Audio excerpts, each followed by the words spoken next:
Our main character is named Michael, who was an ordinary college student until 20 years ago when the world was overrun by zombies.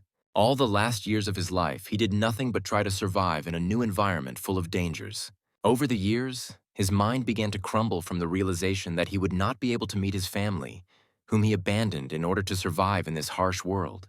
Being on the threshold of death, he was not afraid of it because he understood that his entire existence was meaningless. In the heat of battle, he finally found peace. But by some strange miracle, he found himself in his childhood room, thinking that his life was flashing before his eyes. Looking around, he cannot believe that he is in the very place that was destroyed exactly 20 years ago, when everything began to change rapidly. Looking at the photograph next to his bed, in which he is carrying his little sister in his arms, it seems to him that everything that is happening is just a figment of his imagination. Everything around seems quite real because our main character feels the smells and touches of his body, which in the reflection reminds him of a young and stupid child. At that very moment, he remembers that it was on this day that the apocalypse began and decides to check where his younger sister is now. He remembers how on that fateful day his cowardice and fear at the sight of danger took over and controlled his body. After seeing the first infected person, he abandoned his sister, who was sitting in a wheelchair, leaving her to die, and then regretted it for the rest of his life. After the memories flooded over him, he looked at the calendar and the exact time, realizing that his assumption about the events of 20 years ago turned out to be true. Michael realizes that apparently he has magically returned 20 years into the past. Opening the door of the room, he sees his younger sister sitting in a wheelchair watching the beautiful flow of life outside the window. Unable to contain his emotions, the protagonist throws himself into the arms of his sister Sylvia in tears, and she does not understand what is happening. The confused girl, thinking that her brother had a bad dream, tries to calm him down, but he, without explaining anything, says that he will not make the mistakes that he managed to survive. He wipes the remaining tears from his tear-stained face with his hands and asks his sister to stay home while he goes out for a short while to run some errands. Sylvia asks him not to hurry and takes off one of the hairpins from her head and gives it to the protagonist, saying that when he returns alive, she will give it back. Having promised his sister that he will return soon, the main character changes clothes, realizing that there is very little time left before the apocalypse begins and he needs to prepare properly. The main problem after the apocalypse began was resources, and a small 24-hour store was at the price of a human life, so Michael goes shopping. The girls working in the store are discouraged by the amount of goods that our main character buys and decide that he is out of his mind. Having collected almost the majority of all the goods from the store shelves, the main character asks if there is any more food lying around in their warehouse. When the girls asked him how he was going to deliver all these goods home, the main character pointed to a real van located near the store. After some time, having paid for all the purchases and loaded the contents into the car, even the driver is surprised why our main character needs so many supplies. While they are not driving, the man looks at a photograph of his family and tells our main character that he needs to devote more time to his loved ones, because sooner or later it will end. Having finished unloading the supplies, the man is about to say goodbye to Michael, but he stops him because he wants to pass something on to him. The main character asks the driver to finish work for today and go to his family, because the world will change very much in the near future and he needs to protect them. After some time, Michael begins to make weapons for self-defense from scrap materials. His preparation is interrupted by Sylvia, whose appearance clearly shows that she does not understand what is happening and expresses her dissatisfaction. She starts yelling at her brother because she received a notice that all the money they had saved up was being withdrawn from their joint account, and she demands an immediate explanation. Her brother smiles, asks her not to be so angry, and, hoping for understanding, says that the apocalypse is coming and asks her to believe him.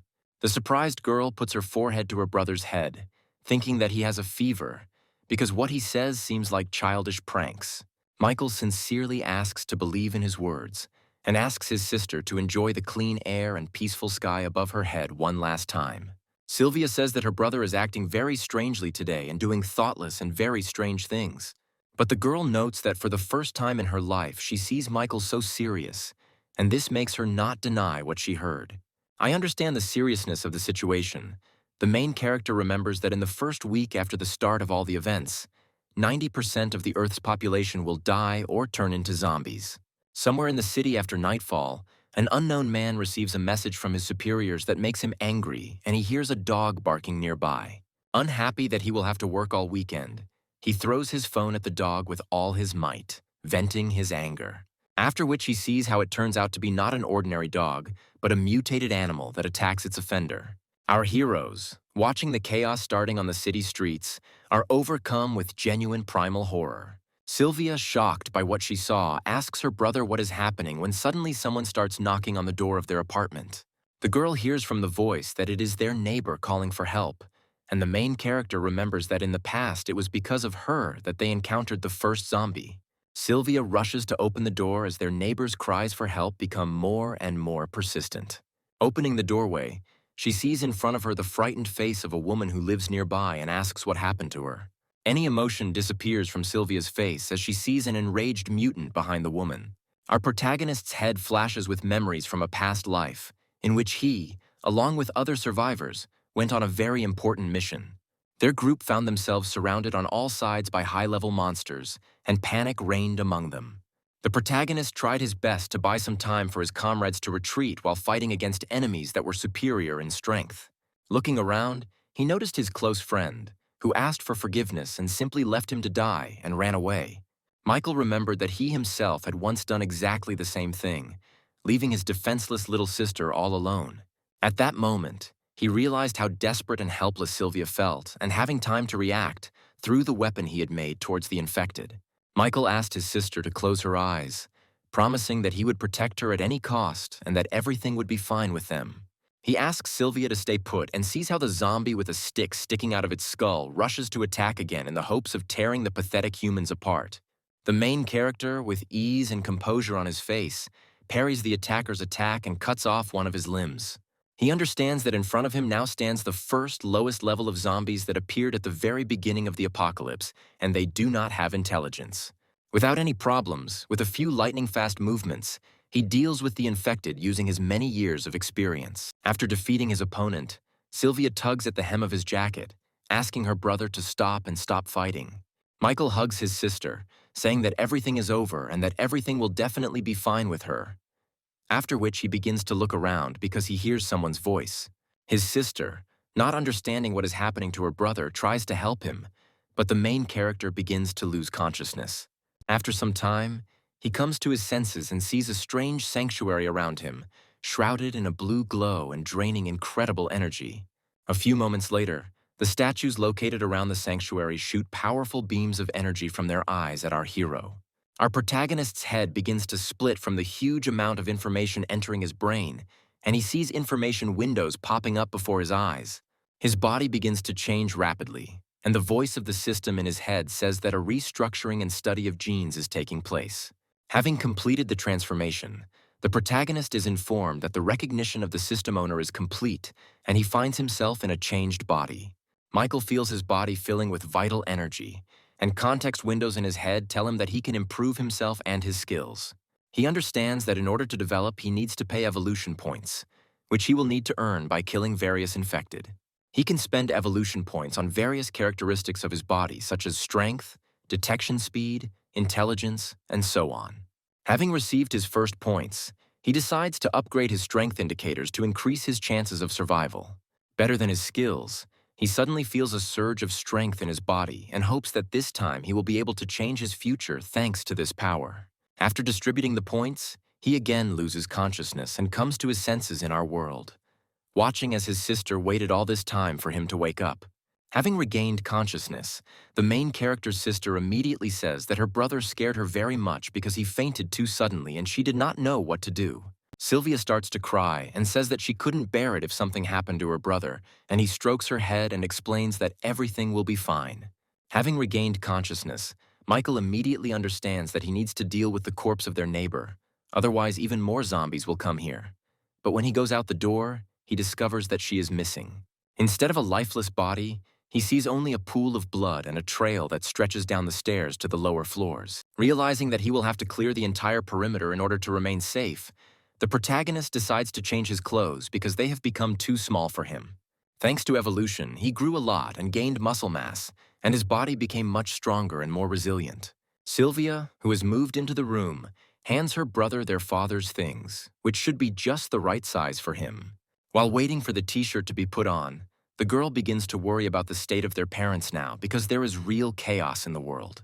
She remembers how their parents left them alone when they were 10 years old, after which they were left to their own devices most of the time. After that, Mom and Dad started sending them money every year, and only this fact hinted at their existence. Having finished changing clothes, the main character asks his sister not to worry, because their parents are quite independent. Looking at her brother, Sylvia still can't believe that in just one night, he has grown so much and changed in appearance. Michael tries to make excuses and blames everything on a hormonal imbalance in his body, and also says that he will need to step away for a while. Sylvia is very worried about her brother and says that she is scared because the world has changed so much and she is afraid of becoming a burden to him. The protagonist tries to calm his sister down by explaining that he just wants to look around and make sure their shelter is safe. He asks his sister not to think that she is a burden to him because he does not want to end up in their neighbor's place, and in such a difficult time they definitely need to stick together. Sylvia agrees with him and asks him to return as soon as possible, giving him her hairpin, which according to tradition he must return. Armed with a dagger, our main hero leaves the walls of his apartment and goes on reconnaissance. He looks at the bloody trail left on the floor by the zombie he killed and realizes that they live on the top floor. All the danger will be below. Michael begins to slowly descend the stairs, carefully examining each floor and checking all possible rooms until he stumbles upon new infected. As soon as the zombie notices our main character, he immediately begins to move towards him, uttering incomprehensible phrases. Having rushed to attack our protagonist, the infected suffers inevitable defeat, since Michael has more than enough skills and experience in fighting high-level enemies. The context menu informs the protagonist that for each entry-level zombie, he receives 1 evolution point. Also looking at the upgrade window, he sees that different skills require different amounts of evolution points to upgrade, and to upgrade the same strength he needs 6 points. The most expensive thing is to pump up the mental spirit, because in a past life he heard about people who had various mental spirit skills and decides that this is perhaps the most important characteristic. Looking at his skills, he understands that to obtain the ability he needs the 10th level of mental spirit, and at the moment it is better to pump up other skills and leave it for later. Descending to lower and lower floors, our protagonist's main priority goal becomes killing as many infected as possible. While inspecting another apartment, he sees traces of blood on the walls and furniture, which indicates that a recent battle has taken place. Going into the bathroom, he sees the lifeless body of a woman who, apparently, did not have time to turn into a zombie. Michael understands perfectly well that not everyone is able to withstand such drastic changes in life, and it is easier to end their own life. At that very moment, his detection skills allow him to react to the infected person behind him. Opening its huge mouth, the zombie is about to sink its teeth into our protagonist and bite off a huge piece of flesh. The main character manages to react and, using his dagger, pierces the skull of the mutant who attacked him. He must not let his guard down under any circumstances, because the tree of evolution did not make him immortal. After clearing the next floor, he decides not to delay and continue to inspect the building since he doesn't have much time left. While inspecting the next floor, he is noticed by a certain woman who managed to survive and, apparently, is also one of the residents of this house.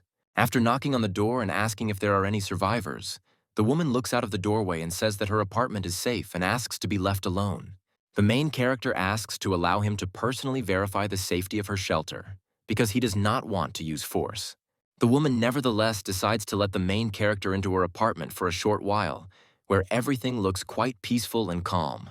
While looking around the room, Michael notices a photograph hanging on the wall and decides to ask where her husband and child are now.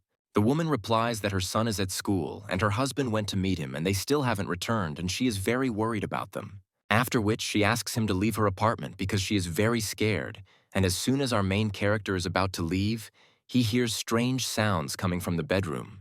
He immediately decides to check what exactly is causing the noise, and the woman with a frightened look on her face tries to stop him, saying that there is no one else here. Michael begins to open the doorway with blood visible on the other side, and the woman tries her best to stop him. Entering the room, he sees a small silhouette of a man holding a bloody corpse in his hand. This terrifying image, apparently, is the son of that very woman who turned into a zombie. He asks with a crazy smile to play with him. At that very second, the main character manages to react to the fact that the woman standing behind him is trying to attack him. Having dodged the attack, he does not understand what is happening and asks why she is behaving this way and why she decided to hide the presence of the infected. Without waiting for an answer, a boy immediately attacks him, making Michael surprised at how fast zombie children are. Using his new body, the protagonist falls on his back and with a powerful kick throws away the attacker's body. The woman he met immediately stands between the two of them, saying that she will not allow them to touch or harm her son. Michael asks her to come to her senses, because this is no longer her son, but a zombie that eats people, and if she continues to protect him, she will be in serious danger. The woman begins to panic hysterically and says that she doesn't believe it, because this is her beloved boy and he's just a little sick and she needs to wait until they invent a cure. She tries to dissuade our protagonist from killing her son as the infected charges forward. The protagonist tries his best to convince the woman and also warn her that she needs to avoid it. But all his attempts are in vain, and moments later, her body is pierced by a powerful blow and blood splashes everywhere. Michael immediately rushes to her aid in the hope of saving the poor woman. Lying on the floor, bleeding, she manages to grab the main character by the leg at the last moment and even being on the threshold of death asks him not to kill her son. The protagonist, with despair in his eyes, explains that if a person has turned, he can no longer be saved, and he cannot allow him to walk the streets of the city threatening other survivors. Living the last moment of her life, the woman loosens her grip and continues to claim the opposite until the very end. The protagonist kills her son with one swing of his dagger, and blood splashes all over the room. He calmly leaves, leaving the corpses of the entire family lying on the floor and regretting that this happened. I go down to the next floors. Behind me, he leaves a stretched wire with bells hanging on it, which act as an alarm. Once on the next floor, he sees in front of him a huge muscular man who in everyday life was a fitness trainer. The colossal infected immediately rushes to attack our protagonist, holding a huge iron dumbbell in both hands. Michael manages to avoid the blow, but the force with which this zombie attacks is truly impressive. Because the stronger a person was before infection, the greater the danger he poses in zombie form. Not giving the main character a chance to breathe, the zombie immediately throws an iron dumbbell in his direction, which Michael also manages to dodge and jump to the door behind him. After landing, a powerful explosion is heard as another very powerful mutant appears from the apartment behind him.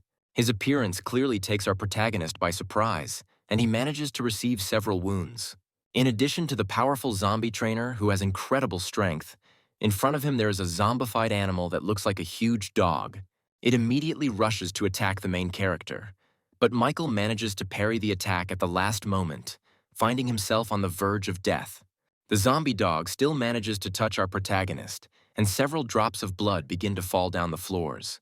They fly past the stairs, attracting the attention of all the mutated ones located nearby inside the building. Michael realizes that the situation he is in is very difficult, and in addition to the two strong infected, he has attracted the attention of a large number of small individuals. The seriousness of the situation is reinforced by the fact that he has already managed to receive a fairly large number of injuries. The huge zombie trainer doesn't let him catch his breath and continues to attack with incredible force, destroying everything around. The main character still manages to counterattack the attacker by delivering a powerful longitudinal blow to the entire body of the zombie. The wounds received are not enough to even throw the zombie off balance, and he continues to attack with even greater fury. The situation is also made worse by the zombie, a beast that supplements its attacks with its speed and razor-sharp teeth. Michael decides to regroup and retreat for a while to come up with a more suitable plan to fight them. As he runs down the stairs, he comes across low-level zombies that were attracted to his blood and stood in his way. He finds himself caught in a vice where on one side his path is blocked by a crowd of infected, and from behind, two powerful opponents are advancing on him. The protagonist decides to go ahead because he has no other options to get out of this situation. He begins to deal with low-level zombies at a very fast speed, trying to clear a path for himself to retreat. A giant zombie trainer throws a huge metal dumbbell towards our protagonist, which knocks down everything in its path, after which he looks around in the hope of finding Michael's lifeless body, but finds only the corpses of his colleagues, not understanding where he disappeared to. Meanwhile, the main character manages to hide in the confusion in the nearest apartment, which apparently belonged to some gamer. Trying to catch his breath, the main character tries to understand why the infected are developing so quickly, because their strength has already gone beyond the first stage of the apocalypse. While he was thinking about the fact that the evolution of the infected was proceeding at an incredible speed, His opponents were already combing through the apartment in which he was hiding. A giant zombie fitness trainer finds our protagonist, who has been hiding behind the back of the sofa all this time. Without wasting time on thinking, he immediately attacks the main character, who in turn tries to defend himself from the blow by taking all the energy on himself. The energy from the impact is so powerful that Michael's body breaks through several concrete walls and ends up in the next room.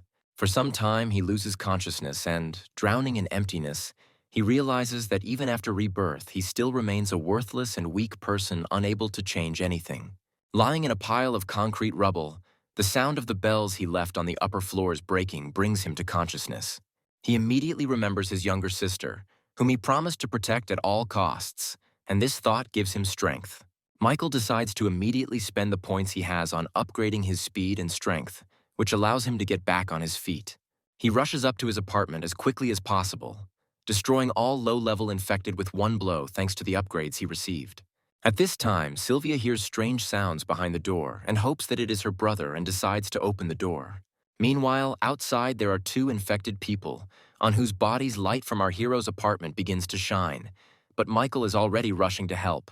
Having dealt with the zombie in an instant, he approaches the door and asks his sister if everything is okay with her, asking her not to worry because everything is okay with him. Meanwhile, a couple of powerful infected have already managed to reach their shelter, and he asks Sylvia to close the door and not open it to anyone at all costs. Michael points his dagger towards the zombies, saying that he will not allow them to take a step towards him. The zombie fitness trainer starts screaming furiously, saying the same phrase over and over, asking for a membership card to their gym. Having taken one extra step, the main character immediately rushes into attack, cutting off his leg, saying that he warned about the consequences. After which he immediately jumps up, soars into the air, and throws his dagger with all his might into the body of the zombie beast. At the same time, during the landing, he delivers a powerful kick to the zombie trainer, hitting his head on the concrete floor. The main character hurries to get his weapon back by pulling it out of the dog's body, and at this time the zombie trainer tries to attack him again, although he moves much more slowly. Increasing the characteristics by pumping up skills allows Michael to cut the mutant's body into small pieces with several powerful attacks. Our protagonist emerges victorious from this battle, and since these zombies are of a higher level, he receives more points for them. He also notes that there is very little time left before the crazy evolution of zombies, and if everything continues to move at this speed, he needs to adapt as soon as possible. After some time, Michael finishes checking all the floors of his house, completely clearing it of the infected. After such an exhausting night, he returns to his home and decides to take a shower while distributing the accumulated skill points.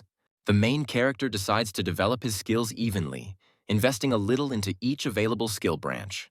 That evening, after resting a bit, he decides to check how his sister is feeling and talk to her a little about what happened. Sylvia says she watched the news and it was said that zombies had appeared all over the world, but the authorities assure that they will be able to cope with them completely. Michael promises that they will definitely be able to cope, because even in case of failure, he will always be there and will definitely protect his sister. Sylvia says that today she was very scared because she was worried that her brother would not come back. If she could walk, she would make every effort to make their survival easier. The main character tries to encourage his sister by saying that she will definitely be able to get back on her feet, and she, in turn, asks not to feel sorry for her because it is impossible. Reflecting on everything that happened, Michael hopes that there is a chance to cure his sister, because today, the meteor shower will begin, which became a turning point after the beginning of the apocalypse. After some time, a huge number of meteorites begin to fall from the sky, and Michael remembers that in his past life, this was the cause of the first evolution of zombies. Inside these meteorites are special cores that can strengthen both zombies and ordinary people. If he can get them in sufficient quantities, he will change the world. Together with his sister, they watch from the roof of the house as a meteor shower begins to destroy everything around, turning our civilization into stone ruins. At one point, one of the meteorites falls right near the house of our main characters, which could well have ended their lives. Looking at the map, Michael realizes that he fell a short distance from their house, and with his speed, he can get there within an hour. The protagonist decides to make some preparations and go to the meteorite crash site the next morning to get the core and try to cure his sister. A smile appears on his face because he begins to believe that a small ray of hope for at least a fleeting bright future has appeared in their lives. The day after meteorites riddled all the fruits of civilization in our world, A huge, dusty haze hangs over the city. At this time, Sylvia realizes that her brother wants to go outside the house and tries to dissuade him by saying that it is not safe. Michael explains that he is going outside on a very important matter and is doing it for her and all of humanity. His sister, with a displeased expression on her face, asks him not to talk about it because she would prefer her brother to be safe and sound in exchange for the ability to walk. The main character asks for forgiveness and says that there is complete confusion, leaving his sister a walkie-talkie, thanks to which they will be able to maintain contact. While going down the elevator to the first floor, the protagonist is slightly upset, realizing that he could have offended his beloved little sister. His thoughts are interrupted by Sylvia, who decides to check if the radio is working and apologizes for her behavior, saying that she understands that all this is being done for her sake. Once on the first floor, Michael asks for forgiveness and says that he needs to go and asks his sister not to go anywhere until he arrives.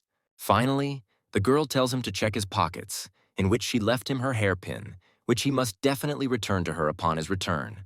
Michael leaves the walls of his house, promising to return before dark, and begins to move towards the fallen meteorite, avoiding unnecessary collisions with the infected.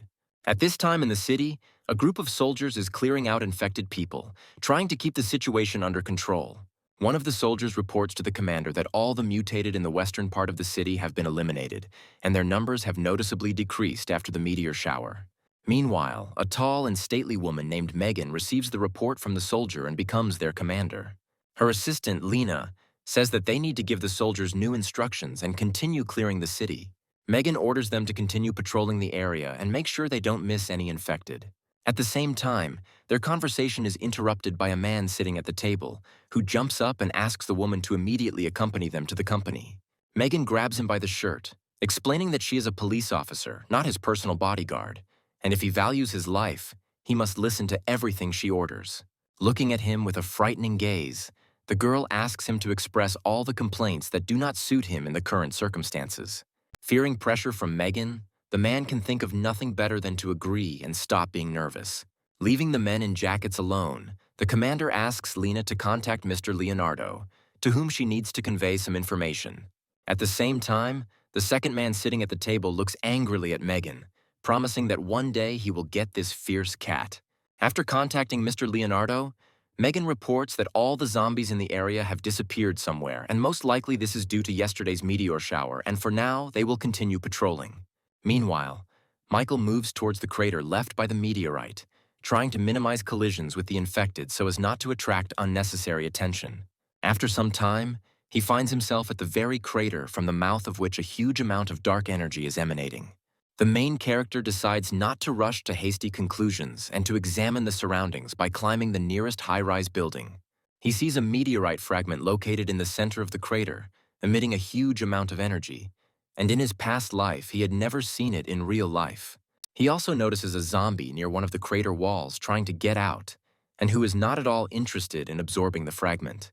Michael realizes that time is starting to move towards sunset. If he delays, the zombie can absorb the energy, and this will become a very big problem for him. The protagonist makes a decision to use his speed to avoid confrontation and simply take the shard and run away.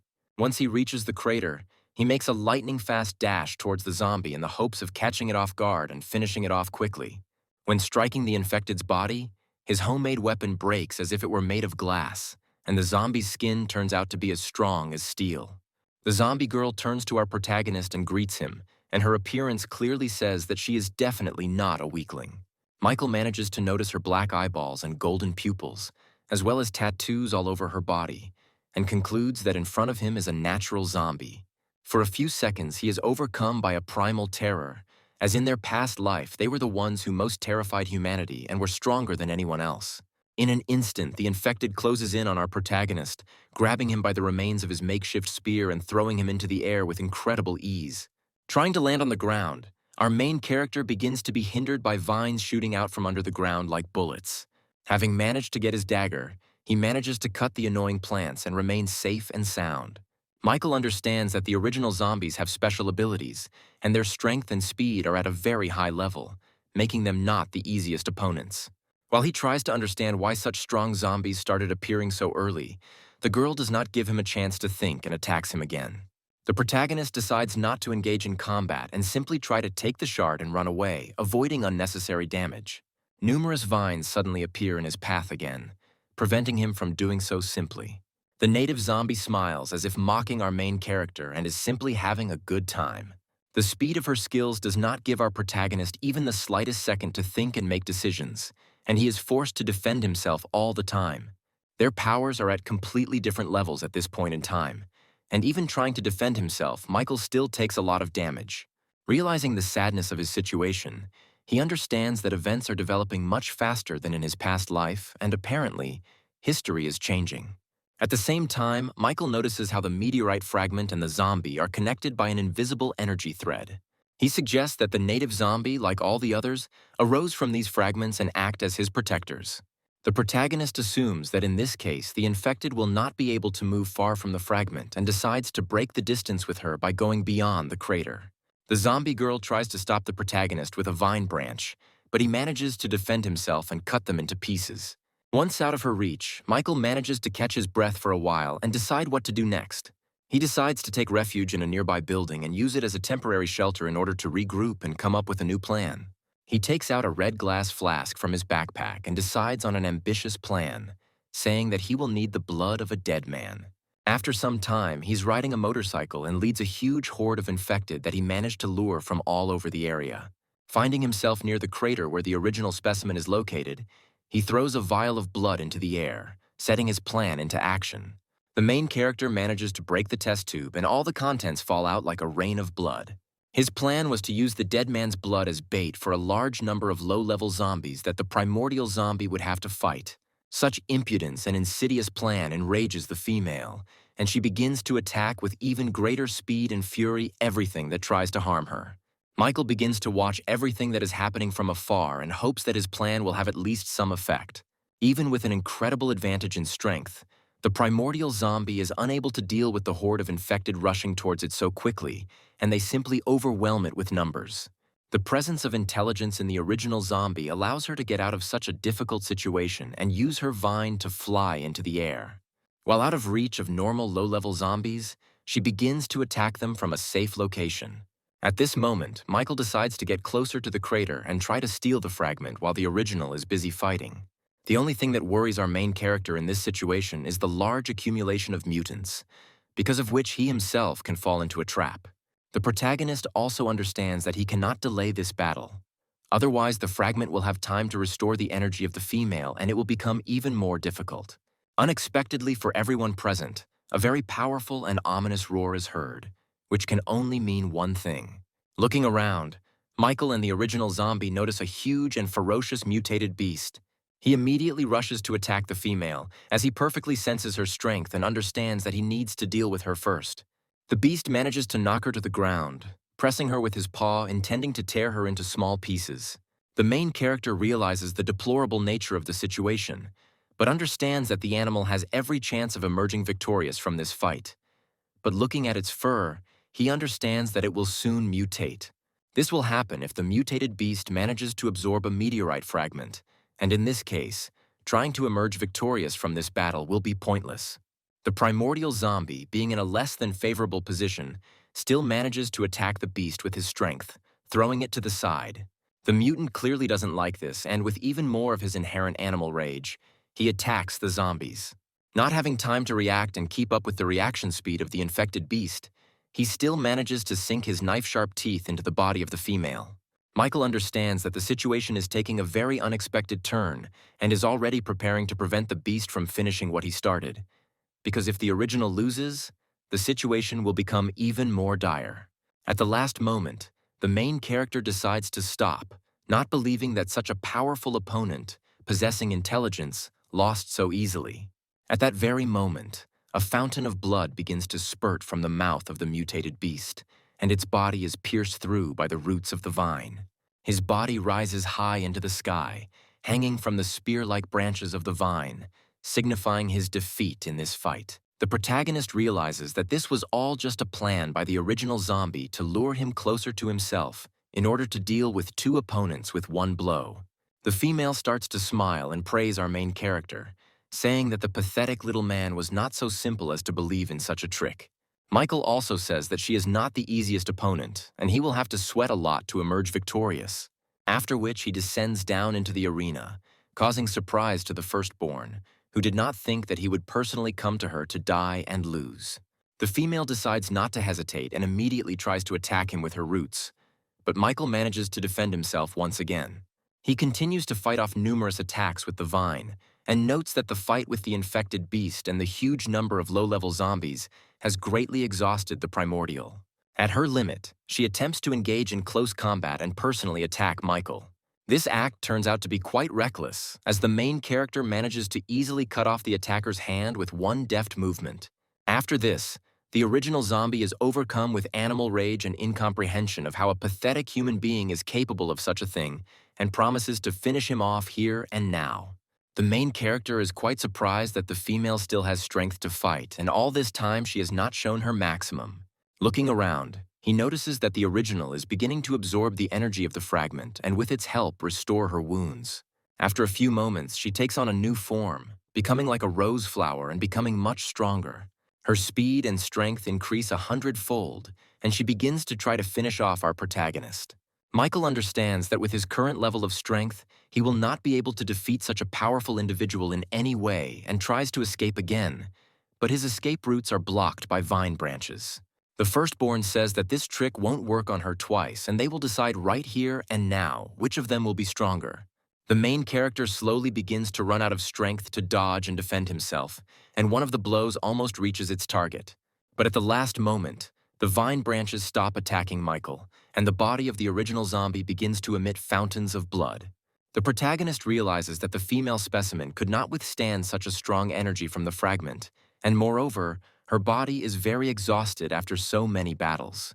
She tries with all her might to attack Michael, saying that some pathetic little man cannot defeat her. Without much trouble, repelling the next attacks of the original zombie, Michael says that by continuing to fight, she will finish herself off. Using his speed, he closes the distance with her, realizing that the outcome of the battle is already predetermined. The exhausted female falls to the ground and prepares to accept her fate, realizing the dire nature of her situation. The protagonist threatens her with his dagger and says that he knew the outcome of this battle from the very beginning. Looking at the dying primordial zombie, he remembers that in the past he could not even imagine that he would ever be able to defeat such a strong opponent. In the past, due to the strength of the enemy, he made the wrong choice and regretted it for a long time. So he decides to swear to stand on his feet until his last breath, protecting what is dear to him. The context window informs our protagonist that for killing a native zombie, he gets 100 evolution points. Michael couldn't imagine that he would get so many points for defeating her, and decides that he needs to be more careful with the other shards in the future. After his triumphant victory, he decides to take the meteorite and is surprised that he can calmly touch it with his hands. Touching the shard with his hand, he feels its energy begin to fill his body, restoring his strength. Michael is in complete shock when he realizes that all of his wounds have almost completely disappeared, and hopes that his sister will also be able to recover and start walking. Just before leaving, he looks back at the body of the infected beast because he hears strange sounds and assumes that the monster is still alive. A huge amount of energy begins to emerge from his body, plunging the protagonist into horror at the fact that he is about to face another battle. His face shows incredible surprise at what he sees, and he cannot believe his eyes. A small puppy with yellow fur emerged from the body of a huge mutated beast. He picks it up and suggests that after the mother's death, the cub in her womb absorbed all of her powers and was able to survive because of this. Michael suggests that he can tame the newborn monster if he becomes the first thing it sees when it opens its eyes. The puppy begins to happily bark and lick our main character's cheeks, thinking that he is part of his family. The protagonist decides to name his new pet Goldie, and having hidden it in his backpack along with the meteorite fragment, decides to return to his shelter as soon as possible. Moving through the streets of the city, a strange energy envelops everything in the area, attracting crowds of infected. This energy comes from the meteorite fragments that our protagonist carries in his backpack and acts as bait for the infected. Before he could reach his shelter, the ground beneath his feet began to crack and crumble into small pieces. Michael manages to dodge and realizes that someone has been following him all this time, and he won't let them get away just like that. A huge number of mutated giant rats, which have been following the energy of the meteorite all this time, begin to appear from underground. The main character manages to defend himself from the rodent's attack, realizing that his position is not the most advantageous and now he cannot just fight them. At this time, Assistant Lena asks her commander to take a rest and at least get some sleep, because she has been standing on her feet for a very long time. Megan says she doesn't have time for this and continues to observe the situation and notices our protagonist running in the distance and reporting that he sees a survivor. The girl is quite surprised by the speed at which our main character is moving, and also notices that he is being pursued by a huge pack of giant rats. Although Megan is unable to comprehend how this man managed to avoid so many attacks from infected animals, she still decides to help him. Meanwhile, the protagonist moves towards their shelter, assuming that this building will be suitable for a temporary shelter where he can catch his breath. Once inside the building, the iron bars and concrete walls manage to hold back the mutants pursuing him for some time. Michael, having managed to reach the garage, sits down on the floor and tries to come up with a further plan for his actions, assuming that today he will not be able to get home and will have to spend the night somewhere else. Opening his backpack to check if everything is okay with Goldie and the meteorite fragment, he discovers that the crystal has simply disappeared. The first thing our protagonist managed to think about was that the shard was missing, or that his little animal had managed to absorb it. All these assumptions are immediately dispelled when the context menu of the evolution tree tells him that the absorption of the crystal is complete and the restructuring process has begun. At that very moment, the main character's body is enveloped in an incomprehensible aura, and he begins to experience a very wild pain that tears him to pieces. A moment later, his body begins to emit huge amounts and waves of energy, throwing back everything that was near him. At the same moment, the rats pursuing our main character manage to get through the concrete barrier and get into the parking lot. Michael realizes the deplorable nature of the situation, but he cannot find the strength to gather his courage and at least try to get up, and the tree of evolution is to blame for this. His eyes begin to close and he slowly loses consciousness, not believing that he will be dead here and now. At the last moment, Goldie manages to save her master by fighting off the rat's attack and standing up to defend him.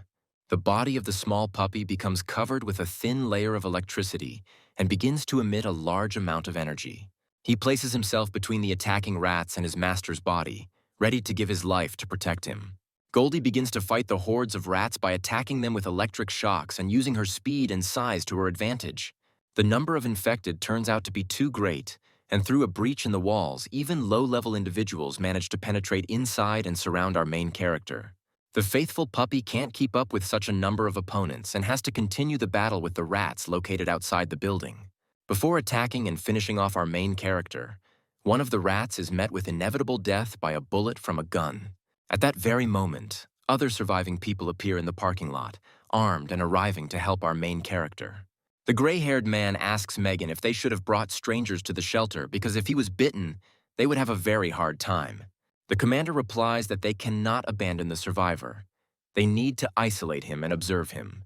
The survivors manage to take refuge inside the building, while Goldie remains outside to defend the shelter from the infected rushing towards it. At this time, Michael, being unconscious, wakes up in the sanctuary of the Tree of Evolution, which has noticeably changed. His body begins to be covered with clots of yellow energy, merging into one whole with the set of genes that he had. This process takes a very long time, but at some point our main character regains consciousness. While Michael was unconscious, his faithful companion spent the entire time fighting hordes of zombies. Opening his eyes, our main character realizes that his head is splitting and he is trying to remember all the events that happened to him before he lost consciousness. Megan, who is in the same room with him, immediately points a gun at him and orders him not to move and to answer her questions first. Michael replies that he doesn't have time for that and he needs to urgently go about things that are a higher priority. The girl is about to tell the main character that he won't just leave when he suddenly appears behind her. The protagonist manages to disarm Megan and knock her to the ground, replying that she doesn't have enough strength to stop him just like that. At that very moment, all the survivors enter the room and ask Michael not to move or make any sudden movements, otherwise they will open fire. Megan orders her men to remain still and explains that she is the commander of the military police and that they were the ones who saved him from certain death. One of the two men in suits says that the main character is an ungrateful jerk and they shouldn't have babysat him for 4 whole days. Hearing this, Michael completely forgets about everything that happened, realizing that he was out cold for 4 whole days. He immediately rushes towards the exit, Realizing that all this time his sister is alone and in possible danger, Megan manages to stop him, saying that the street is full of zombies and it is too dangerous and invites him to stay in their squad. While Michael asks what will happen if he refuses this offer, a huge, terrifying silhouette is visible outside the window of the room they are in. A moment later, the monster bursts into the room, destroying everything in its path and letting out a furious scream. All the survivors immediately rush in different directions, trying to protect themselves and everyone around them. Stunned Lena, still a schoolgirl, experiences incredible fear and simply cannot move while standing in one place. The main character manages to save the defenseless girl by stopping the monster's huge paw with his body and blocking its path. At that moment, he realizes that he himself did not understand how he managed to do it, and most likely his dexterity increased many times over. As well as his physical skills, not a single person on the planet is capable of holding such an incredible force of a mutant rushing at him with his bare hands. All the survivors, looking at what is happening, cannot believe their eyes and doubt that the stranger they met is an ordinary person. Using his newly acquired powers, the protagonist manages to throw the monster's body back. Realizing that his physical indicators have increased, he immediately rushes into the attack, intending to begin a battle with the huge mutant. At the last moment, his fist stops right in front of the beast's nose, and waves of energy from his blow spread across the ground. The main character realizes that in front of him is not a monster, but his little tame dog Goldie, who has grown a lot in 4 days. He begins to happily wag his tail and lick his owner, rejoicing at his return. Michael decides to check his skill stats and notices that all evolution points have disappeared and a new upgrade point called Gene Enhancement has appeared. Trying to remember everything that happened, he understands that something amazing clearly happened to him and most likely all the points were spent on his evolution. As he dives into his consciousness, he sees that the sanctuary tree of evolution has also changed and apparently he has experienced the first gene enhancement. When asked what happened to him, the context menu answers that the main character reached the limit and a meteorite fragment helped him overcome it. Michael remembers that every person has a genetic limit and in a past life, he saw high-ranking fighters who tried to overcome it but eventually died. This term is called gene restrictions, and apparently our protagonist is able to develop indefinitely bypassing this prohibition. Realizing what happened to him, Michael, riding a dog, returns to the survivors, who are both surprised and very scared. Michael explains that Goldie was very tiny not long ago, but after eating so many zombies he grew to such a size. Megan, like everyone else present, does not understand how the monster can be his pet. The main character says that it's a long story and he'll tell you about it later, but now he needs to deal with the crowd of infected rushing here.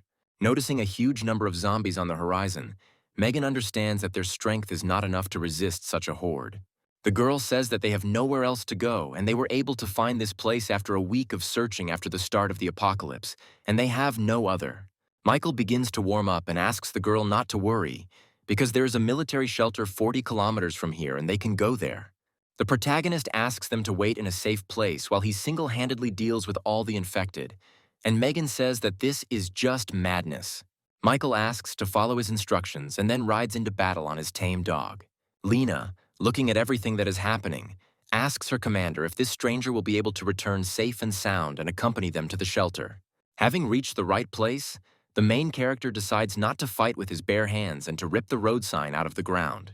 He attracts the infected with a loud metallic bang and asks Goldie to stand aside because he wants to test his new abilities. When faced with a crowd of infected, he makes a powerful blow with a road sign, destroying a huge number of low-level zombies in a second. Michael realizes that in a short period of time he has become much stronger, which is why his blows have become many times more deadly. Gradually dealing with ordinary zombies on his way becomes an awakened infected who has reached the initial level. The classification that our main character uses has been preserved from a previous life, when the infected were assigned a rank, and this individual, although he has incredible strength, is still not gifted with intelligence. Trying to deliver a powerful blow to the mutant's head with a road sign does not bring visible results, and the metal bends like plasticine. Meanwhile, the survivors, led by Megan, finish collecting supplies from their old hideout and await the return of our protagonist. The man in the suit starts to panic, suggesting that he might not return and then they will be easy prey while here. The girl says that they need to stick to the plan and not panic, otherwise they will have no chance of survival. The man says that they clearly saw a crowd of zombies rushing towards him, and in such a situation no one can survive, and if they just sit and wait, then everyone will die. He adds that if they hadn't saved this guy that time, they wouldn't be in this situation, and if he voluntarily decided to become bait, then they need to get out of here as soon as possible. Megan asks to stop panicking and acting recklessly by asking her friend Leonardo to stand up for her. The gray-haired man says that he also thinks that they need to leave because they don't know if the guy's alive and they shouldn't take such a risk. For a second, there is a dead silence among the survivors, and the girl agrees to go and check how things are going at the front. Leonardo and Lena try to dissuade her, but Megan states that this is the best option she can take. At that very moment, their conversation is interrupted by a loud scream from a zombie who appeared behind them. Having decided that they are all facing inevitable death, the infected immediately receives a powerful blow to his skull and flies away in an unknown direction. Michael stands in front of the survivors, saying that he had a little trouble on the way back and hopes he didn't keep them waiting too long. Megan says that they should be the ones apologizing because the police sent a civilian into the thick of things. The protagonist says that if it weren't for their help, he would have been a corpse long ago, and as a token of gratitude, he cleared out most of the zombies in the area, allowing them to move on. Michael says that they can get to the shelter on Goldie's back and the road should be clear of mutants. Megan is quite taken aback by such a statement and decides to clarify why the main character does not go to the shelter with them. Michael states that he has unfinished business and needs to find his little sister as soon as possible. After placing all the survivors on the back of her pet dog, Megan returns his backpack to him and wishes him luck in finding his sister. Finally, the girl decides to find out the name of our main character and asks to return back as soon as possible. Watching them go, the protagonist hopes that they won't make it to the shelter anytime soon, because at midnight the first stage of the apocalypse will end and awakened zombies will appear. The protagonist's increased physical performance allows him to move through the city ruins at incredible speed. Having reached his old house in a short time, he notices that there are mountains of corpses lying everywhere, and traces of shooting are also visible. Michael uses the radio to try to contact Sylvia, while also trying to find out why the military was clearing out areas and not evacuating civilians. As he climbs the stairs to the upper floors of the building, he assumes that they could have been ordinary looters who, taking advantage of martial law, are causing riots. When he gets to his apartment, he notices that everything around him has been looted and the front door has simply been broken down. Sylvia is also not found inside the apartment, and all he finds is a wheelchair and a broken photograph lying on the floor. At that very moment, the main character is overcome with incredible rage, and he promises to kill everyone involved in the kidnapping of his younger sister. That evening, a group of survivors drive around the city in a car and shoot the infected they encounter along the way. At one point, their car, filled to the brim with supplies, gets stuck in a crowd of zombies, and the driver asks his commander what to do next. Their commander turns out to be the man who kidnapped the protagonist's sister, and he says that he has already informed his uncle of their location and that they will be picked up soon. Sylvia asks her captors why they are doing this, because humanity should have united and fought together against such a terrible threat. The man smirks, saying that he has no desire to die for others, and now is the time to use the situation to expand his power. At that very moment, their conversation is interrupted by Michael, who lands on the hood of their car. He immediately grabs one of the shooters defending the car and throws him into the crowd of infected. The driver of the car tries to threaten the protagonist with a gun, but he sends him flying with a powerful kick. Their commander takes a knife out of his pocket and, threatening to kill the defenseless girl, orders the main character not to move and to bow his head. Michael, experiencing incredible anger, instantly breaks the man's arm, knocking the knife out of his hand and shocking him. He immediately begins to threaten the main character, trying to boast about his family ties and the fact that they will definitely find him and save him. The main character says that he knows perfectly well that he is dealing with a local bandit who uses martial law and his uncle's connections to do whatever he wants. Michael holds the man's body over a crowd of infected, threatening to throw him to be torn apart by the entire crowd. His sister's kidnapper begins to pitifully beg for mercy, saying that he will do whatever our protagonist wishes and fulfill any of his orders. Realizing that persuasion does not work on our protagonist, his pleas turn to aggression and harsh threats. At this time, 2 helicopters appear above our heroes' heads, which apparently arrived at the call of this man to save them. The man starts laughing, thinking that salvation is near, but the protagonist simply lets him go and he falls into a crowd of infected that starts eating him. One of the people who arrived by helicopter notices everything that is happening and asks to be connected with Commander Roger. A man reports that his nephew was killed by some unknown young man, and that there is a little girl in his company. Commander Roger, who apparently was the same uncle who threatened the murdered man, orders the main character to clear the area. Our heroes are fired upon by 2 helicopters, and Michael, holding his defenseless sister in his arms, tries to find shelter. Having managed to react to the fact that they were fired upon with missiles, he moves to the nearest building to find temporary shelter there. He manages to run inside and avoid a direct hit from such a powerful weapon and save his little sister. The protagonist finds a safe room where he leaves Sylvia and asks her to wait for him here until he completely sorts things out. The girl understands the gravity of the current circumstances and asks her brother to be very careful and return safe and sound. After which Michael, leaving his sister in a safe place, returns to the street to deal with 2 military helicopters. Having come under fire, he realizes that fighting from the ground is not very advantageous and decides to retreat. The sounds of gunfire attracted a huge number of zombies from all over the area, making escape routes very difficult. Thanks to his superhuman skills, Michael manages to break through the crowd of mutants. The military commander on one of the helicopters observing the situation cannot believe his eyes and assumes that this guy is not an ordinary person. He orders the pilot to find a tall building nearby and land him on the roof, then continue pursuing the guy. Having dropped off my captain at Michael, I open fire from a machine gun that fires up to 70 rounds per second. Seeing how our protagonist manages to dodge the lead rain, the machine gunner cannot believe it, because an ordinary person would already be a corpse. At the same time, the military captain, being on the roof and armed with a sniper rifle, takes aim at our main character. He fires a precision shot with a large caliber round, hoping to finish the guy off with one shot. Michael's reaction speed and perception allow him to react to the sound of the gunshot and dodge the projectile, preventing it from hitting his heart, but he still gets wounded. The captain is informed over the radio that the object has disappeared into one of the buildings. I have touched it. The blood will attract the infected. Continue observation. Michael is trying to stop the bleeding. How lucky I am. Another millimeter to the left and I would already be dead. Lost in thought, the main character loses concentration for a few seconds and comes to his senses only when a rocket flies into his building. A powerful explosion occurs, completely destroying the entire building and the blast wave knocking out all the windows within a radius of several kilometers. The pilots report that the target has been destroyed, but the captain manages to notice some movement under the pile of debris. The smoke and dust cloud left behind by the explosion clears, and the military sees a huge dog with golden fur emitting a terrifying roar. "Goldie, you really helped me out, baby. You came just in time. I really need your help." The familiar releases huge wings from its body and asks its master to attack with it. While the stunned military cannot understand where this monster came from, Michael, riding a dog, attacks one of the helicopters. At this time, the pilot of the second helicopter, watching his colleague crash, loses sight of our heroes. Panicking, he quickly rushes to report to the captain that the target has been lost, when suddenly Michael interrupts him, climbing into the helicopter's cockpit. The squad captain, hearing on the radio that his soldiers were defeated, requests reinforcements, saying that they found a survivor. At this time, Mike, thinking that the battle is over, lands on the ground with the desire to introduce Goldie to his sister. His joy is interrupted by the military captain.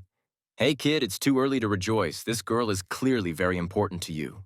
Mike, seeing that his sister is being threatened with a weapon, begins to scream and demand that she be released immediately. The man, holding the barrel of a rifle to Sylvia's head, declares that he would be interested in checking what is faster, the bullet or our hero's reaction. "Put down your weapon. You need me, right? My sister has nothing to do with it. I will surrender without resistance, but promise that you will let her go." Mike moves towards the captain with his hands raised, giving Goldie a final order to take Sylvia to safety.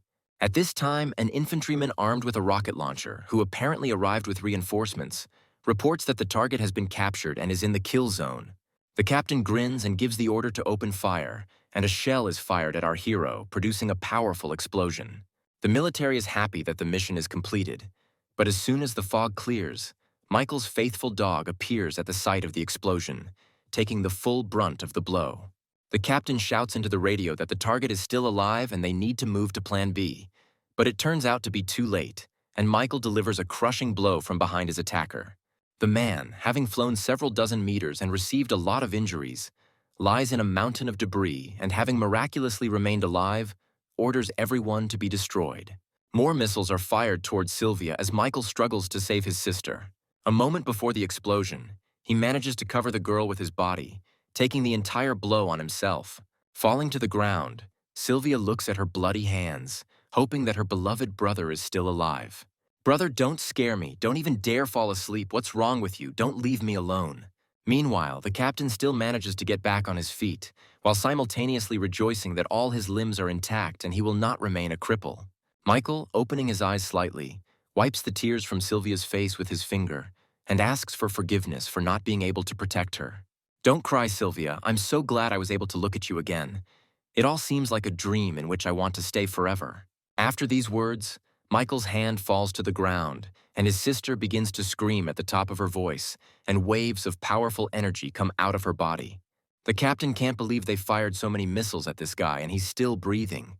But his thoughts are interrupted by the snow that starts to fall from the sky at such a warm time of year. Sylvia, in a fit of anger, stands up on her feet as a disabled person, and a huge force begins to accumulate around her. The military captain does not understand what the hell is happening before his eyes, because ordinary people cannot control the elements.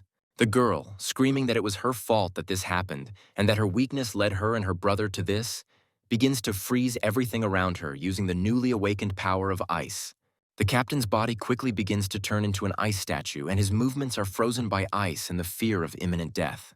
At the same time, someone from an unknown control center is watching what is happening and says that a source of power, absolute zero, an evolution of rank S, was discovered right above them. The girl named Juno is quite surprised. An S-rank warrior has already appeared, and this is a really big event. She asks her assistant Rabbit to stop the airship they are traveling on, as she wants to personally go down and scout out the situation. At this time, Commander Roger is playing shogi with his old friend Commander Winston. "I started playing defense because your attacks became very aggressive, my old friend." They discuss the situation that is developing in the world, in which Roger does not intend to sit on the defensive, because if he does not start to hit back, all of humanity will sooner or later be destroyed. In such a situation, wasting time on protecting pawns is reckless. "You have aged considerably, Winston." The commander's young subordinate was about to stand up for his commander, but he managed to stop him. Winston says that according to his information, Roger is recruiting soldiers from unofficial groups. "This is true, my friend, because in the current situation, whoever gets these troops first will get all the remaining power." His answer is interrupted by a subordinate who reports the incident. They tell him on the phone that contact with the entire detachment that was sent to clean up the suspicious guy has been lost. "Flock of rams, you can't cope with two kids. You always have to do everything yourself." Roger apologizes, saying that he has already won, and asks Winston to think again about stopping building shelters and handing over all forces to him to fight the infected. The old man leans back in his chair. Maybe I really am getting old, but our main task is to protect civilians." He thinks that if the city has already fallen, then all his attempts to save people no longer matter. Deciding to ask his subordinate Scott what he thinks about this situation, he replies that Commander Winston is still very young and all his decisions are thoughtful and pragmatic. "You're such a straightforward person. I've always liked that about you. I promise that as long as I live, I'll protect the common people. Now go and find out what Roger was talking about on the phone." The subordinate smiles, encouraged by the words of his captain, and, putting his palm to his forehead, is ready to carry out the order. At this time, Rabbit tells Juno that she needs a little time to find a place to land. The girl asks her not to land the ship, but simply to lower the height at which she can jump out. Flying over the battle site, Juno jumps to the ground and uses the ice blocks created by Sylvia as landing ramps. Finding herself in front of our heroes, she notes that they used too much force and simply passed out. Looking at the frozen military man, he wonders how the skill that had just awakened turned out to be so powerful. The Rabbit uses the radio to report that this is already the fourth of the 12 S-rank warriors. According to the inquiries made, this girl is not listed as the owner of Absolute Zero. Instead of her appearance does not match. Juno, looking at the wounded girl, suggests that there may be several owners of Absolute Zero. She takes the girl to her ship, leaving Michael alone, saying that they need to go in search of the next awakened. After some time, the main character's body, which is on the hair, activates the tree of evolution that permeates his entire body. The system reports that the right first level is open and the process of divine evolution has begun, which has launched a huge number of tree roots throughout the earth.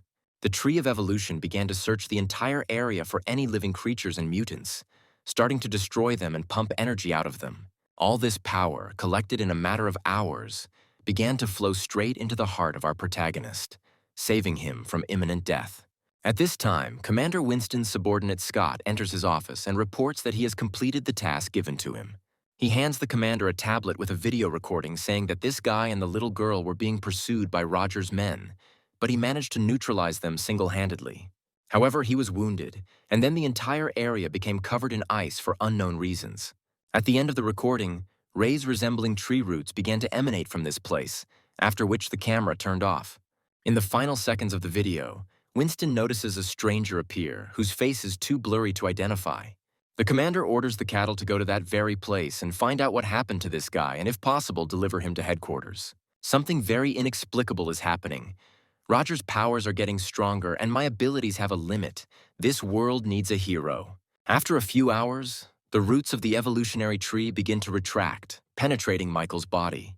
The system informs him about the accrual of 1,000 experience points that have reached the peak, which in turn triggers automatic distribution.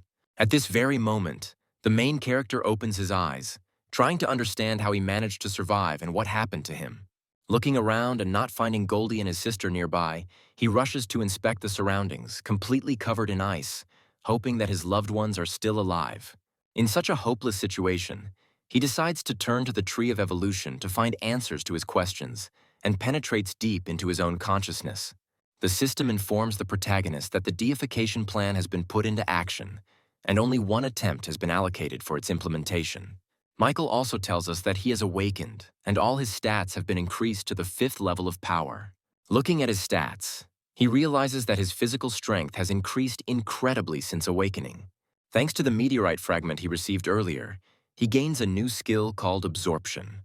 From his past life, Michael knows that the power of skills cannot be increased and that it only grows with the increase of the wearer's physical characteristics, and therefore his new ability is equal to S rank. For a moment, he thinks that he has become the first awakened with a rank.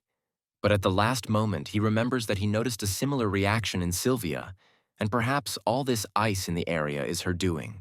While he was looking around the area, he didn't find his sister's body and decides that he needs to find out what happened while he was unconscious, picking up a fallen hairpin from the ground. Approaching the same captain, chained in a block of ice, he breaks it into small pieces and says that if the military is involved in this, they don't have long to live. At this time, a man driving a car passing by the checkpoint tells the private not to sleep at his post. It turns out that this is cattle saying that during such an important period of building shelters, they need to be extremely careful and not let a single infected person into the territory. Commander Roger, who is watching him, and his subordinate, who Scott was visiting, understand that Winston is trying to extract secret information. Meanwhile, in one of the abandoned buildings, the main character decided to collect his thoughts and think over a plan for further action. Taking the soul into his head comes the thought that the best way to get into the military unit is to go through the shelter to which he sent Goldie along with his new acquaintances. As the morning comes, he sets out on his journey holding a photograph of his younger sister in his hands and promising to definitely save her. Having set off on his journey and moving toward the shelter, he easily deals with ordinary rank-and-file infected thanks to his new physical abilities. When trying to use his new, recently acquired absorption skill, the system tells him that it cannot be used on normal opponents. Assuming that the skill requires a stronger enemy to use, he stumbles upon an advanced infected that gives off an ominous aura. The infected turns out to be quite strong as he is an awakened F rank and is easily able to crush the ground under his feet with powerful blows. Analyzing his opponent, Michael assumes that his strength and skin color make him a possessor of a very common rage skill that many had in his past life. Dodging his attacks, he manages to perform a grab and with a powerful blow from both legs knocks the zombie out. While his opponent is unconscious, he manages to use his absorption ability, and this time it is activated. Before this, I only used it on awakened zombies. I wonder what will happen now. By absorbing energy from the body of a defeated enemy, powerful waves of multicolored energy begin to hover around, and the system informs that the absorption is complete and disintegration has occurred. At the same moment, Michael notices a new rage skill that has appeared inside the system, the scale of which is filled to 1%. As far as I remember, in my past life there were very few people who could awaken 2 abilities, and there were no people with a large number at all. The protagonist understands that now he only needs to collect enough skills and fragments, and with a gene limitation he will be able to evolve almost infinitely. His thoughts are interrupted by a strange sound and huge waves of energy similar to those that occurred when he absorbed a new ability fall from the sky. A powerful wave of force pierces his body, and Michael, in horror, does not understand what is happening to him. After which, a huge mutated beast emerges from underground, and according to the system, it is at the level of an awakened monster. Michael's insight tells him that someone much more powerful is approaching here. At that very second, right in front of him, a powerful explosion occurs with peals of thunder, illuminating everything within a radius of several hundred meters. After the smoke clears, he sees his familiar Goldie in front of him, who turns out to be alive. The main character is very happy about the return of his pet, but he understands that it is not time to get upset and he needs to deal with this monster. A loyal friend stops him, asking the owner to give him the opportunity to deal with him alone, to which Michael gives his consent. Having received approval from its master, the beast rushes into battle with an opponent who, in appearance, surpasses it in strength. Goldie begins to deal devastating blows with her claws, making Michael realize that he too has evolved greatly during his absence. After a few minutes of fighting, Goldie decides to launch a powerful crushing attack and his entire body is covered in a bright, fiery shield. Having managed to capture his opponent, he begins to concentrate a huge amount of energy in his mouth. And literally a moment later, a powerful explosion occurs and not a trace remains of the awakened monster. You are a good boy. Congratulations on your evolution. But with such dimensions, it will be difficult for you to move, and it would be better to shrink to your previous size. Obeying the orders of his master, Gold shrinks to his original form, turning into a small, harmless puppy. Thinking about where to go next, the main character uses his detection skills to scan the entire area, sensing a huge number of signs of life nearby and decides to go there. Mistress Juno, I will connect you to headquarters for a further report on the situation. The screen that turns on shows a blurry image and the silhouette of a person who is interested in how the case is progressing. The situation is calm, but something unexpected happened that I wanted to report when we arrived at the place where the meteorite energy was coming from. The fragment itself was no longer there. In its place, we found an S-rank warrior. Her skill is absolute 0, but she is not on the lists. I took her on board and await your further instructions. The mysterious man through the screen says that this whole situation is very strange, as is the warrior who is not on the list. The man orders Juno to immediately deliver the girl to headquarters, after which the rabbit sets course back to base. At this very time, a handful of survivors armed with machine guns are trying to fight off a wave of infected. Among them is Scott, and Commander Roger's assistant, who does not understand how his colleague ended up here. I went on a mission, but Commander Roger did something to my car and I'm stuck here. How did you end up here? Roger's subordinate says that he was accompanying the scientists to the shelter, but suddenly their car was struck by lightning and disabled. He also adds that the people behind him are incredibly important for the future fate of humanity, and they must be saved at any cost. Scott explains that they won't be able to hold them indefinitely and they need to come up with an escape plan. At that very moment, their conversation is interrupted by a collapsing wall, through which a zombie of colossal size passes, which they cannot cope with. Roger's subordinate rushes into the attack, ordering everyone to protect the scientists while he distracts the zombies. Scott orders everyone to retreat and reduce the battle formation to save ammunition, because now the priority task is to protect the scientists. At this time, Commander Roger's subordinate begins to fight back against ordinary advanced infected with his bare hands. He continues to hold back the zombies rushing towards him, ordering everyone to retreat and take the scientists to safety. Scott, realizing that they are in a hopeless situation, orders everyone to follow his instructions and leave the battlefield as quickly as possible.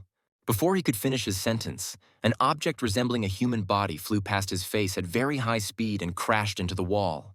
Looking at the pile of rubble, he notices a wounded colleague, who apparently could not hold out for long against a zombie of colossal size. The shadow of the huge mutant obscures him and the scientists, and for a moment it seems to them that their lives are hanging by a thread. At that very second, a powerful explosion was heard behind them, and something with incredible speed managed to protect them from the colossal mutant. Michael stands on the corpse of the defeated enemy, having already managed to absorb another % of the rage skill. Under incredible impression, Scott remembers that in front of him stands the very guy that Commander Winston ordered him to find. When he asks if you are the guy named Michael, the main character replies that it is him, indignant at how the military man knows his name. Scott understands that the goal of his mission is in front of him and wants to ask the protagonist for some favor, but he is interrupted. First, answer my question. You're Commander Roger, right? The stunned soldier, not understanding what is happening, answers the truth, saying that his commander is Mr. Winston. He also explains that they, along with the leadership, are aware of his situation and the conflict with Commander Roger, and they do not know who he is or why he is here. Remembering my past life, Michael remembers that after the apocalypse, all of humanity fell into madness, and only one elderly general stood to protect it until the end. When the commander found out what you went through, he wanted to meet you in person. I hope you will return to the shelter with us. At that moment, their conversation is interrupted by a powerful explosion and a mutant appears from the crowd of infected, his hands covered in lightning. Michael asks his new acquaintances to protect the scientists and wounded comrades while he deals with the enemy himself. Goldie, you also keep an eye on them just in case, but don't transform unless necessary. Otherwise, you won't be allowed into the shelter. Looking at the crowd of opponents, the main hero understands that only the one with lightning is awakened, and all the others are low-ranking and there is no need to use the skill. Before he could think of a plan of attack, a crowd of pawns immediately pounced on him, and it seemed to Michael that an advanced zombie was capable of controlling the weak. He uses them as a distraction, and while the protagonist is distracted, he tries to attack him with lightning bolts. The main character is surprised that the zombies have already evolved to a level where they began to develop intelligence, and apparently events are moving much faster than they did in his past. At this time, Commander Roger's wounded subordinate says that this advanced mutant is the one who struck their car with a bolt of lightning and knocked them out of action. During the battle, one of the discharges of electricity hits the roof above our heroes, breaking the supports, and a huge number of fragments begin to fall to the ground. The falling pieces of roof and metal raise a huge column of dust, in the outline of which Goldie can be seen taking on her true form. After the smoke and dust clears, all survivors are found to be unharmed, with no idea how they managed to escape harm. The scientist girl says that she imagined and saw a huge dog with wings that saved them while simultaneously looking at the little puppy. Goldie's mind flashes back to the time he was ordered not to take on his true form, or he would not be allowed into the shelter, and he is overcome with fear. The little puppy starts rolling around on the floor, pretending to be a harmless and weak creature so as not to arouse unnecessary suspicion. Meanwhile, another colossal fat zombie intervenes in the battle between Michael and the advanced mutant. Looking at him for a second, the main character thinks that his opponent has the skill of controlling awakened individuals. He immediately rushes to attack him, deciding that he needs to get rid of one opponent as quickly as possible, because together they will become much more dangerous. The survivors and scientists watching the battle cannot believe that an ordinary person is capable of fighting off such formidable opponents alone. Having exhausted the colossal mutant, Michael manages to use the absorption skill on him and receive another % of rage. After which he tells the electric zombie that it is his turn, and apparently this does not make him very happy. Ultimately, having chosen a convenient moment, the main character manages to get close to the enemy and use his ability on him. The enemy is defeated, and the evolution tree informs that a new lightning skill has been unlocked, and 1% of its abilities have been received. A handful of survivors rejoice at the protagonist's victory, while scientists discuss the crystals left in the bodies of the defeated mutants. The professor in glasses, looking at the artifact, says that this confirms the results of his research, and since yesterday, these crystals have been appearing on the bodies of the dead. The old scientist extends his hand to the protagonist, saying that his name is Bruce, and he thanks him for saving them. In a past life, the professor and his team were able to obtain energy from the cores of monsters, and thanks to him, genetic medicines appeared. In the most terrible times, it was this invention that helped ordinary people wake up and fight back against imminent death. Realizing that the greatest man who determined the fate of humanity stands before him, Michael shakes his hand and says that he is immensely glad to meet them. The intern asks Professor Bruce to come to him because he needs help, and the main character says goodbye to him, hoping for a further opportunity to meet him again. While the scientists continue their research on the infected without wasting a minute, Scott helps his comrade up, who thanks Michael. Always happy to help. You've been hit the hardest. We need to get you out of here. I'll try to find us a car. While they are still deciding how to get to the shelter, they hear worried cries from a group of scientists who are surprised by something. It's impossible, am I wrong? All the dead people should have crystals. Why aren't they here? Bruce suspects that there is something missing in his research, and he had hoped that he could easily use these crystals. Michael understands that the professor has already begun to research the monster cores, and most likely he absorbed them with his ability, so he needs to explain this to the professor correctly. He decides to clarify what exactly Bruce is talking about, realizing that he cannot interrupt his research because of a mistake and try to push him to the right train of thought. The professor hands him a green crystal and says that he needs to understand where these things come from and how they can be used to fight the infected. Michael says that it is unclear why they are called genetic cores, and he has already managed to eat several of them, after which he became stronger. Bruce, indignant at how one could be so reckless, scolds the young man, explaining that it was too dangerous to eat these kernels because they could contain a virus. After which he continues his thoughts about the fact that this in any case helped the main character become much stronger and most likely they can be used somehow. The professor begins to develop his own theory, and the protagonist is internally happy that he gave the professor the necessary food for thought. Pointing to the two fallen advanced infected, he explains that he may have accidentally destroyed the cores in the two specimens while fighting them. Having completed all the preparations and having found the car after some time, our heroes move towards the shelter, and Scott, while driving, asks Michael about how he ate the cores.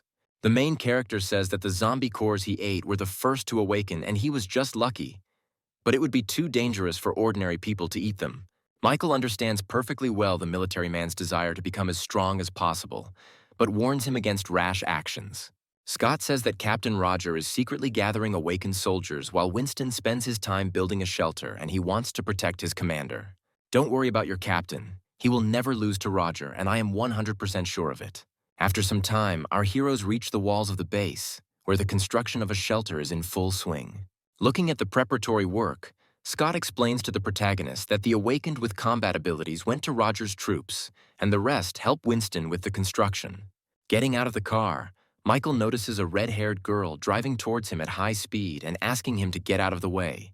Having lost control, the girl falls off the scooter and the main character manages to catch her in his arms. Realizing the situation she found herself in, the girl immediately begins to bow to our protagonist, asking for forgiveness for the inconvenience caused. Standing nearby, Scott realizes that his friend Olivia is in front of him and asks the girl what she is doing here. "Captain, we are so glad you are alive.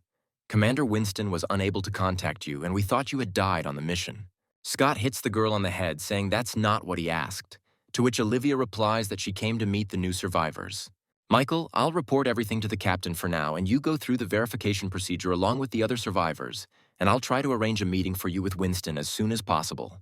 Watching the scientists and his new friend, Michael understands that it is better not to rush into trouble until he gets used to the new environment. Meanwhile, Olivia asks all the survivors to line up for further testing to see who among the people may be infected.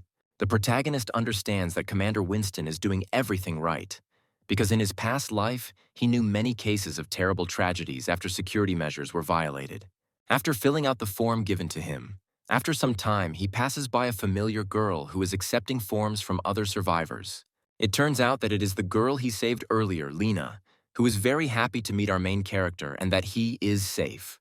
The girl rushes to thank our protagonist for recently saving their entire group from certain death. Michael is very glad that they managed to survive, and also that the girl joined the medical team. Lena reports that their squad captain Megan holds a much higher position and has recently had problems. At this point, they are interrupted by the cries of a disgruntled crowd of survivors who ask the two lovebirds to quickly finish their dialogue. The girl says that she needs to work, and Michael finally asks Lena to look after his puppy. The girl is very happy to meet the little puppy, realizing that this is the same familiar that helped them get to the shelter. Alina agrees to finally suggest that Michael have dinner together today because she is very happy to see him. After some time, the protagonist finishes taking tests, and the nurse asks him to go to the waiting room where he will be told the test results. After some time, a menacing-looking man enters the room where all the survivors are gathered and asks the name of one man. A voice of a man is heard from the crowd, who is immediately grabbed by two soldiers who say that he is infected and must be quarantined immediately. The survivor tries to say that there is some kind of mistake here, but the commander immediately shuts him up, saying that this is not a kindergarten and the situation is very serious. The man, realizing that he has no choice, stops resisting, and traces of a spreading infection are visible on his neck behind his shirt. All the rest of the uninfected, the man named Michael must stay here, and the rest can go rest, and tomorrow they will begin to help build the shelter. The survivors leave the room looking at our protagonist, assuming that he was very unlucky, and that the same fate awaits him as the stranger who was just taken into quarantine. The commander says that he was informed about a certain important person by his name and asks to follow him to a special room.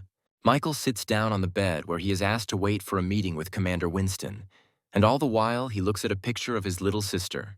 At this time, somewhere in the laboratory, Sylvia is in a strange capsule, and people nearby are discussing the fact that her blood test did not show the result they needed.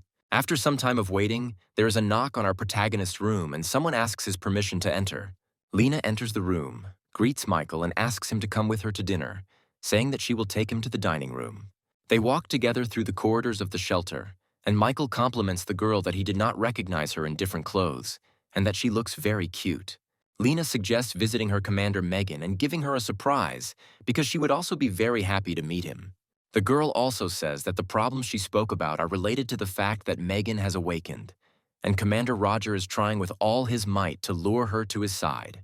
This information begins to anger the protagonist, realizing that this willful warrior is trying to stick his nose where it doesn't belong.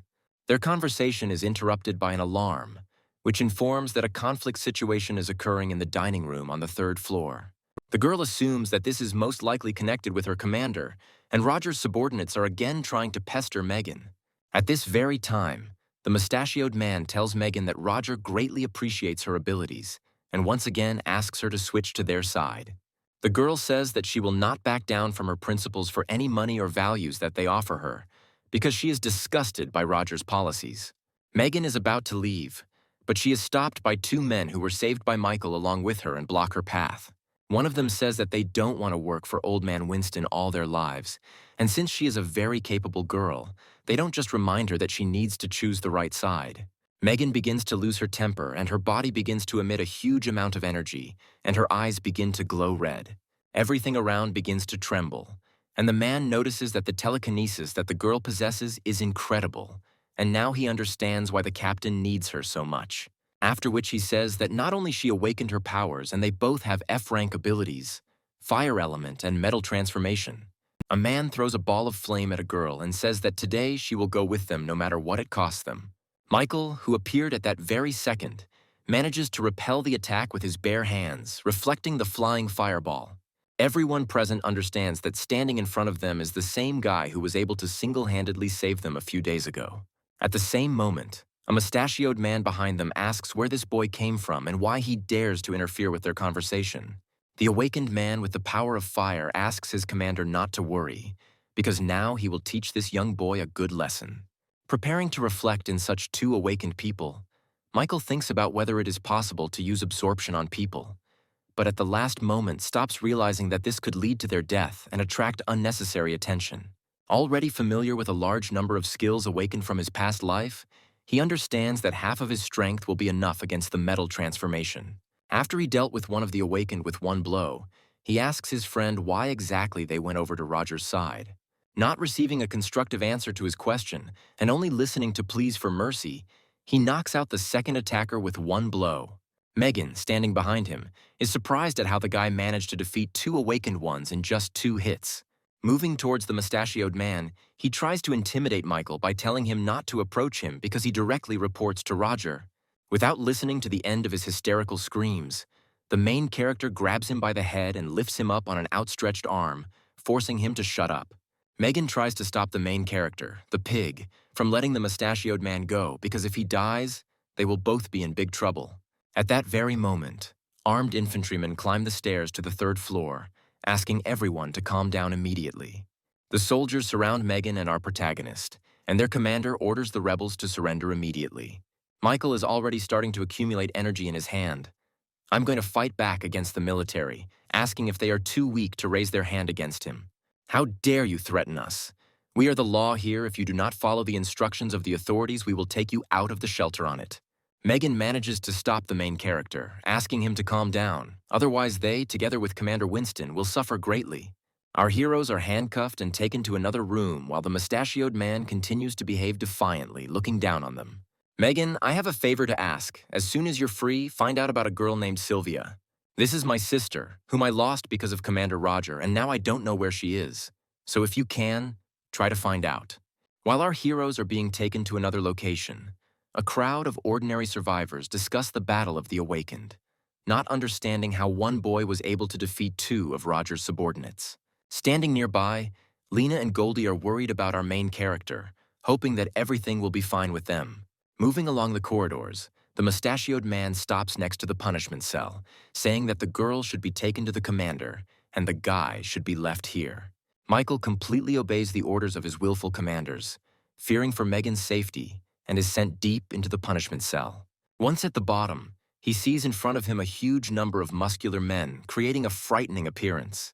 The mustachioed man orders everyone to make this impudent boy understand why they can't go against him, and even if he dies here, no one will remember him. Michael easily breaks the handcuffs, realizing that Megan is no longer here and he can stop holding back. He can take out a dozen trained fighters with incredible ease using simple blows. You understand that the situation is not going well. The mustachioed captain, fearing for his safety, once again tries to threaten the main character and asks him not to come too close. His vile and mean behavior begins to cross all boundaries, and he holds a test tube with a virus from the laboratory in his hands, saying that if something happens to him, his subordinates will poison the young girl Lena. At that very moment, their conversation is interrupted by Scott, who, along with other armed soldiers, goes down to the punishment cell asking his colleague for an explanation. The mustachioed man points towards the defeated fighters and says that this young man wounded 6 officers and should be punished. Scott grabs the man's hand, asking what the vial of virus is doing in his hands and where he got it. He orders the man to be immediately delivered to Captain Winston, saying that now no one will save him and that a cruel punishment awaits him. Michael thanks Scott for saving him and wants to ask for something, but he interrupts him, saying that first they need to leave this blood-smelling room. After some time, they both go up in the elevator, and when Michael asks where they are going, the cattle answer that he will soon find out everything himself. Having climbed to the top floor and opened the door, Michael sees Commander Winston in front of him, who greets him and asks him to sit down in a free seat.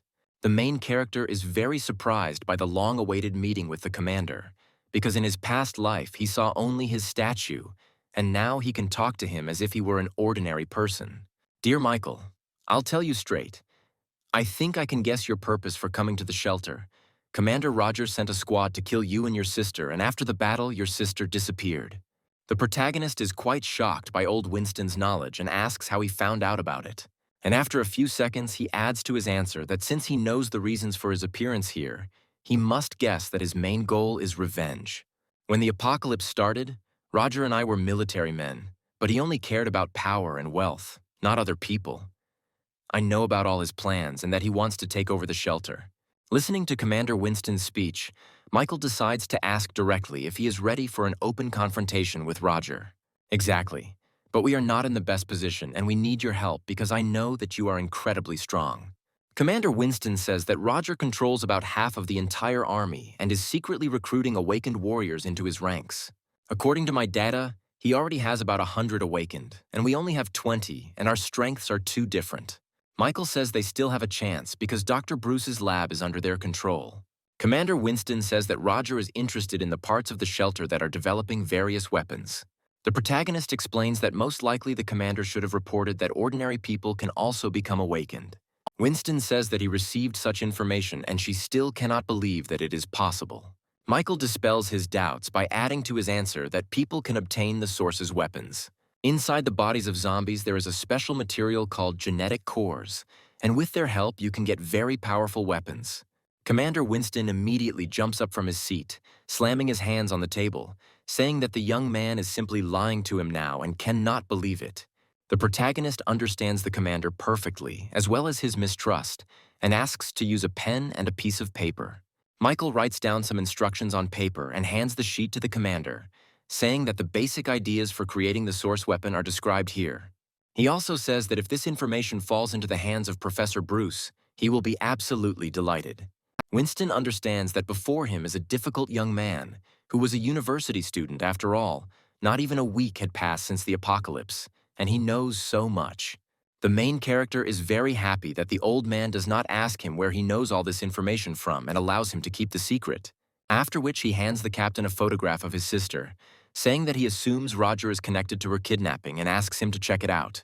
After looking at the photo, Winston says that apparently things aren't that simple with his sister and hands him a tablet with a video recording from the surveillance cameras. At first, I also suspected Commander Roger, but after a while, I realized that it was not his doing. The commander assumes that his sister was kidnapped by an unknown organization, and Michael realizes that in his past life, there were no other shelters or secret organizations. The protagonist remembers that while he was unconscious, he did not feel anyone else's presence. But who in that case was this woman, and why did she need to kidnap Sylvia? I notice the protagonist's concern. Winston tries to cheer him up by saying that everything will be fine with his sister, but he won't necessarily help her. I swear that for the rest of my life I will help you in any endeavors, and will definitely find your missing sister. Frankly, Michael, I had a plan to defeat Roger even without the genetic weapon, and I want you to look at it. Commander Winston hands the protagonist a small black box containing a black cube. With a wave of 2 fingers, the cube begins to turn into incomprehensible clots of energy and cover the old man's hand. A few moments later, his body, and in particular his left arm, is enveloped in a black substance that resembles armor. Throughout human history, countless myths and legends have created many rumors about those commonly referred to as gods who created this world. Left behind evidence such as these relics are proof of the existence of a higher power, and they possess mysterious powers.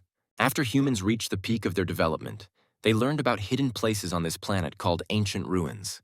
The small cube I have with me is a relic of an ancient civilization, the armor of the sky god.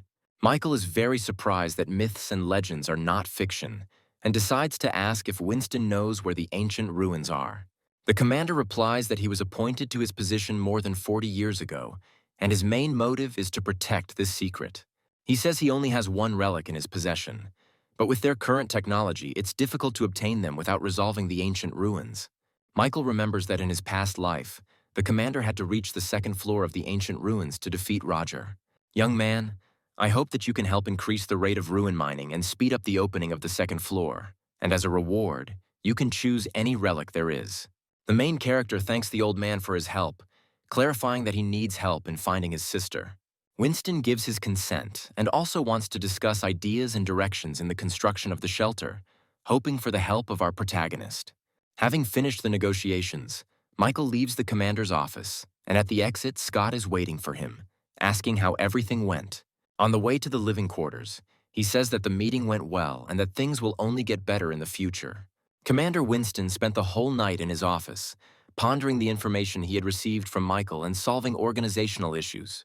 Already in the early morning, he decides to contact Professor Bruce to pass on to him the information he received about a powerful weapon. While the professor explains that he is busy with research that was prompted by a young man he met recently, Winston says that he also received some information from him. They are both surprised that one young guy has had such a strong influence on the course of their common confrontation in the fight against the apocalypse. Bruce says he never thought that 2 old men who are almost 200 years old would be helped by some young guy and forced to move forward. Winston suggests that Michael's appearance in their hideout is not a mere coincidence, and that he may be a new hope for them. Our main character is met by Megan and Lena, who are happy to see him and that everything is fine with him. Megan says that after she was captured, Commander Winston immediately sent several people to her who managed to save her. After which, our heroes understand that the situation is gradually improving and go to the canteen to have a little snack. Meanwhile, Commander Roger is beside himself with rage, realizing that Michael, whom he sent to kill his people, has come to the shelter. In a fit of rage, he orders the recruitment of Awakened to continue and the training of their special unit to be intensified. Assuming that Commander Winston is trying to strengthen his position, he is in no way going to give in to him.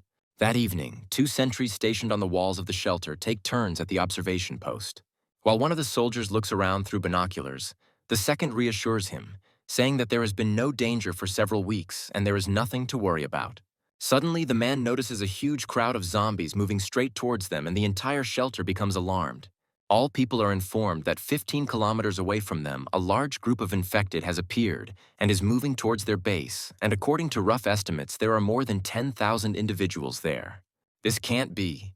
Our base is still under construction, and we are completely unable to cope with such a number of enemies. Winston immediately contacts Commander Roger, who says that he is aware of the situation and that if they do nothing, the walls will be destroyed. He also says that his Awakened squad is the only one capable of fighting back against such a number of infected, and he has one condition. Roger asks in return that Winston hand over all his military powers to him and resign. In the commander's rage, Winston does not understand how, in such a hopeless situation, when the lives of other people are at stake, Roger cares about gaining power and authority. My dear friend, I have told you long ago that in an extreme situation only with absolute power can you rule as a king. Winston does not understand what to do in such a hopeless situation, when the lives of tens of thousands of people are at stake. The commander gives his consent, after which the cattle immediately begin to try to stop him, saying that under no circumstances should power be transferred into Roger's hands. We have no choice but to ask him for help. I can't look for profit when the lives of my people are at stake. At this very time, Roger orders all their forces to be transferred to the front lines to fight the zombies, and also immediately begin mobilizing their awakened squad, because he doesn't want his shelter to be damaged. Meanwhile, panic and rumors begin to spread among the military about what is happening outside the shelter walls. Commander Winston comes down to the people, asking for silence and reporting that a huge horde of infected is moving towards them. He asks people to remain calm because they should not be afraid, and let everyone be ready to defend this place at the cost of their own lives. Right now, more than half of the shelter's forces will be sent to the front along with Commander Roger's advance party to protect all of humanity. The old man gives a fiery speech trying to raise his fighting spirit and inspire the soldiers to defend all those remnants of people for whom all this was started. Meanwhile, panic begins to break out in the corridors of the residential sectors, and Scott rushes to meet with Michael. He informs him that the shelter is currently being attacked by more than 10,000 zombies, and Commander Winston was forced to turn to Roger for help. He also reports that the commander was forced to make a deal, which included the conditions of a complete transfer of power and command over the shelter. Michael can't believe it, saying that this can't be done and asks to tell him where the commander is now. Scott says that Winston has already gone to the front lines and he also needs to hurry, after which he hands the main character a map indicating the escape routes. Finally, he asks not to worry about Megan and Lena and promises to take care of them. The protagonist understands that the wave of zombies moving towards them should have appeared only after a month, as it was in his past life, but everything is going much better. Meanwhile, the military, using helicopters, observes a huge accumulation of mutants moving towards the shelter. Using military equipment located around the perimeter, as well as bombs, they try to stop the moving horde. Unfortunately, this is not enough, and although they manage to thin out the ranks of mutants, the main forces of zombies move towards the shelter. I begin to transfer military equipment towards the base. A detachment of awakened people of Commander Roger arrives at the front line. The man leading their squad declares that after much training, they are finally ready to fight in real life. Awakened humans are able to easily fight off ordinary low-ranking zombies. This picture gives confidence and optimism to ordinary soldiers who hope that the power of superhumans will help them cope with this threat. The morale of the awakened begins to rise, and they are confident in their abilities, saying that dealing with mutants is as easy as crushing ants. At that very moment, one of the warriors of the detachment tries to warn his friend of the danger approaching him. Without having time to react, his body is instantly cut into two parts by a very powerful and dangerous enemy. Behind him is a mutated awakened zombie with truly incredible power.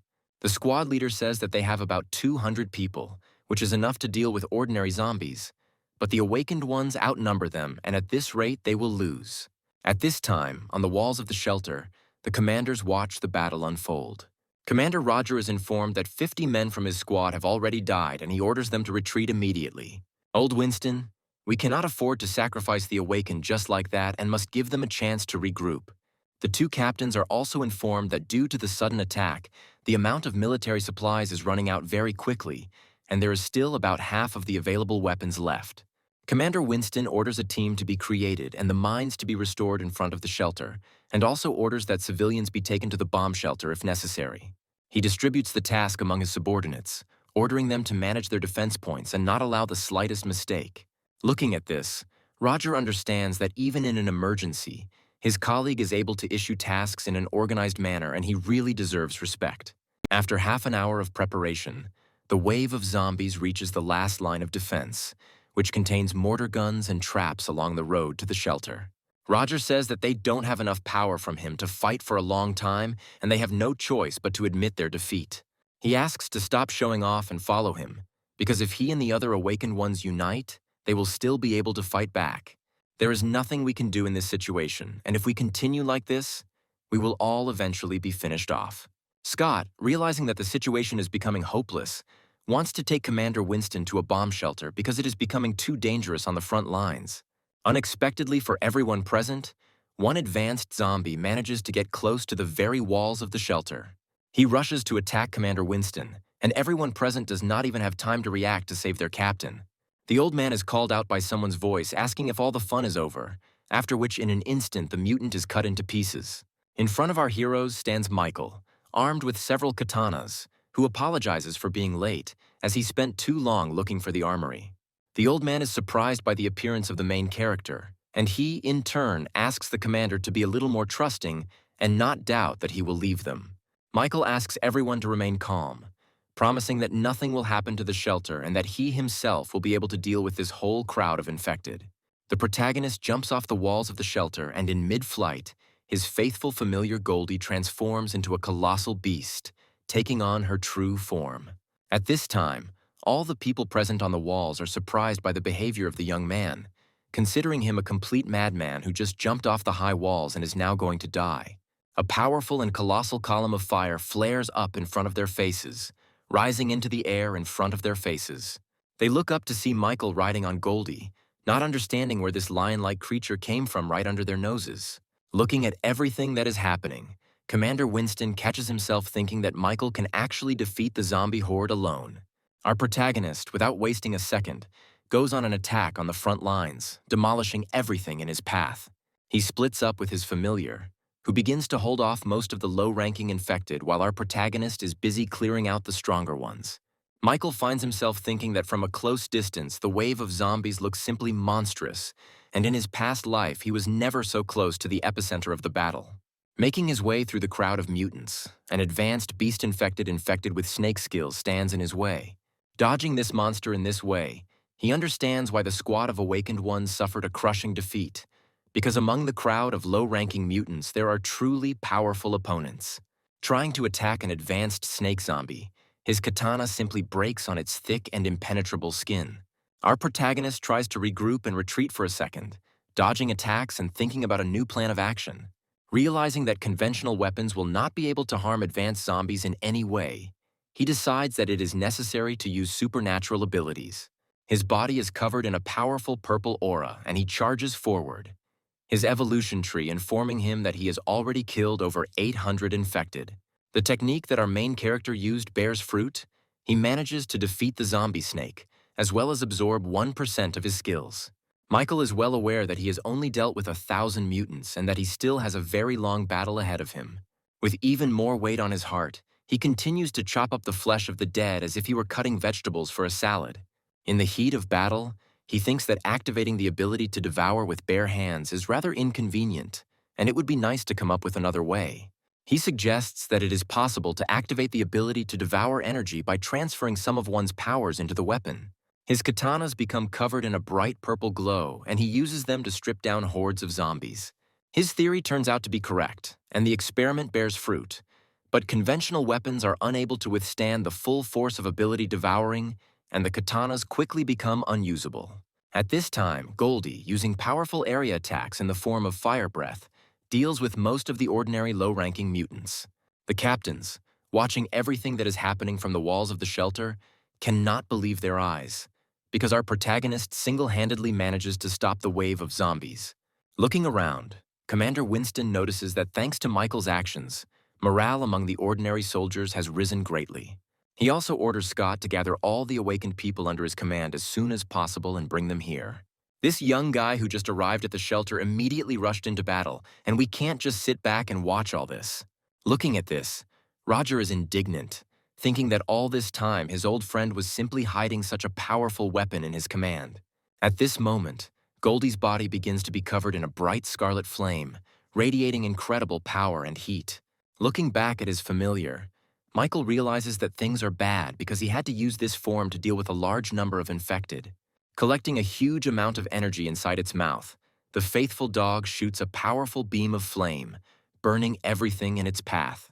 The commanders, watching everything that is happening from the walls of the shelter, are amazed by such a destructive force that even rocket artillery is not capable of. After such a devastating powerful attack, Goldie, having spent all her strength, takes her original form and can barely stand on her feet. Looking at the scorched earth, Michael notices that the genetic cores of the zombies that his dog destroyed are scattered throughout the area. The body of the little familiar immediately begins to absorb all the cores, absorbing a huge amount of energy. Having absorbed such a colossal amount of cores, his body wraps itself in a cocoon, and Michael realizes that he is beginning to evolve. However, the energy released during evolution attracts all nearby zombies, and the evolution itself leaves the body too vulnerable to attack. The main character immediately rushes into the attack, protecting the body of his partner, realizing that his strength is irreplaceable, and he evolves into the E class, which will significantly increase his strength. Michael spares no effort in trying to protect Goldie, realizing that this is the very first wave and the following ones will be much more terrible, and the help of such a powerful partner will always come in handy. Having killed most of the low-ranking infected, only the awakened ones remained before him. But if the protagonist continues to fight, his psychological state may collapse. He remembers that in his past life he put all his strength into the final battle and died in the process. But this time, everything is different, and it is too important for him to protect what he wants. Michael, realizing with all his might that he cannot give up right now, continues to protect the body of his faithful partner, fighting to the end. In the heat of battle, he is suddenly attacked from behind by a monster's hand, but a boulder that comes out of nowhere saves his life. Behind him, there's a squad of awakened ones led by Megan, who threw this boulder with the power of her telekinesis. The girl says that they all came to his aid because they are also ready to give their lives to protect the shelter. Having also managed to observe how the battle was going, she managed to take with her several swords that would help our protagonist in the battle. Commander Winston, watching all this, looks around, trying to tell Roger that the tide of battle is changing in their favor. Realizing that Commander Roger has disappeared somewhere, a soldier calls out to him, reporting that someone has left the shelter in a helicopter and taken with them a powerful weapon from the warehouse. At the front, Michael asks all the awakened to be as careful as possible and to distribute their forces in such a way as to form a line of defense guarding the cocoon with his familiar. The squad of awakened ones, sparing no effort, rushes into the attack together with our main hero, defending all of humanity at the cost of their own lives. People with defensive abilities such as strengthening their bodies remain on the defensive, guarding Goldie. Other awakened ones with more powerful and destructive skills rush into the attack, helping to exterminate the evil spirits. Some act as assistants using healing skills or enhancing physical or magical skills. The commander's subordinates are already so familiar with their abilities that they can easily work as a team. Megan, I ask you to stay here with everyone and protect Goldie at all costs while I go ahead.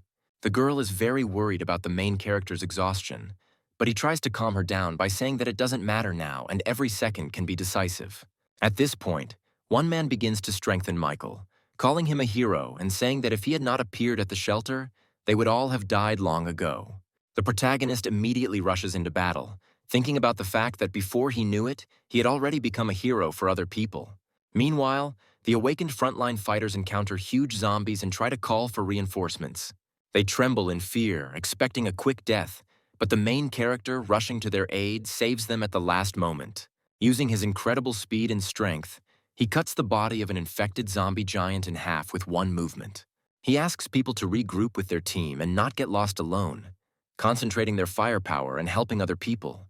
Michael also understands that his psychological state will not last for too long, and he needs to finish everything as soon as possible while the enhancement is affecting him.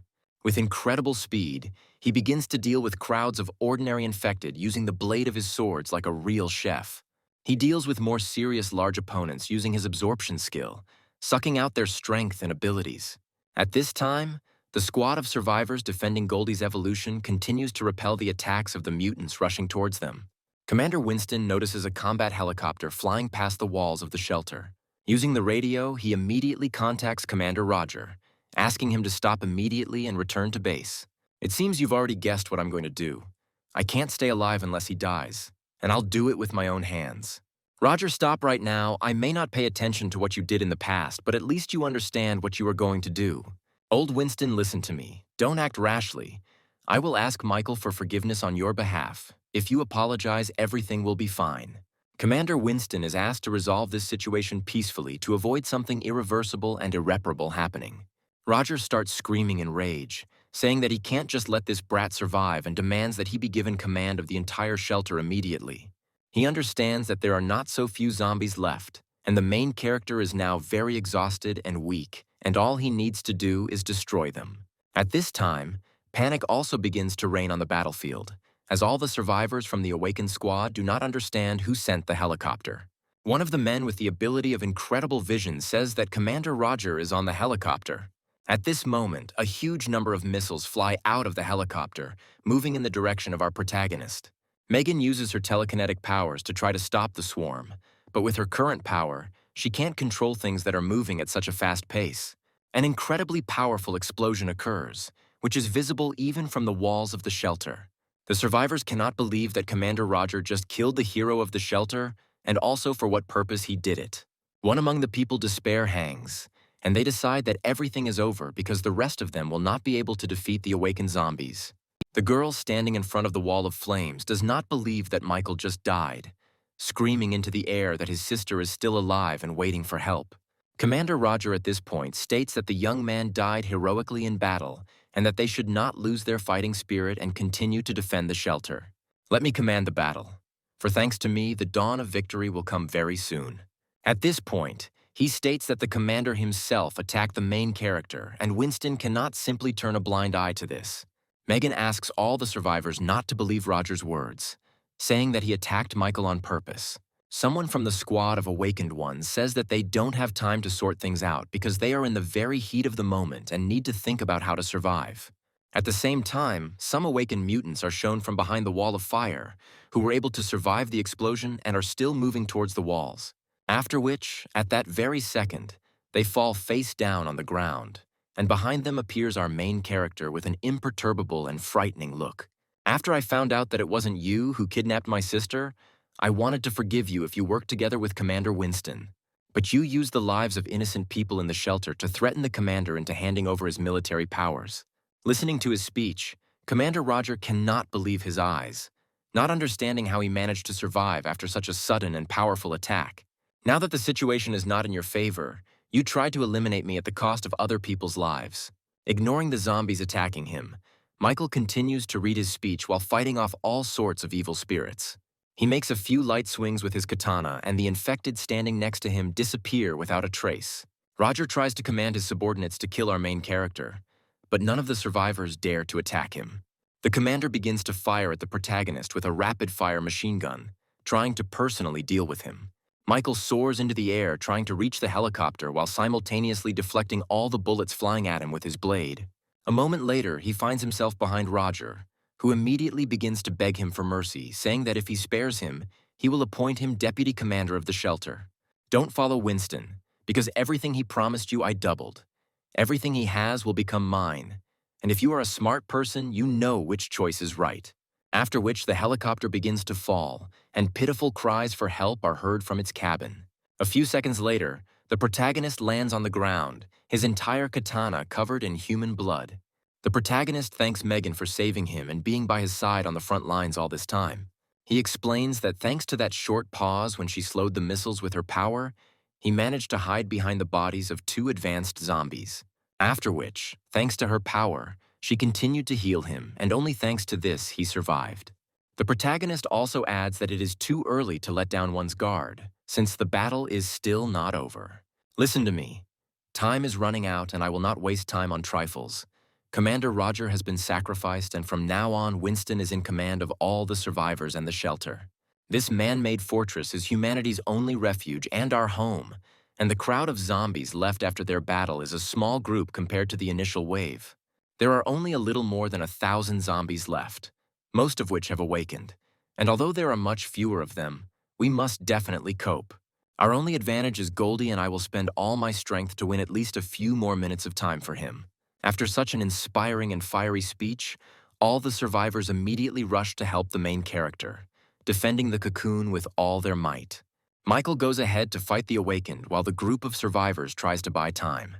The main character, having much more potential in combat skills, begins to destroy more powerful enemies by fighting them alone.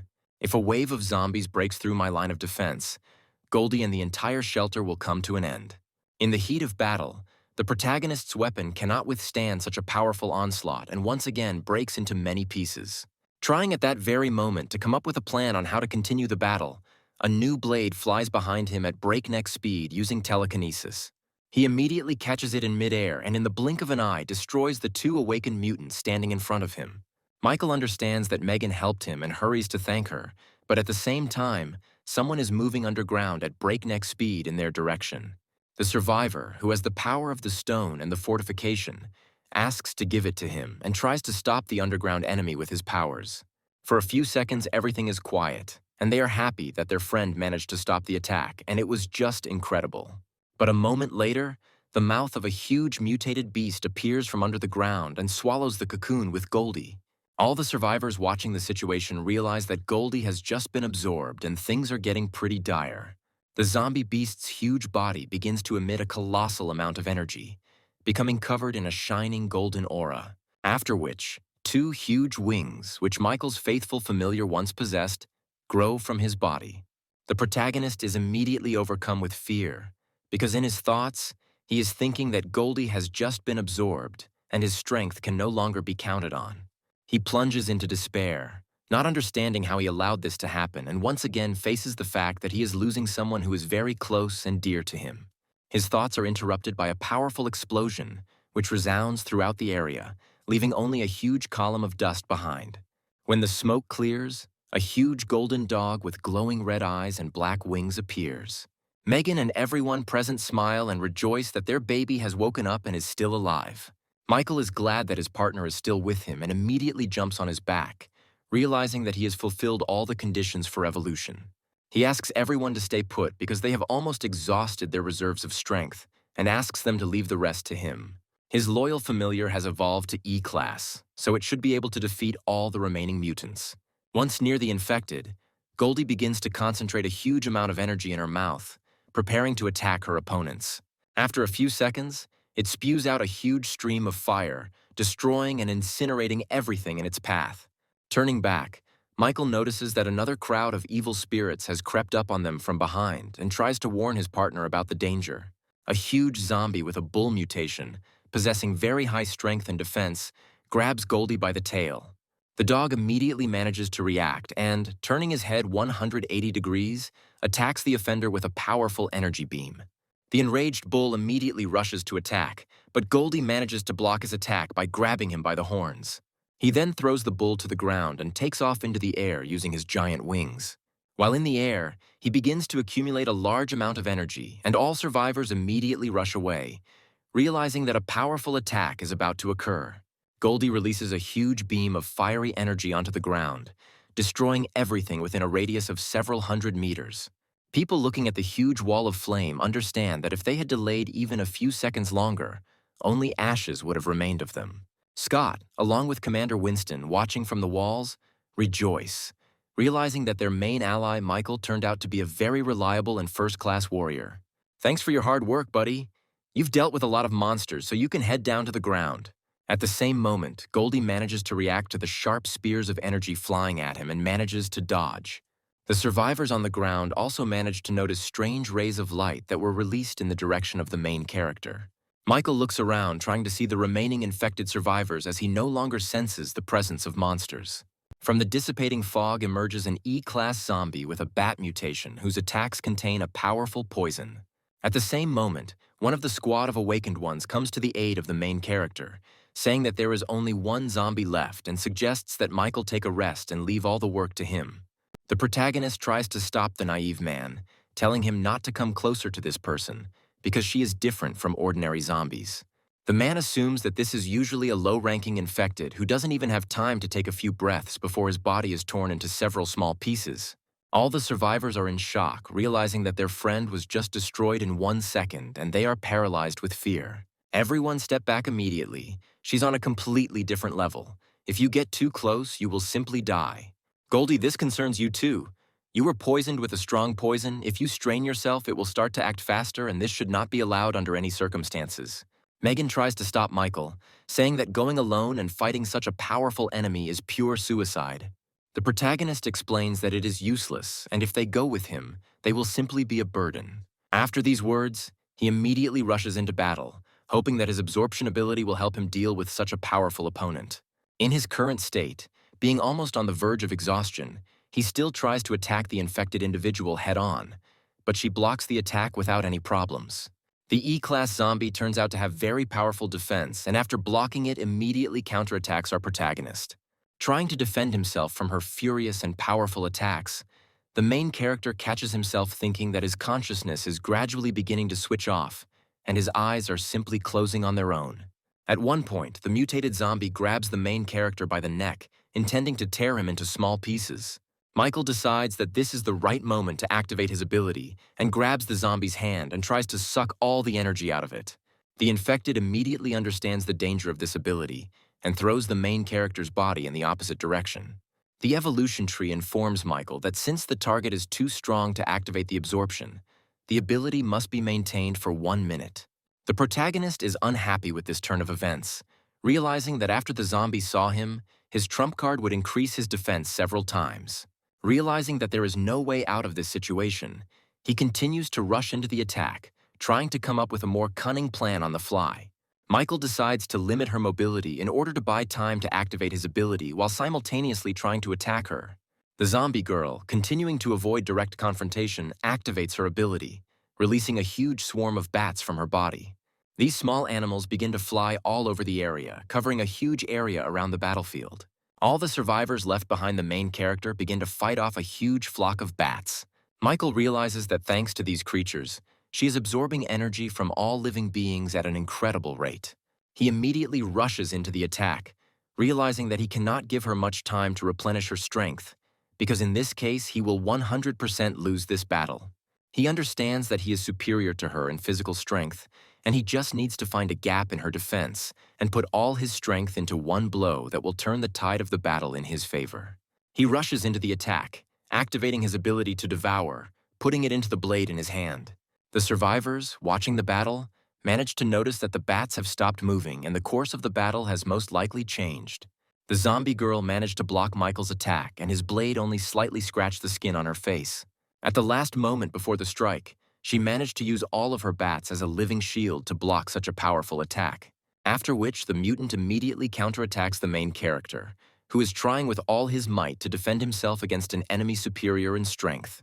Using his speed and stealth skills, he tries to find a weak spot in his opponent's defense and attack him from behind. The zombie girl also successfully parries this attack, and she and the main character continue to exchange series of blows.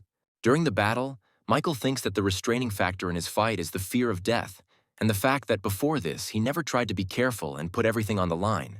He begins to think that he remains as useless as in his past life, despite the fact that he now has access to the incredible power of the Tree of Evolution. At that very second, something very strange happens, and he manages to turn the tide of the battle by grabbing the mutant and throwing her very powerfully to the ground. Looking up, we see that Michael's consciousness has evaporated somewhere and his eyes have lit up with a bright blue glow, and blue cracks are visible all over his face. In an instant, his body begins to overflow with frantic power, and he grabs the zombie girl by the two huge wings sticking out of her body. Pinning her to the ground with his foot, he mercilessly tears these wings from her body, and a frantic cry, saturated with pain and horror, is heard throughout the area. The Tree of Evolution seems to start talking to the consciousness of the main character, telling him to evolve and under no circumstances stop.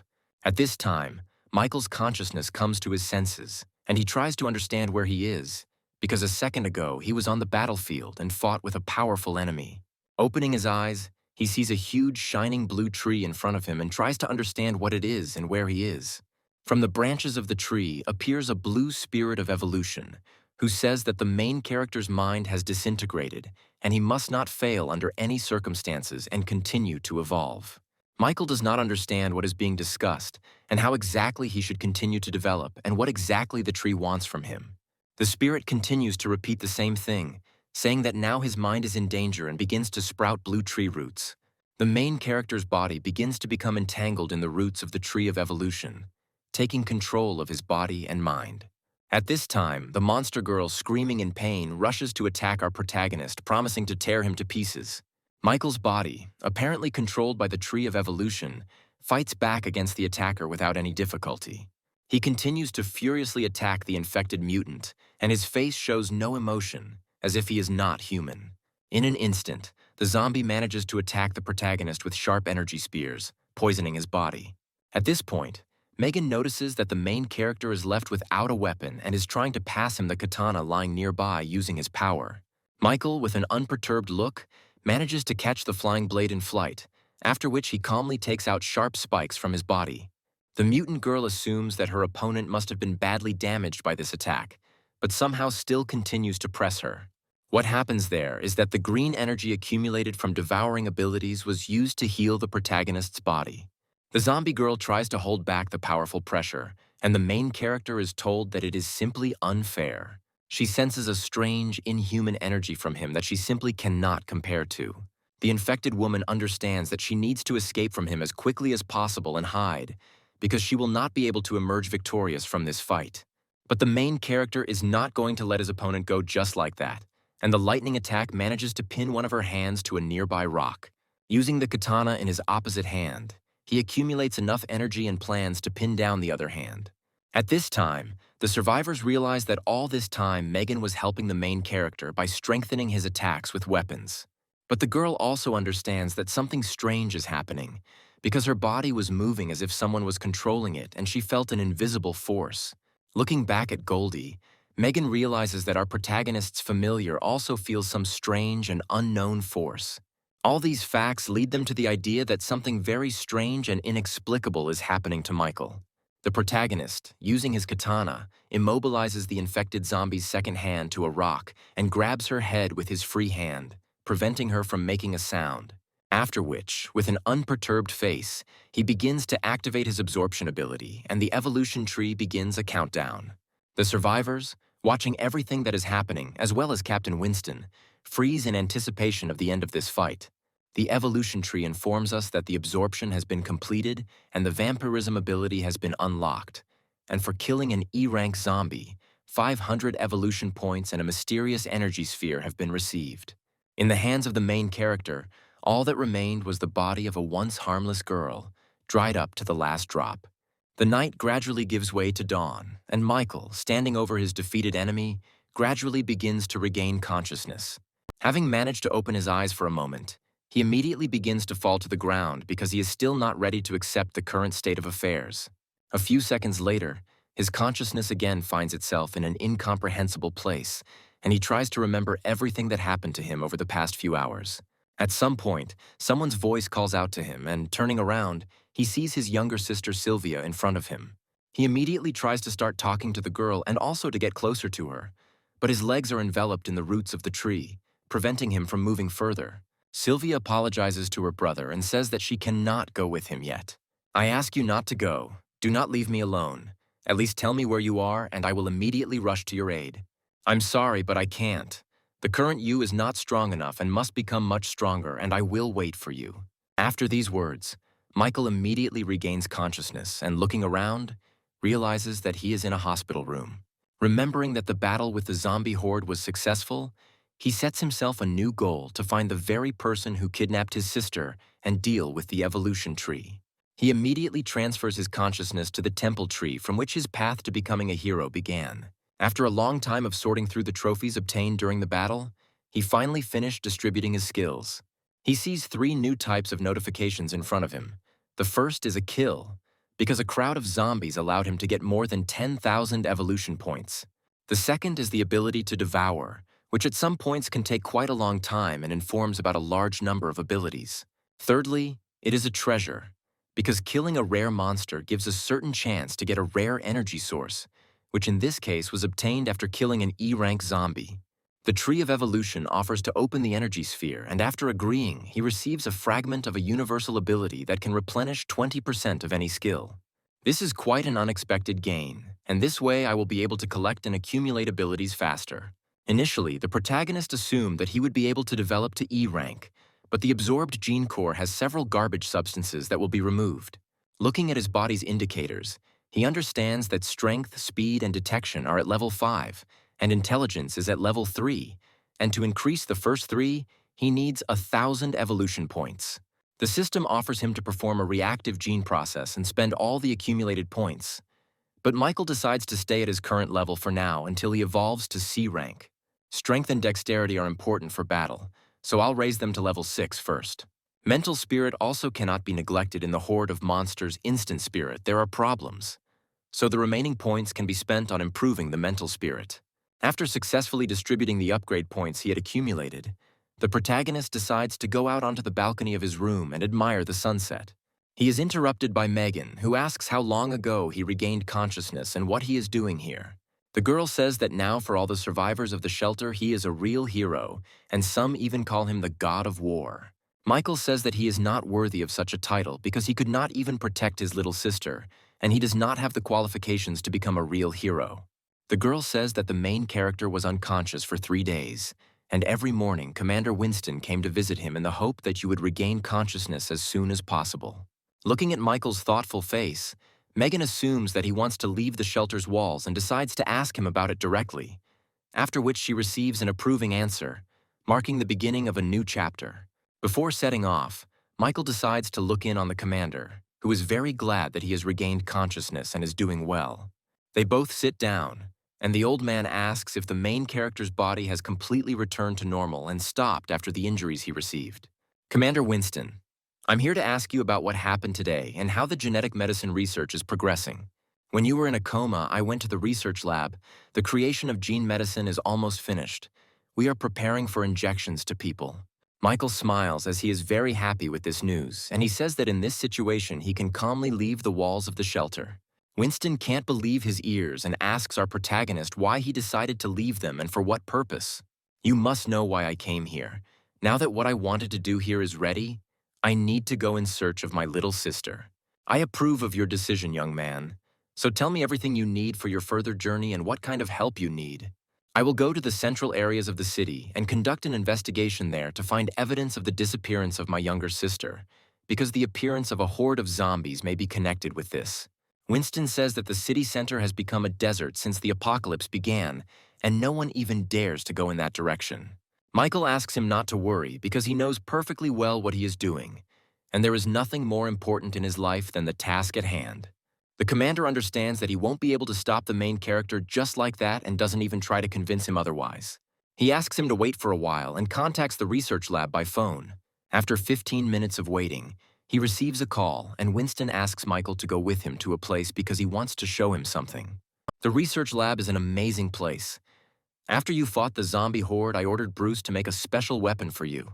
Moving along the corridors toward the laboratory, Michael says that as soon as he receives the weapon, he will immediately leave the walls of the shelter.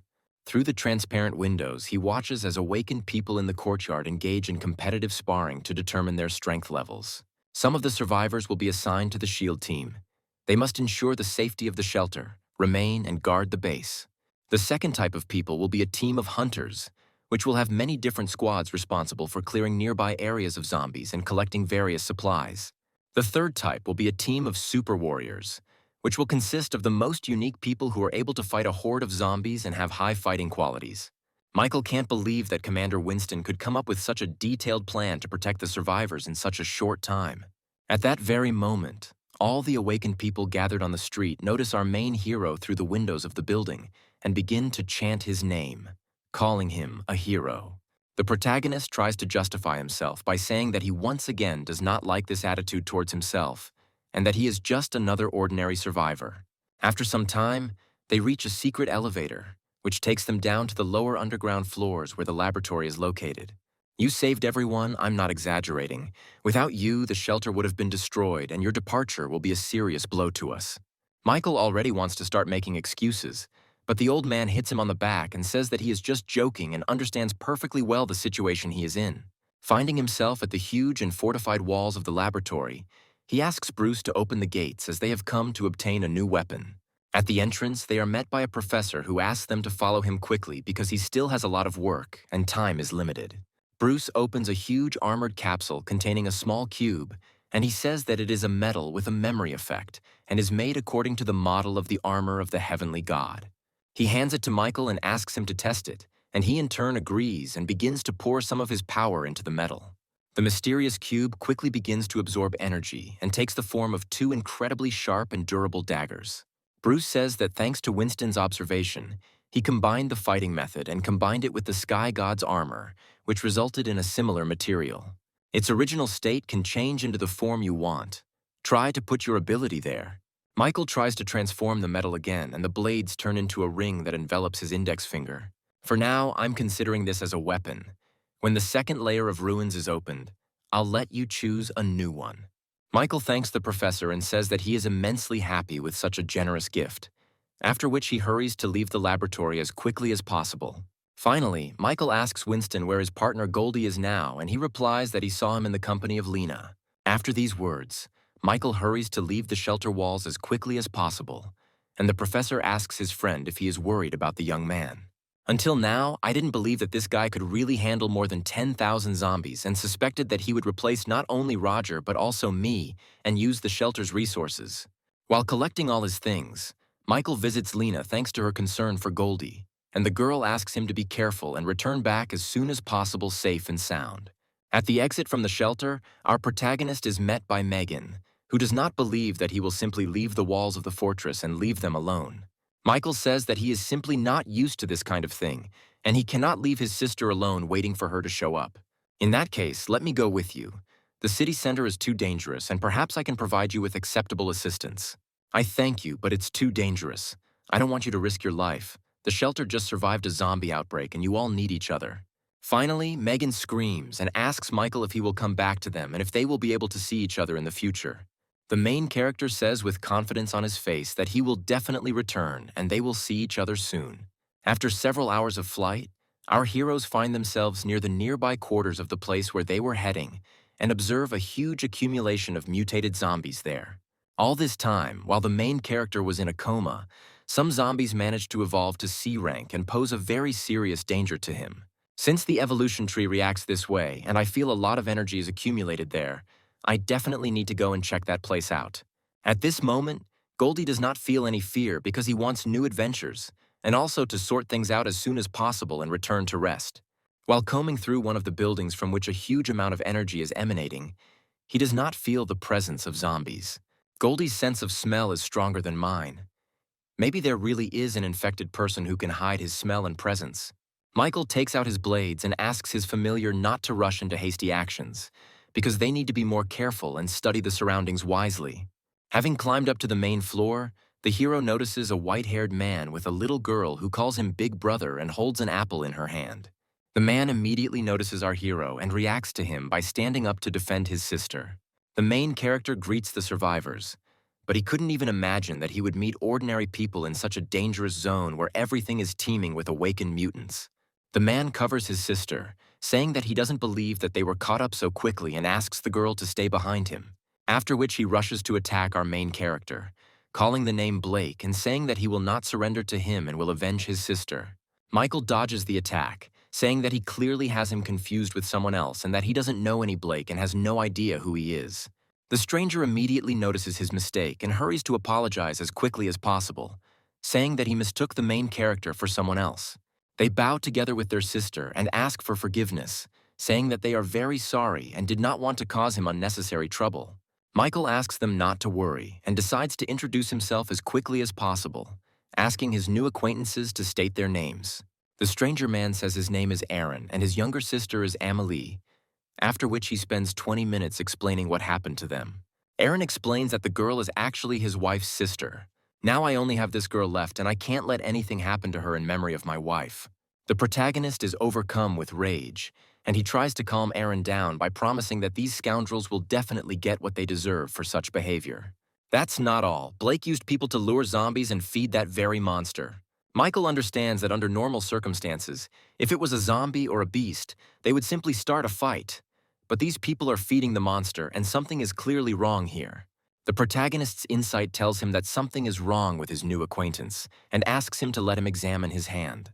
He discovers something resembling a plant seed on its shoulder and assumes that the monster needs human food because it is a plant type and cannot move in search of food. Such plants have a certain camouflage or luring method, like a piranha tricks food by dragging it into its lair. When the virus began to spread throughout the world, most living beings became infected and turned into mindless, bloodthirsty monsters, including ordinary plants. Since the monster plants were very rare, they had a source of life force in the depths of their roots and a huge gene inside their body. Because of such unique features in his past life during the apocalypse, Every time a mutated plant-type monster appeared, it attracted countless people who fought to the death for it. Michael could never have imagined that he would encounter such a monster, and he needs to destroy it as soon as possible to get the source of life force. The protagonist's thoughts are interrupted by Aaron, who asks if everything is okay with him and why the protagonist just stands there without moving. This place is not safe. You will be found quickly, and I am sure that those who are looking for you are already somewhere nearby, especially since you have seeds attached to you that give away your location. That's it. It's not surprising that every time we hide, ours very quickly finds that we need to get out of here urgently. Michael tries to reassure his new acquaintances by saying that he will definitely help them in a difficult situation and destroy all the offenders. The man does not believe the words of the protagonist, and the fact that he alone is capable of defeating such a number of enemies who have weapons and superpowers. Michael says that he also lost his little sister because he was not strong enough, but assures Aaron that he is strong enough to protect them both. The man agrees with him, realizing that if he continues to live in constant hiding and running from problems, then nothing will change. We won't do anything. We'll just rest here and wait until they find us themselves, because with their help, we can penetrate their base. After a few hours of rest, the main characters hear a crowd of people climbing the steps towards them. Looking at the thugs, Aaron says that Blake is not among them and that they are just pawns who do dirty work. One of the bandits says that because Aaron and his sister ran away, the boss punished him very severely and he is going to take revenge for it. After these words, he runs up to him and starts beating him with his fists with all his might, using his face as a punching bag. Michael already wants to help his new friend, but he stops him, saying that he is fine and there is no need to interfere. The thug doesn't understand who Michael is. They decide to take him with them to the base because they will all be useful as additional food. After some time, using a vehicle that is fit for movement, they reach a huge stadium covered in giant roots and branches. Near one of the doors inside the building, 2 guards are standing and they hear someone screaming at the top of their lungs behind the door, begging for mercy. The boss has been playing around lately, bringing in guys and girls and making them watch while he has fun with her. This guy's name seems to be Austin, and the boss definitely has some kind of disgusting interest in him. But in this situation, might makes right. Inside the room, we see a guy sitting and tied to a chair with a gag in his mouth and a man getting dressed, zipping up the fly of his pants. On the bed in front of him lies a disfigured and beaten girl who has just been abused and is asking Austin for forgiveness. Having finished dressing, the man moves towards the tied-up guy, asking him if he liked the performance. "Why are you angry? You should be grateful to your girlfriend, because if it weren't for her, you would have died long ago. Blame yourself for being weak and worthless." He then tears off a piece of tape covering Austin's mouth, saying that he is interested in hearing his thoughts after watching this spectacle. The guy immediately starts screaming at the top of his lungs to the point that the capillaries in his eyes start to burst, promising Blake to kill him at the first opportunity. He in turn immediately delivers a powerful blow to Austin's stomach, causing him to writhe in pain and stop screaming throughout the room. He starts kicking him, mocking him, and saying that he will not stop until he becomes crippled, and then uses him as bait. The girl lying on the bed asks Blake to stop, saying something about promising to let her boyfriend go if she agrees to his request.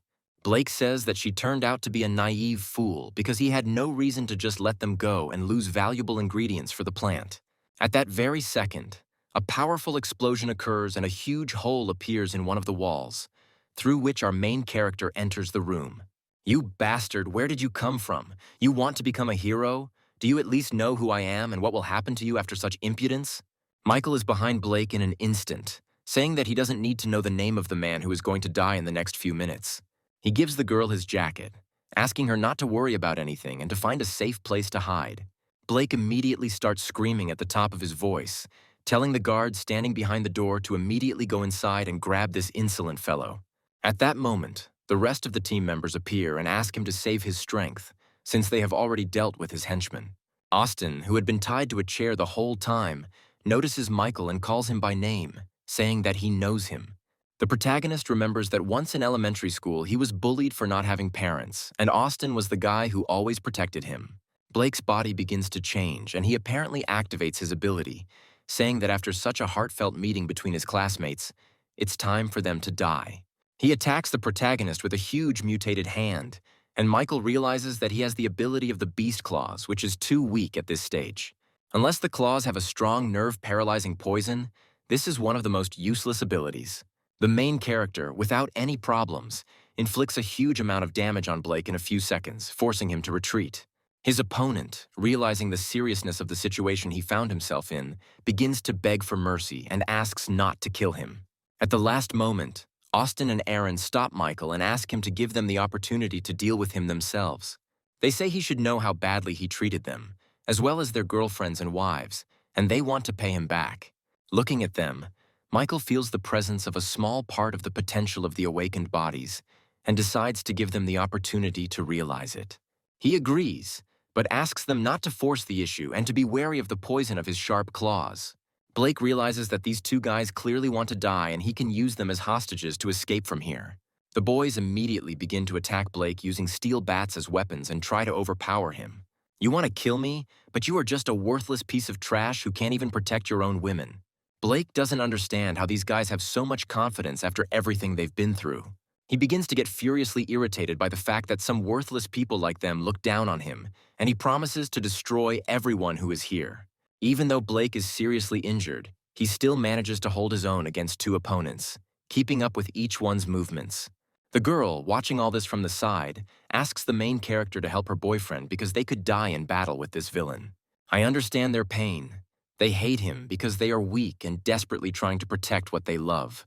They try to atone for their guilt, and in search of change and strength, they take unprecedented risks, putting their own lives at risk."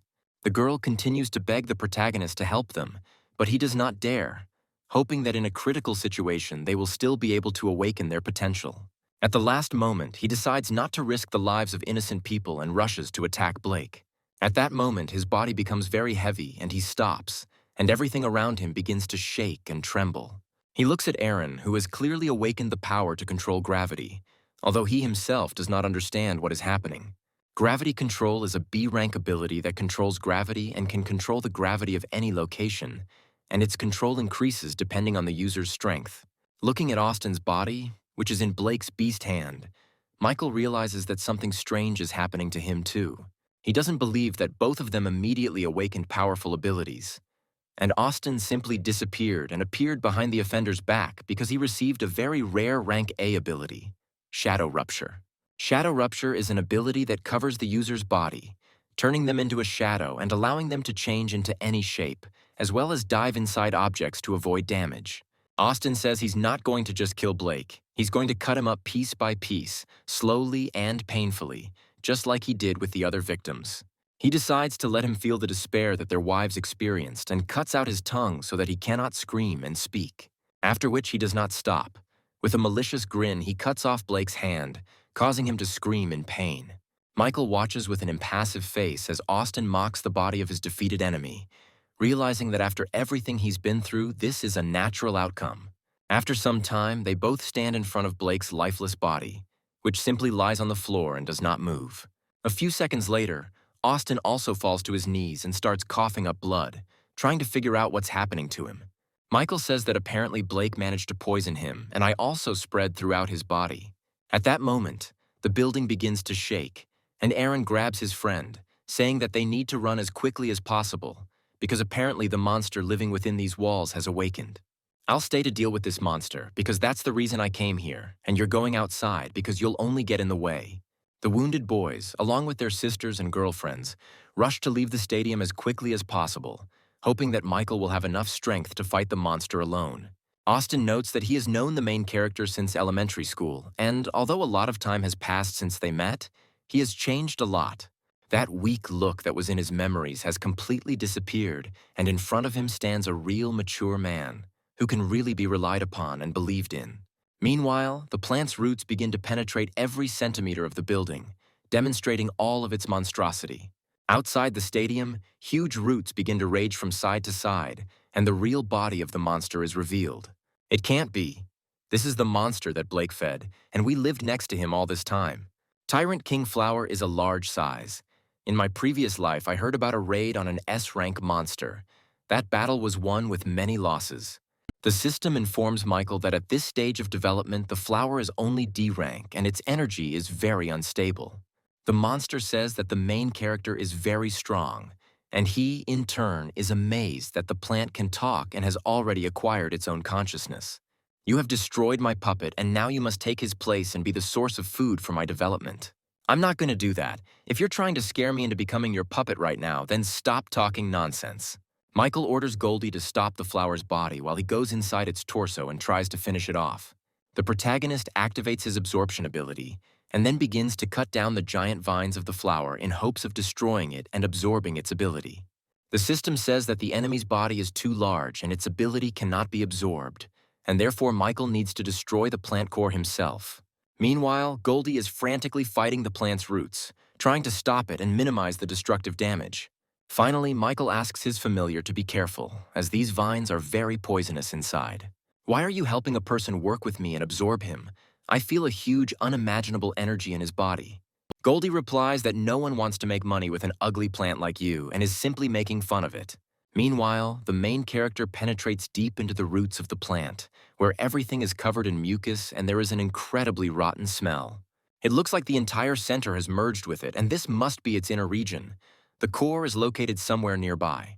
Michael hears the voice of a girl who asks to save her because she is very hungry, and there are other survivors here. She continues to insist that she is very hungry. She attacks him, and he sees that it is in fact the mutilated body of a former human. He notices a huge number of dead people who have merged with the plant's roots and are now his puppets. The plant claims that these people were absorbed by it, and it specifically copied their appearance and voice to use for further purposes. I don't have time to look at your perverted tastes, these scenes of fighting and killing each other. I've seen it too many times, and I don't want to look at innocent people killed anymore.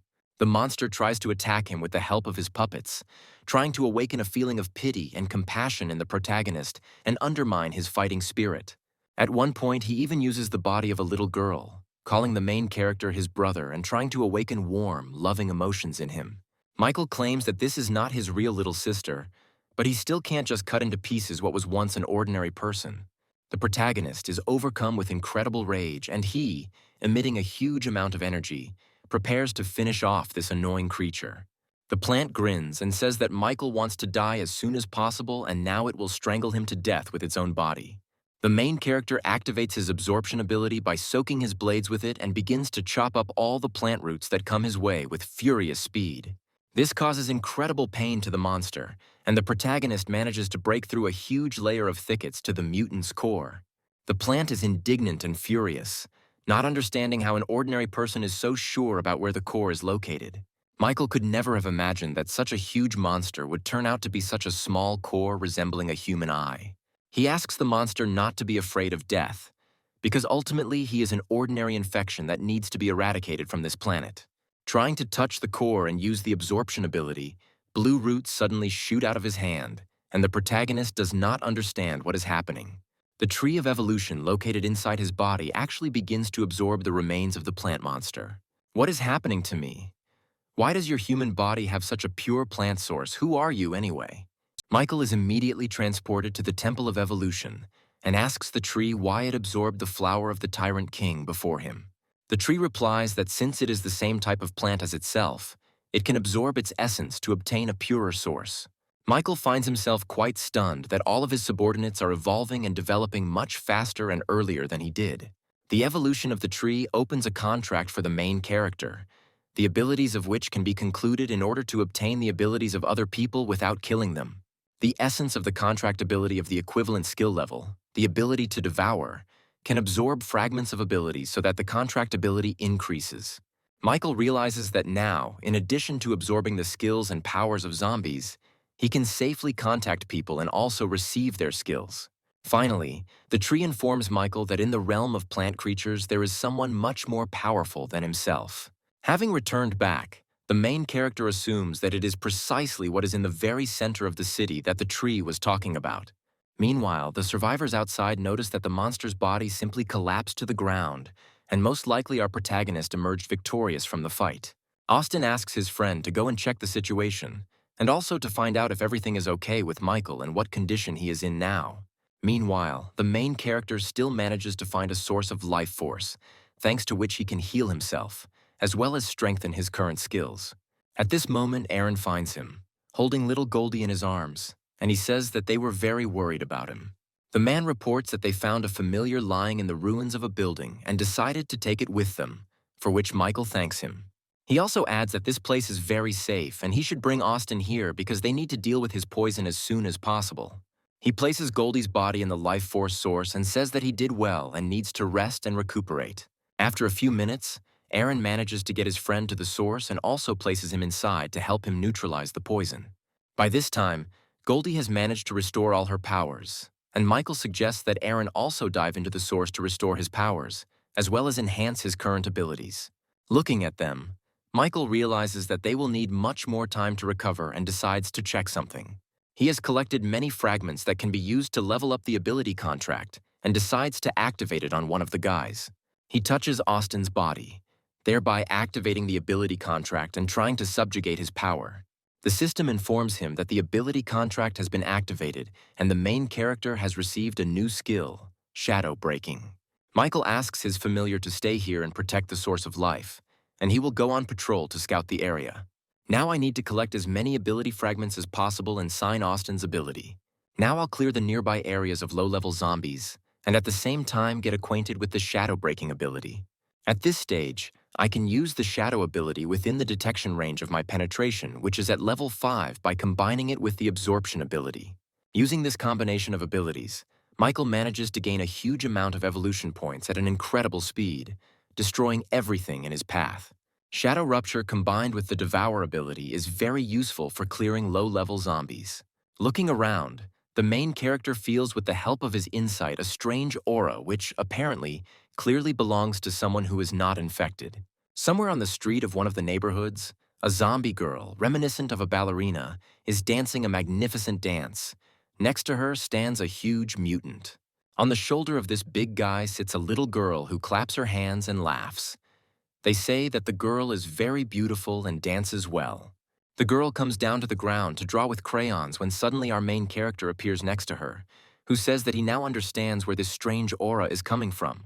The zombie giant immediately rushes to attack our protagonist, but he manages to defend himself with his blade.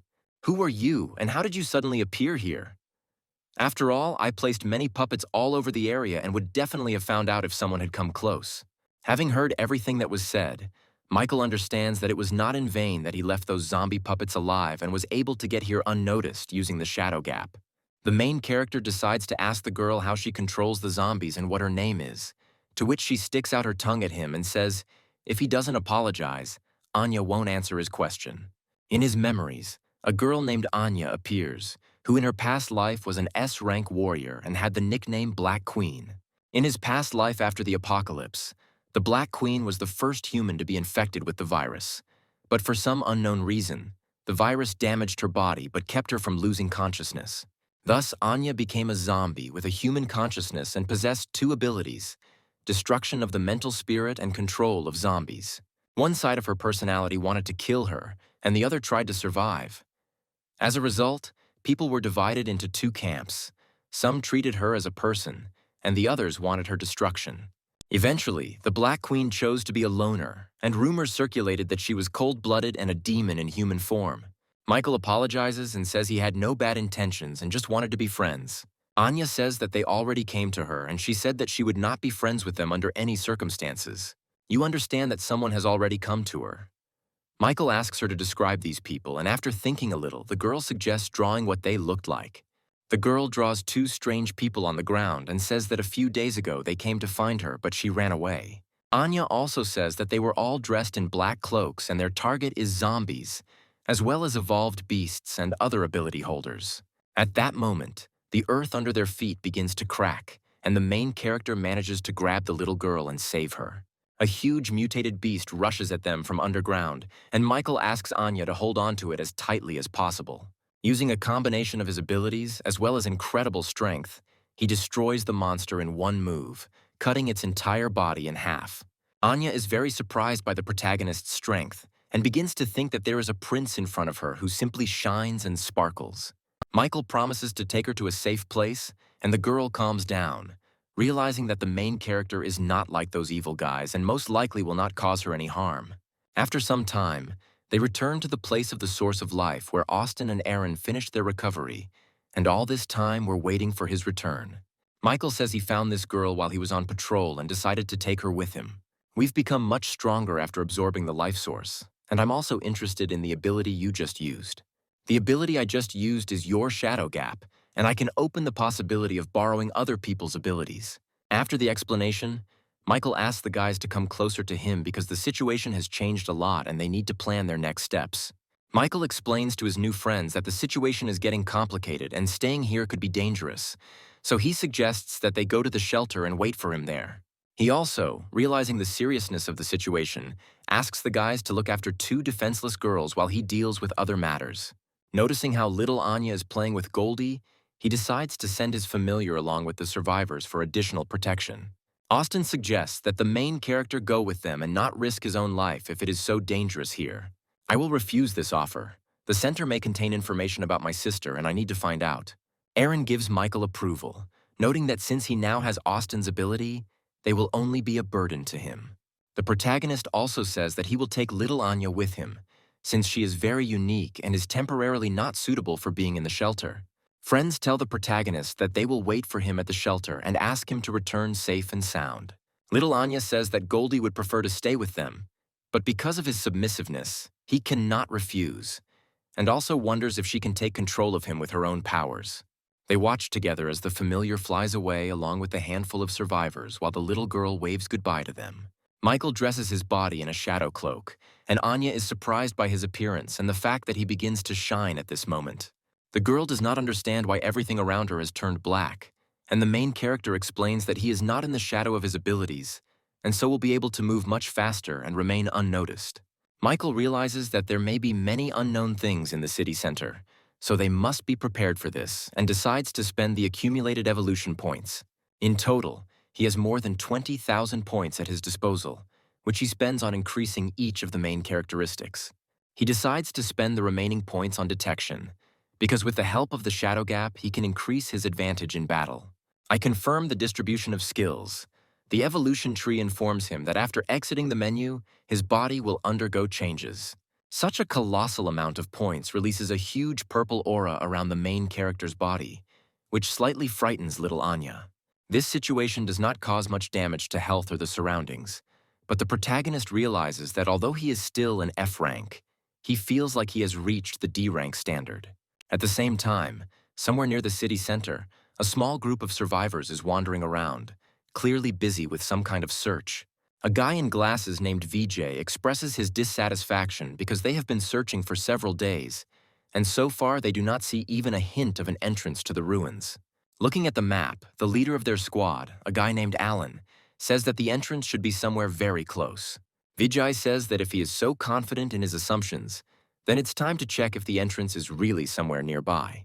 He places his hand on the ground because his A-rank ability density can determine the density of a substance, change it, and control its molecular structure. While he is busy searching, a girl named Theodora asks where another member of their squad has gone, to which Alan replies that she has her own mission and she can suddenly go somewhere. At one point, Vijay announces that there really is a large space below and perhaps a passage can be made there.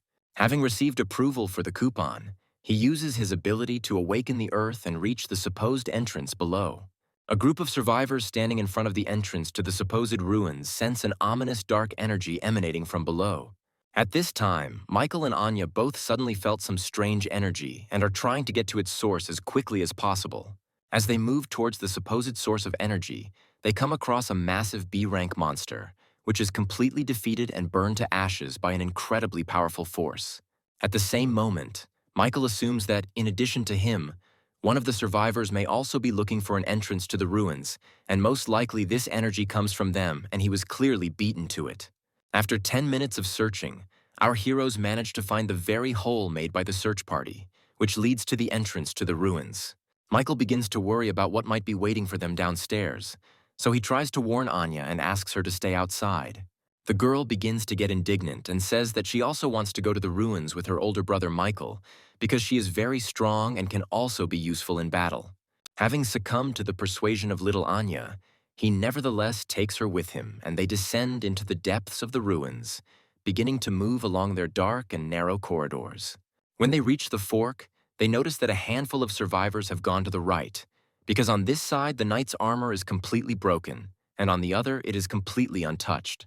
The protagonist immediately concludes that the survivor clearly did not come down here alone, and the group could have split up.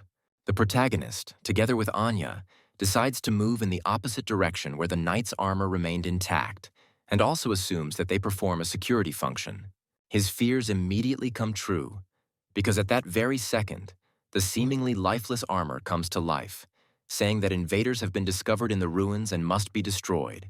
Michael, deciding not to stand on ceremony and without wasting much time, uses the shadow rupture technique and in a matter of seconds deals with all the soulless puppets. After the victory, little Anya finds something strange on the bodies of the defeated knights and tries to tell the main character about it. The girl takes something interesting out of the depths of her armor with her hand, saying that apparently this thing makes the knights come to life and move. She holds a small blue crystal in her hand, saying that if her memory serves her correctly, it is called an energy core and there is a lot of energy in this crystal. Michael upsets the girl by saying that unfortunately, they are all of the lowest rank and completely useless, and she can throw away all those that she has already managed to collect. Their conversation is interrupted by a creepy, ominous sound of iron scraping against a stone floor, which makes them wary. The sound continues to increase in volume, and soon from the depths of the dark corridors appears the silhouette of a huge knight, who is on a completely different level than the previous ones. Without much ceremony, the enemy immediately tries to attack our protagonist, but the shadow skill allows him to avoid the blow. Michael realizes that he just needs to destroy its energy core and then the knight will not be able to move. Using his shadow skills, he literally tries to tear apart the knight's armor from the inside with countless attacks. All this does not give a noticeable effect, and Michael assumes that the monster is protecting its crystal with all its might by moving it throughout the entire space of the armor. The high-level knight doesn't give our protagonist time to think and rushes into the attack again, raising his giant sword above his head for a crushing blow. The blow is so powerful that it literally splits the stone slabs on the floor where our main character was supposed to be. Everything that happens in a few moments takes on completely different circumstances, and an incomprehensible energy projectile tears off the knight's right hand, in which his sword was located. Apparently, Michael managed to dodge and also throw an enchanted weapon at his opponent, after which he decides to use his physical skills and literally crushes the monster's iron armor with a powerful kick. These damages no longer allow the knight to move, and after the victory, the main character discovers an energy crystal and a stone tablet inside his armor. "You understand that this crystal already represents at least some value?" he asks Anya to keep it for herself, after which he tries to visually understand what use this stone plate could have, which looks unfinished and needs to find the second part. His thoughts are interrupted by a sudden earthquake, which causes the stone slabs beneath their feet to shift from side to side. After a few minutes, a passage opens in front of our heroes, leading down to deeper levels of the ruins. Michael assumes that the stone slab in his hand is a guide and tells Anya that they will most likely have to go down. Descending the steps, they find themselves in front of a stone bridge leading to a small arena in the center of which is a giant armored spider. The protagonist hands the girl a stone slab, ordering her to stay here and not take a single step to the side until he deals with the enemies. Having noticed our protagonist, a swarm of small spiders immediately pounces on him, which are clearly controlled by the main specimen in the center of the arena. Michael immediately rushes to attack them, realizing that he will definitely have to face other survivors who have descended into the ruins, and his main goal is to get as many things as possible and increase his combat power. During the battle, all his thoughts are occupied not with how strong his opponents are, but only with thoughts about who the people are who managed to descend into the ruins before him. The power of the giant spider is not enough to resist our main character, so his thoughts are occupied only with how he can force the evolution tree to increase its level. Realizing that at the moment this is not the most important task that faces him, he tries to finish the battle with the giant spider as quickly as possible and unravel the secret of the stone slab. Having finished the battle, Anya is surprised by the strength of our protagonist, who asks not to overpraise him, because he was able to win only thanks to his knowledge of the enemy's weak points. As a reward after the battle, he was able to find the second part of the stone slab, as well as an intelligence crystal, which increases this characteristic by 10%. After which he again asks the little girl to hide the crystal in her purse, and also to return the second part of the stone slab to him. As soon as Anya takes the crystal in her hands, it immediately splits into atoms and her body is enveloped in blue flame, and she feels how her intelligence begins to increase. Michael tells the girl that she unknowingly absorbed a crystal that increased her powers, and now her skills will be much stronger, after which he decides to combine the parts of the stone slab. After the plates are connected, they immediately release a huge amount of energy, and a hologram of an upside-down pyramid appears in front of them. Looking at the hologram, Michael understands that this is a map of the ruins, on which the reward and danger are marked with lines and colors, and that on the 5th floor is the most powerful of them, where the strongest opponents will be waiting. Little Anya notes that, looking at the map, it seems strange to her that there is no path to the 3rd floor, where none of the corridors lead. The main character also finds this very strange, but their conversation is immediately interrupted by an incomprehensible movement from the arena, where the remains of the defeated spider monster are lying.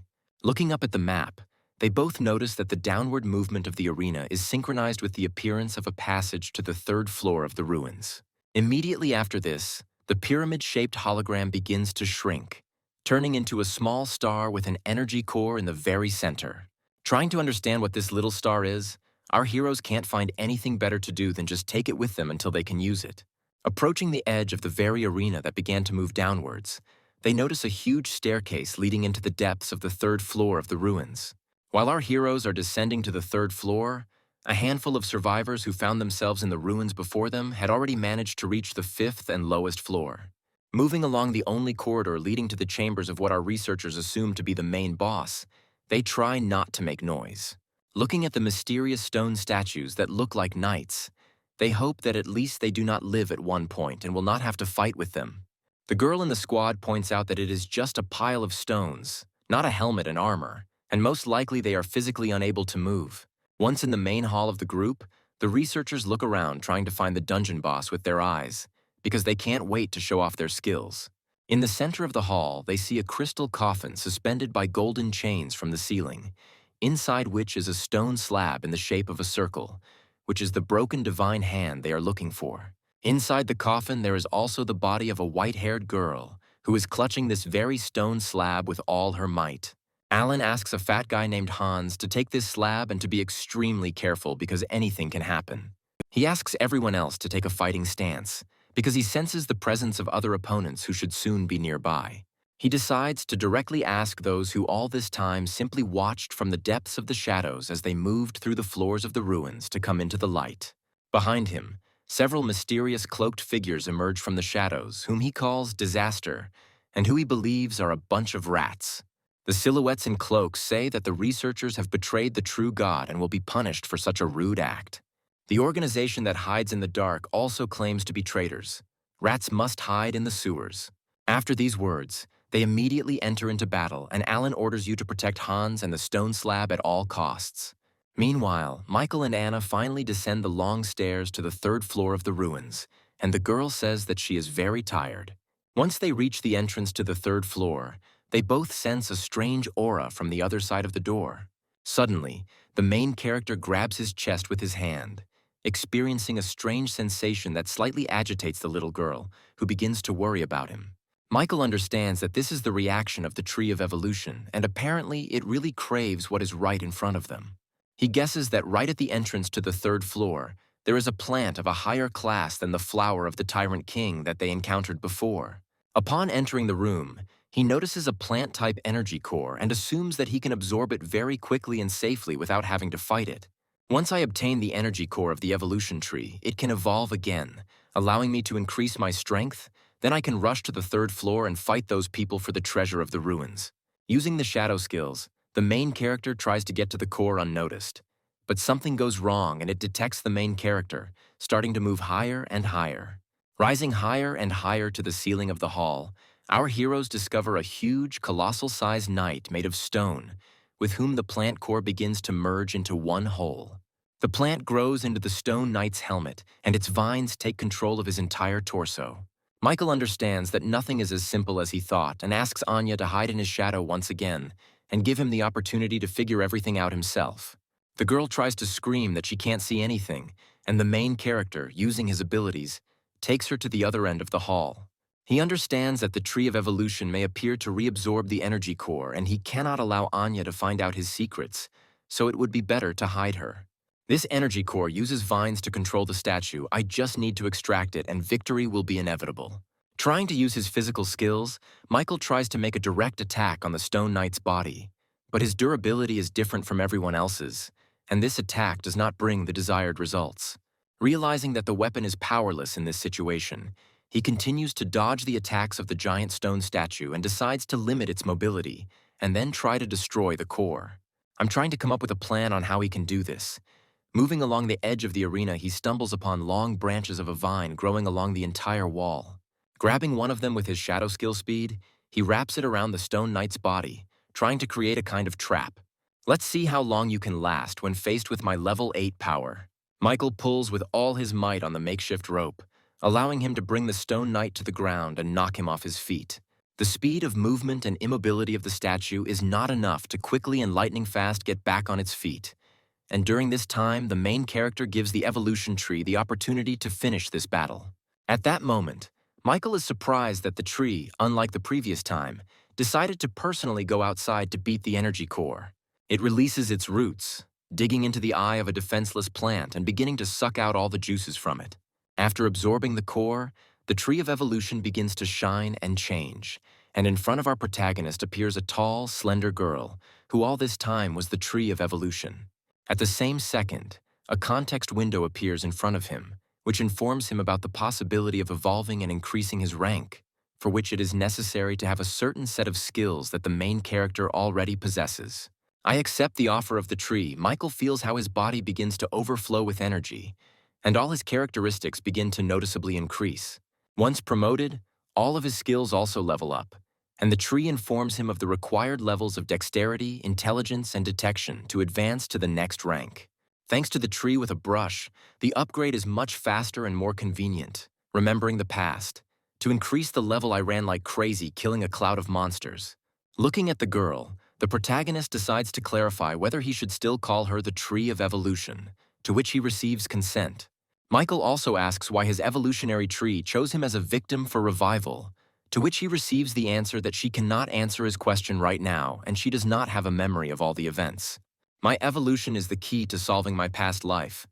It's no wonder you helped me during the attack of the infected horde and allowed me to continue to evolve. My memory seems to be linked to your evolution, so your growth is very important for both you and me and the discovery of additional information. After these words, the tree of evolution disappears again, going into the system, and Anya appears behind the main character, who rejoices at his victory. The girl is slightly shocked because she does not understand at what moment the victory in the battle occurred. But nevertheless, she is very happy for her brother. The jubilation of our heroes over the victory is interrupted by an unexpected earthquake, after which the ground under their feet begins to crack, and tongues of flame begin to emerge from its cracks. After a few seconds, the floor literally explodes, and silhouettes in cloaks jump out of the ground, as well as Alan, who is fighting with them. He notices our protagonist, and they briefly glance at each other, trying to comprehend the situation and understand whether they are enemies. Having decided to land next to our heroes, he's surprised that besides them, there are still people in the dungeon, and apparently, they have not fully explored all the floors of the dungeon. I notice silhouettes in cloaks. Michael remembers that Anya was talking about them and decides to ask her if she had seen these people before, to which the girl replies that she had not seen Alan and his friends. Their conversation is interrupted by mysterious silhouettes in cloaks who order them to immediately give them the broken arm of the divine stone. And he says that he is not going to give them the artifact he found under any circumstances, even taking into account the fact that 2 of his squad have already been seriously injured. Watching their conversation, Michael realizes that they were apparently fighting for the treasure found on the 5th floor of the ruins. Having learned the name of our protagonist, Alan apologizes for dragging him into this story, but really hopes that he can help him deal with these enemies. Vijay tries to dissuade his friend by pointing out that the stranger is only at E rank, and there is no point in asking him for help. At this time, the silhouettes in cloaks who are D-ranked begin to laugh, saying that no matter how many scum you recruit into your team, you will all die. Alan says that they are at a disadvantage, and he feels that the protagonist is not an ordinary person, so he boldly offers to join the battle. Vijay continues to insist that a person with such a low level of strength will not help them in any way in the fight, and besides, he has a little girl with him who will act as ballast. The silhouettes in cloaks talk to each other, calling the weak humans worthless, trying to form packs and do everything possible to survive. The main character tries to understand what is happening because the silhouettes and cloaks are very reminiscent of monsters, and if you look closely at them, their bodies have a very familiar aura. He remembers his battle with an advanced infected girl who was guarding a meteorite fragment and had her own consciousness.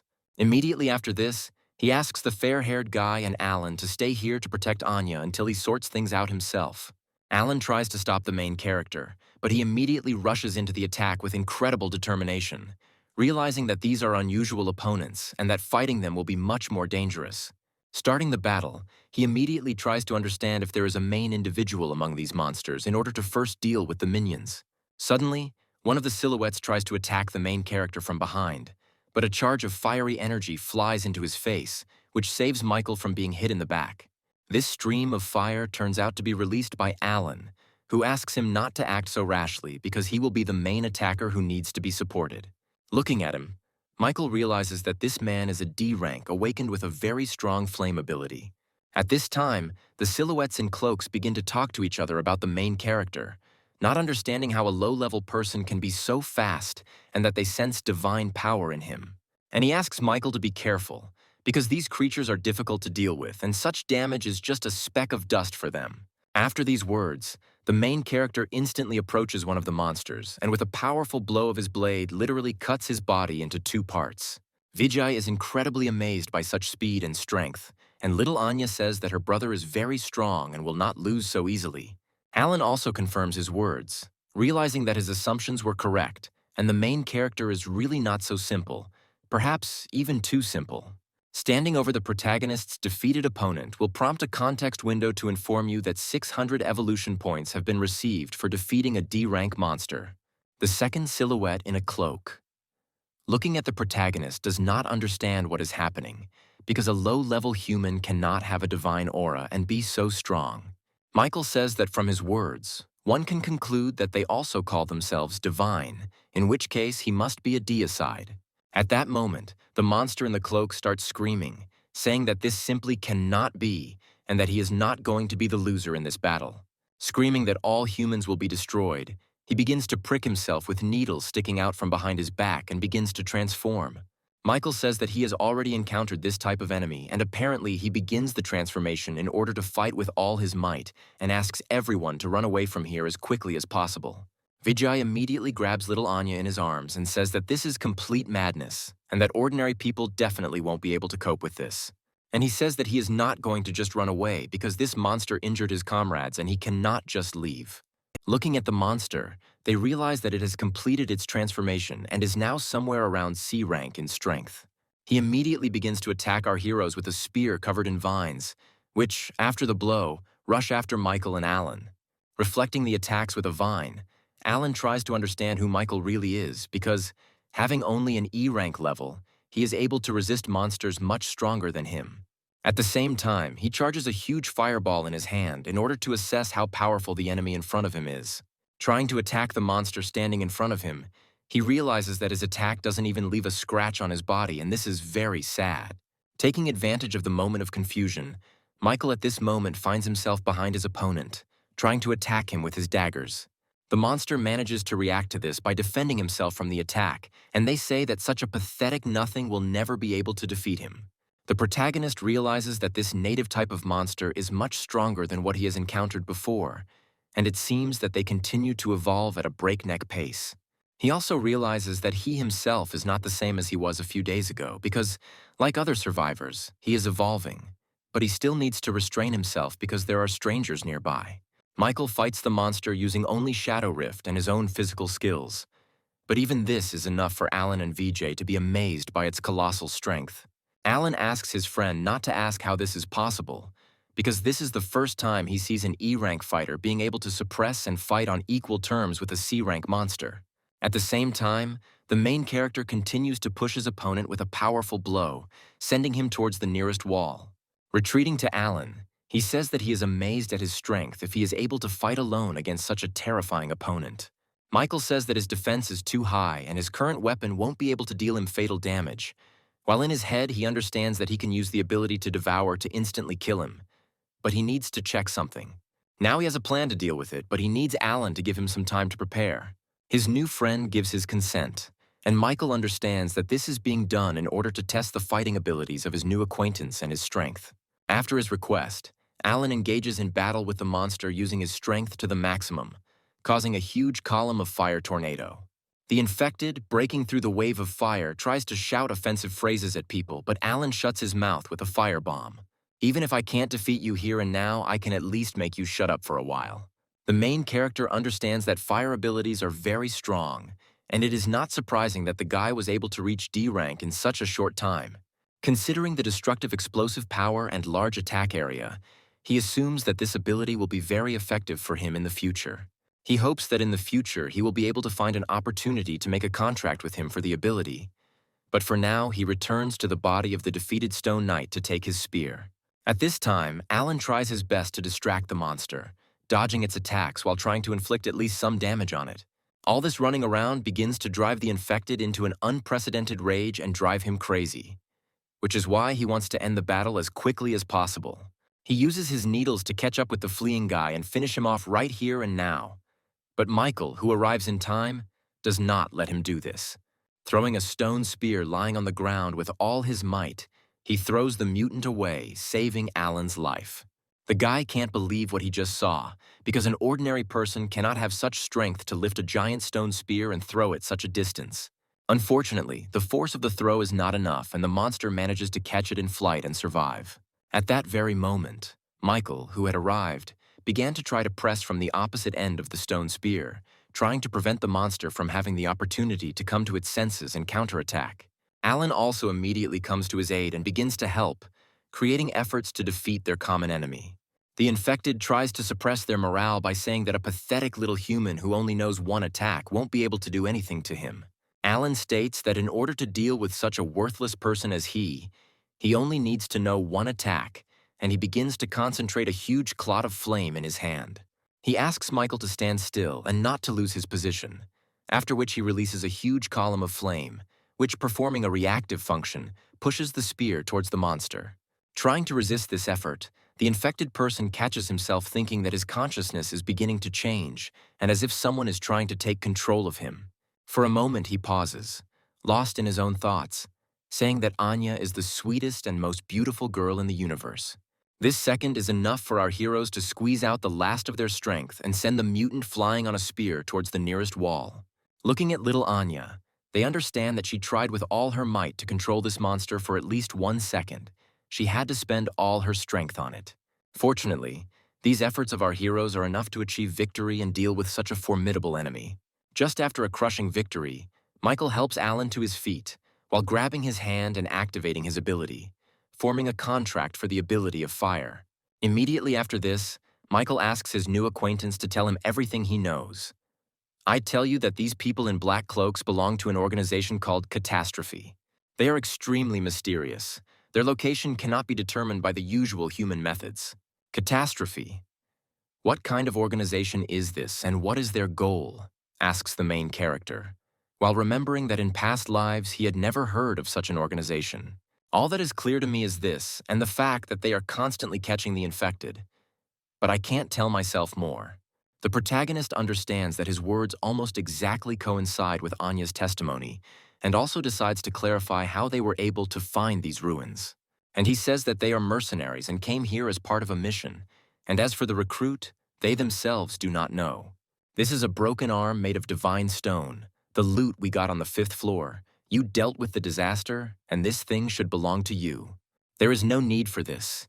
You can keep it for yourself, because without it, you will not be able to complete the mission. Michael realizes that he has already gotten enough and was able to make a contract for the fire ability, but he has one request. He shows Alan and everyone present a photograph of his younger sister and asks if they know any information. And he replies that at the moment he doesn't know anything, but he will try at all costs to help in her search. At this point, their wounded friend begins to cough up blood, and the girl tries to hurry her commander, saying that they need to find a doctor as soon as possible. Alan asks for forgiveness and says that they need to go, giving the protagonist an address where he can contact him when he finds himself in another city. Leaving the ruins, Vijay asks the commander if they will really just leave because they outnumber him, and they could try to take away from him all the treasures that he managed to find on other floors. And he says that even if they are at the peak of their strength, Altogether, they won't even come close to dealing with him, because in that battle, he only used half of his strength. He really impressed me, but what you say seems too exaggerated to me since he's only an E rank. You may be right, but when I was around him, I felt a discrepancy between his demonstrated strength and his personality. But even despite this, he creates a feeling of reliability and that next to him, you will be protected. When Anya asks why they didn't take those treasures, Michael says that he likes Alan and he will give him a chance to prove himself in the future, so it will be a gesture of goodwill. Alan, if this stranger is really that good, why didn't you invite him to Skynet and even reveal our true identity? Because if he joins us, we can complete a higher-ranking mission and get a bigger reward. Now is not the time, and we cannot reveal all our secrets to random people, because if someone from the top management finds out, we will be in trouble. And besides, he is also a very cautious person. After the research group leaves, Michael invites Anya to go on the journey as well. We should continue to explore this area and use the crystal to make you stronger because it will be very useful. The girl begins to be very flattered by these words, from which her pride begins to soar very high, as does the feeling of her own importance. The main character suggests going to the 4th floor and clearing it out, in particular so that Anya can gain experience and become stronger. On the 4th floor, there is a huge number of mid-ranking puppets that he met at the entrance to the 3rd floor. Michael decides to test and try out his new fire abilities, which he gained from contact with Alan. I rush to attack the rest of the knights. He easily dodges their slow attacks by flying into the air. The protagonist remembers that fire can be used as an accelerating force, and thanks to this, he manages to move through the air for a short time, increasing his mobility. From now on, he will be able to fight in the air in addition to group damage, which has increased significantly with the use of firepower. I want to finish them off in one move, so I need to concentrate as much fire energy as possible in one point and throw it out. Having finished accumulating his strength, Michael launches a huge stream of flame at the knights, burning everything in its path.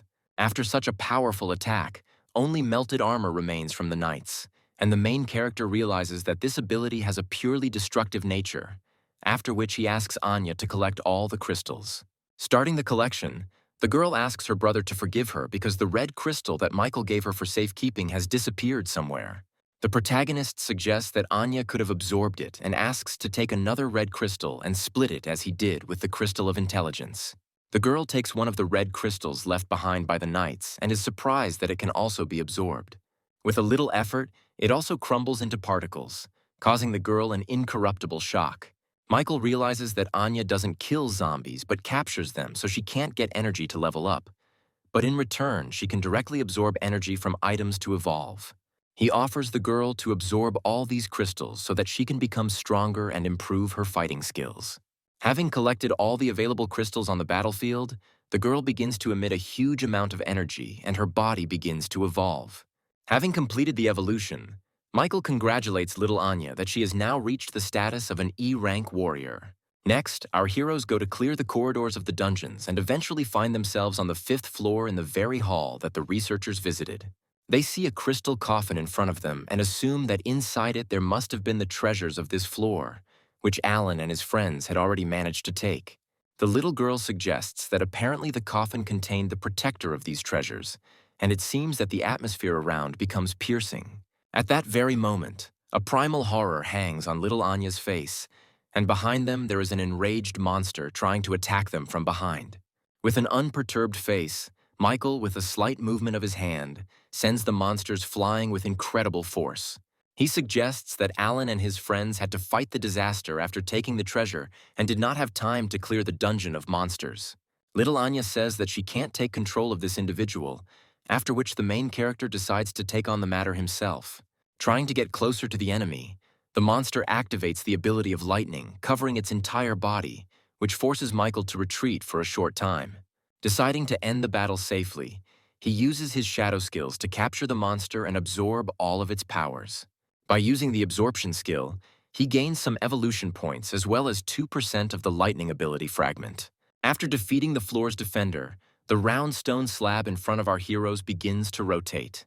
Immediately after this, little Anya draws the protagonist's attention to a strange depression in the center of the slab, which is very similar in shape to the token they found.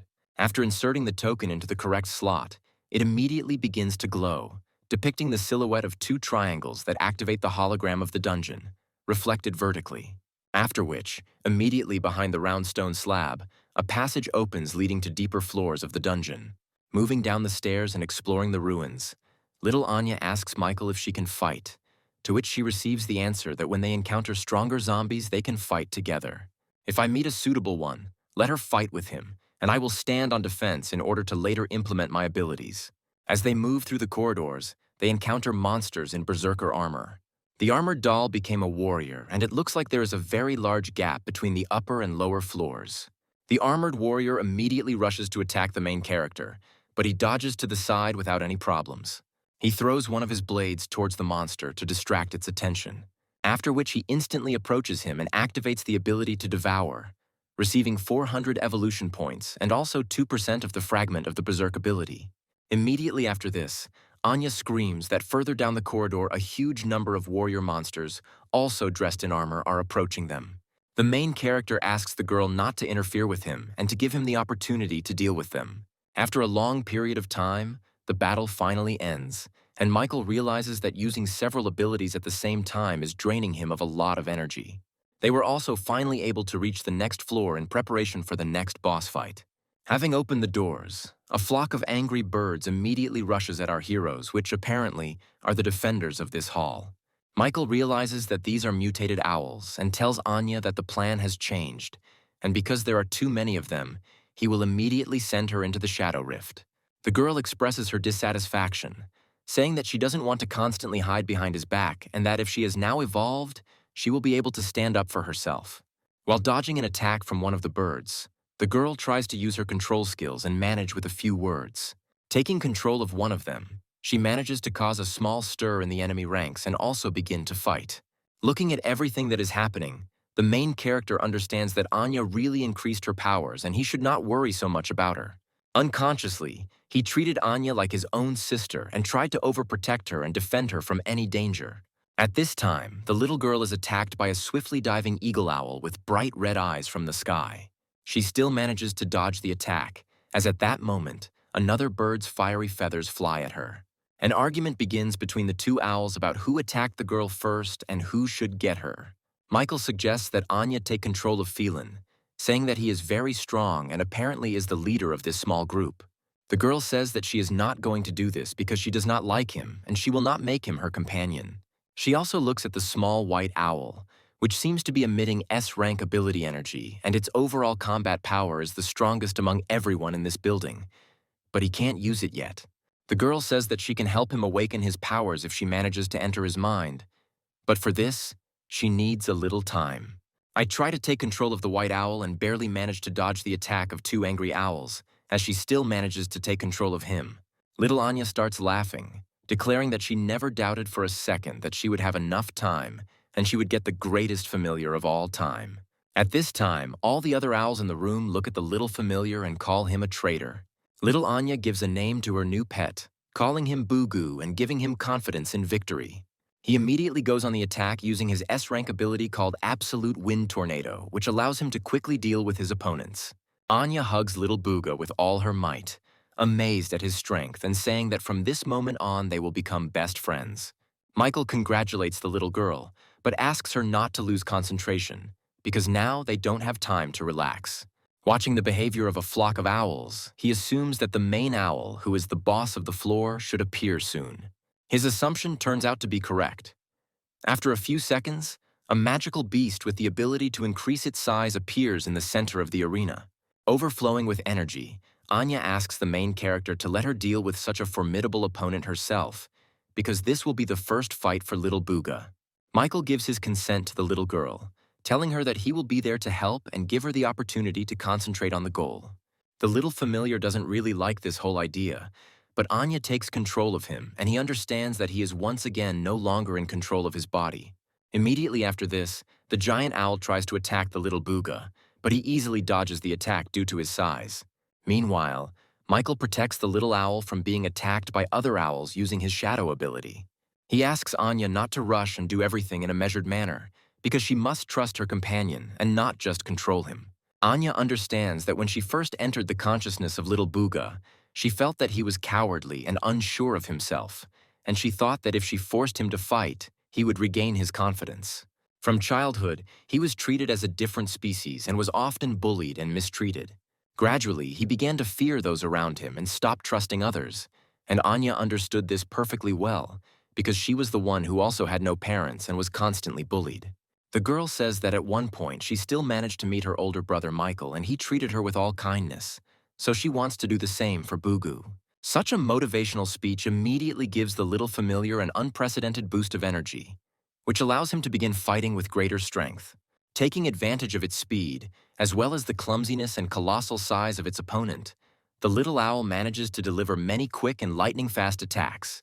Michael realizes that this little owl that Anya chose, although it doesn't seem that strong, can still be useful. At this time, the battle with the floor boss drags on, and he continues to grow in size, slowly starting to destroy the entire floor of the dungeon. The protagonist realizes that the situation is becoming more serious and asks Anya to let him finish the battle. Meanwhile, baby Bugu continues to dodge the hail of pointed feathers flying at him. I understand that it is impossible to delay. The girl activates the ability of her familiar tornado of absolute wind. At the same second, a huge energy tornado appears around the boss, sucking in a huge amount of debris and stones, which begin to inflict a lot of damage on the boss's body. This is the S-rank ability of the absolute wind tornado, and in my past life, this was the peak combat ability. Michael is surprised that they were right, and this little owl really is the strongest here. She managed to take control of it. After this, the dungeon boss simply falls to the ground, and they rejoice at their first and grand victory. The girl runs to hug her new familiar, being incredibly happy. Michael also turns out to be very happy for his companion and offers her to give Boog the opportunity to absorb the energy source.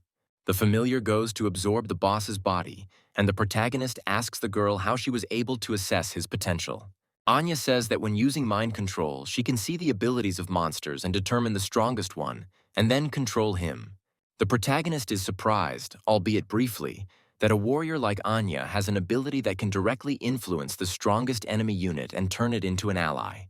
Big brother, don't you have an ability that allows you to copy others? Michael says that he really does have such an ability, but what is the point of this information? Anya suggests taking and copying her power.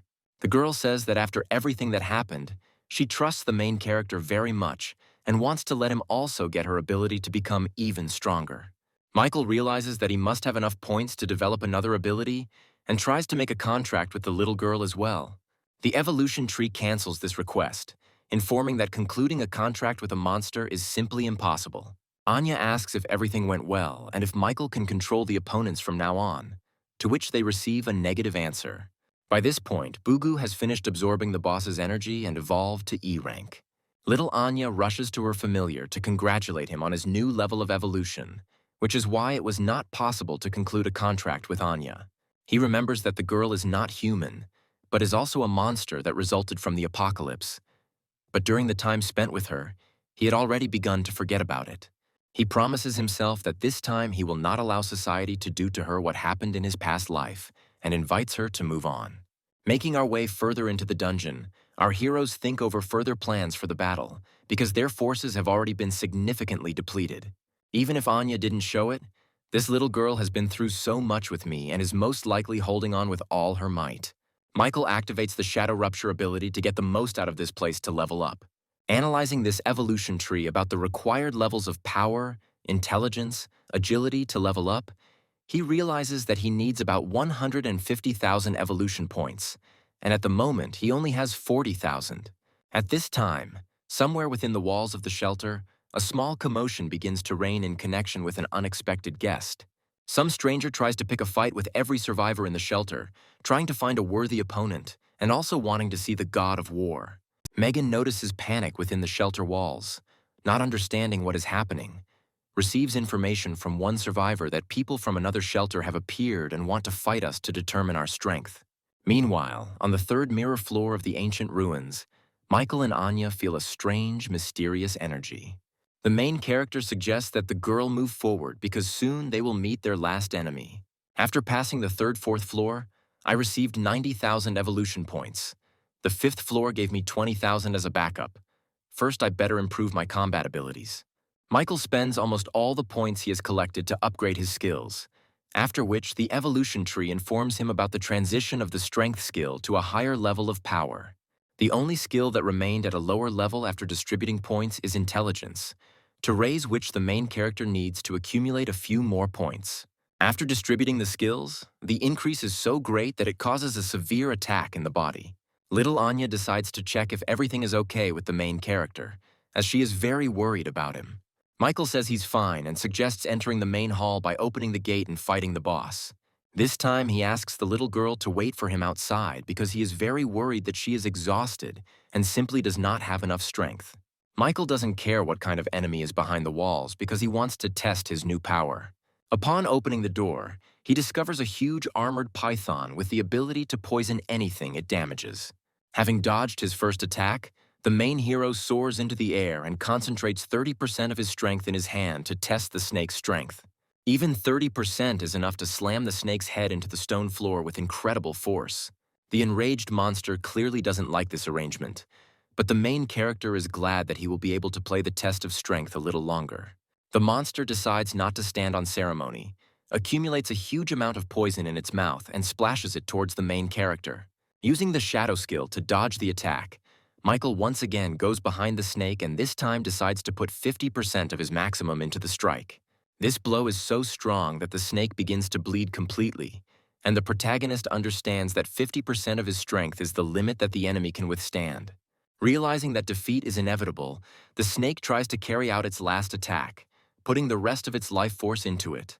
Michael activates his devouring ability, and unfortunately for his opponent, he ends up being the winner in this battle.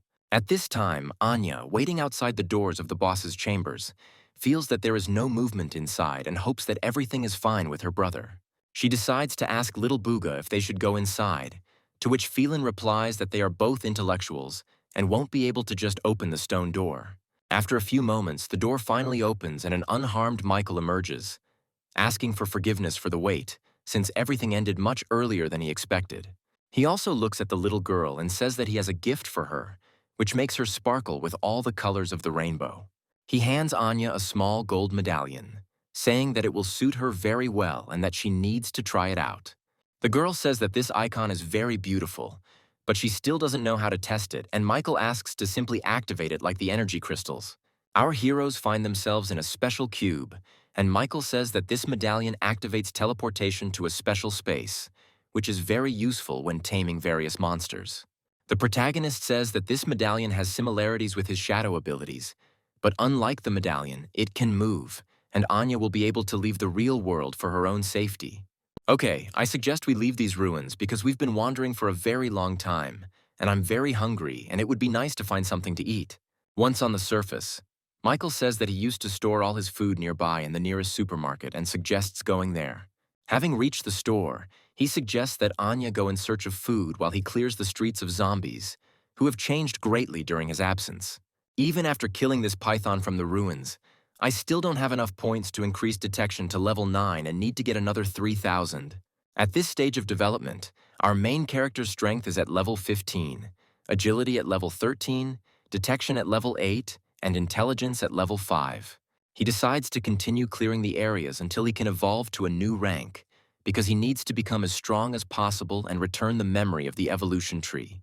At this time, somewhere nearby in one of the back streets, a man, along with his wife and child, are making their way through the city streets trying to get some food for themselves.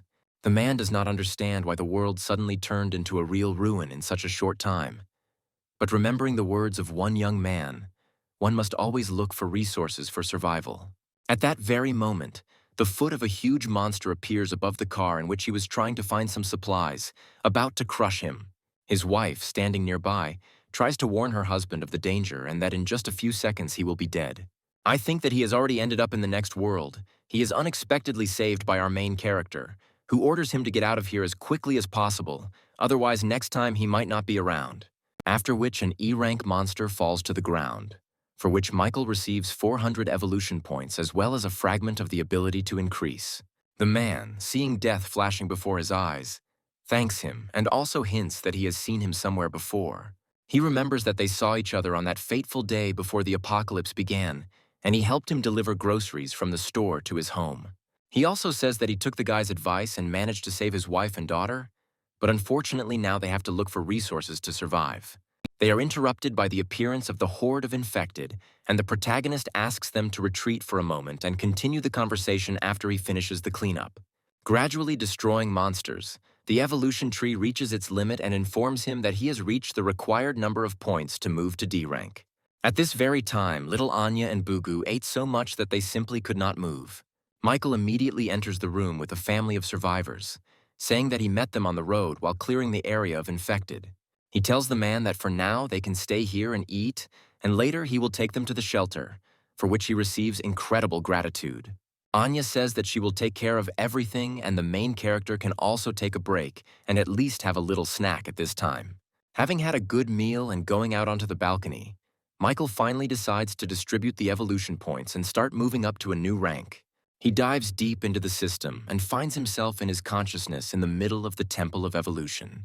Having fulfilled all the conditions, its characteristics are significantly increased, as are its abilities, which begin to work with greater power. The Tree of Evolution congratulates him on reaching D rank, and Michael immediately decides to ask her how she got here. The tree says that so far all she knows is some scraps and fragments of memories from a past life, and the time in which they are now located is different from the one that was before.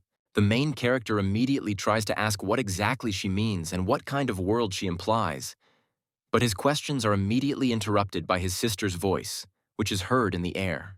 All this turns out to be just a figment of his imagination, and in fact, it is Anya's voice, who calls him on urgent matter, and the tree suggests that Michael discuss this next time. Returning to the real world, the girl hurries to tell the main character that Goldie has returned and is in a hurry to convey important information. At this time, within the walls of the shelter, real mockery continues, where the same man continues to demand that his god of war be brought, because all the other survivors cannot give him a worthy battle. Such impudence begins to enrage all the survivors present in the shelter, including Austin, who decides to volunteer in gratitude for Michael saving him. Climbing into the ring, the man begins to laugh at yet another pathetic corpse who decided to volunteer. They begin to fight, and Austin immediately decides to use his shadow rupture abilities, but the man's insight allows him to strike even at sterile creatures. You are all fools here who rely only on your abilities while your technique and physical strength are very poor. After these words, he throws Austin out of the arena, hoping that there will be more daredevils ready to compete with him in strength. His speech is interrupted by Megan, who says that there are still awakened ones that he has not fought, and that she will act as a candidate. The man is surprised that among the volunteers there is a girl who has no choice but to protect all these weaklings. Before the fight, Austin tries to warn the girl that her ability is intended for a single attack, and his level is much higher than hers.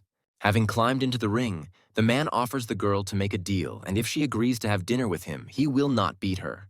At the same moment, Goldie manages to reach the gates of the shelter together with Michael, who is rushing to help the survivors. Right at the entrance, he is met by Olivia, who has lost her glasses and tries to stop the main character, demanding that he undergo a test. At this time, Megan is completely broken and covered from head to toe in abrasions. Well, listen, Victor would definitely like you, and if I ruin your beautiful face, he clearly won't like it. With her last strength, the girl tries to attack her opponent, which makes him surprised that she still hasn't given up and is still trying to resist. I am surprised by such determination. He says that since she wants to die so much, he will allow her to do it. At that very second, a powerful blow from Michael's palm sends the impudent fellow into a deep knockout, face down on the ground. All the survivors in the shelter begin to rejoice at the arrival of the god of war, in particular Megan kneeling before him. Michael says that Goldie managed to inform him of the situation, and he arrived as soon as he could to sort it out completely. One of the survivors asks the protagonist to be careful because people from another shelter want to absorb their ranks for their own purposes. At this moment, the man rises up full of anger, not understanding who dared to touch him and promising to destroy the impudent man. Michael says that if he is addressing him, he should turn around and say it to him, looking him straight in the eye. You try to look back, the main character starts to mock him, not giving you the opportunity to even look at his face, continuing to beat up his opponent. He starts to land a huge number of blows, saying that his opponent is so weak that he can't even look him in the eye. At this moment, in Commander Winston's office, a man is pressing him with all his might, demanding an immediate answer. The one who puts pressure on him turns out to be the commander of another shelter named Rick, demanding that he hand over control and command to him. Winston says he is very flattered by the offer, but this refuge was protected thanks to one man, and he cannot simply hand over command authority without his consent. Commander, how can you be so stupid if you want to do great things? Don't worry if you agree to my conditions and hand over your project on research of genetic medicine. You will become one of the top leaders of our main base. At that moment, their conversation is interrupted by an unexpected knock on the door, which ignores Rick's statement that an important meeting is taking place and entry is prohibited. Michael enters the office, dragging the body of the man he had defeated in one hand, wondering who had the nerve to commit such an outrage. He throws the body of the defeated enemy on the floor, asking the commander if this dog is his subordinate. Looking at Commander Winston, he says that it looks like this man is an outsider and asks him to leave the shelter immediately and let him talk to the commander. Commander Rick is immediately surprised by such impudence and asks who this impudent boy is, to which he receives the answer that this is the very god of war. In a fit of anger, he begins to shower Commander Winston with threats, saying that he will regret his actions more than once, after which he writes to leave the office as well as the shelter, slamming the door behind him and leaving our heroes alone. Winston is very happy about Michael's arrival and asks him if he managed to find his sister, to which the protagonist says that this case is still in limbo, but he has other information. That mysterious girl from the video you showed me, I need a screenshot of her photo. The commander promises to look into the matter and also offers to provide him with assistance, to which Michael says that he will leave immediately after receiving the photograph. He also promises to provide the coordinates of the ruins in the center of the city, where they can extract a lot of minerals to improve their skills, which greatly inspires Commander Winston. After this, the commander invites the main character to go with him to receive another gift, and they find themselves on the second floor of ancient ruins. Finding himself in front of a huge gate, Bruce reports that they literally just recently solved the puzzle leading inside, and he can take all the necessary treasures from there. Michael still decides to go inside, realizing that he has no choice, because he still couldn't find a suitable weapon for himself, and maybe the contents of this treasure will help him with this. Once inside, he sees in front of him a huge pedestal with many lights and a bridge leading to them. Each pedestal opens up the possibility of choosing one of the sacred relics, and Michael ponders which one he should take. Suddenly, the evolution tree offers the protagonist to choose a challenge token that is right in front of him. Listening to the advice of the tree, the main hero reads the instruction that the token can be used infinitely and compete in the Tower of Trials, becoming even stronger. Having carefully considered his choice, he nevertheless confirms that he will bring this relic into his possession and immediately decides to try it out. At that very moment, he is teleported to another dimension where a giant testing tower is located in front of him.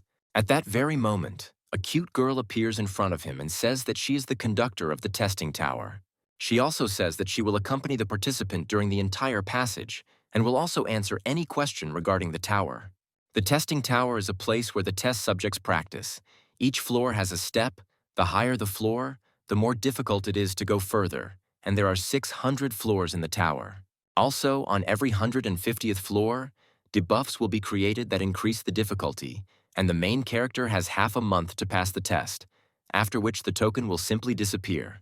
Having heard all the information received, Michael decides that there is no time to waste and that he needs to start immediately, and the presenter tries to stop him.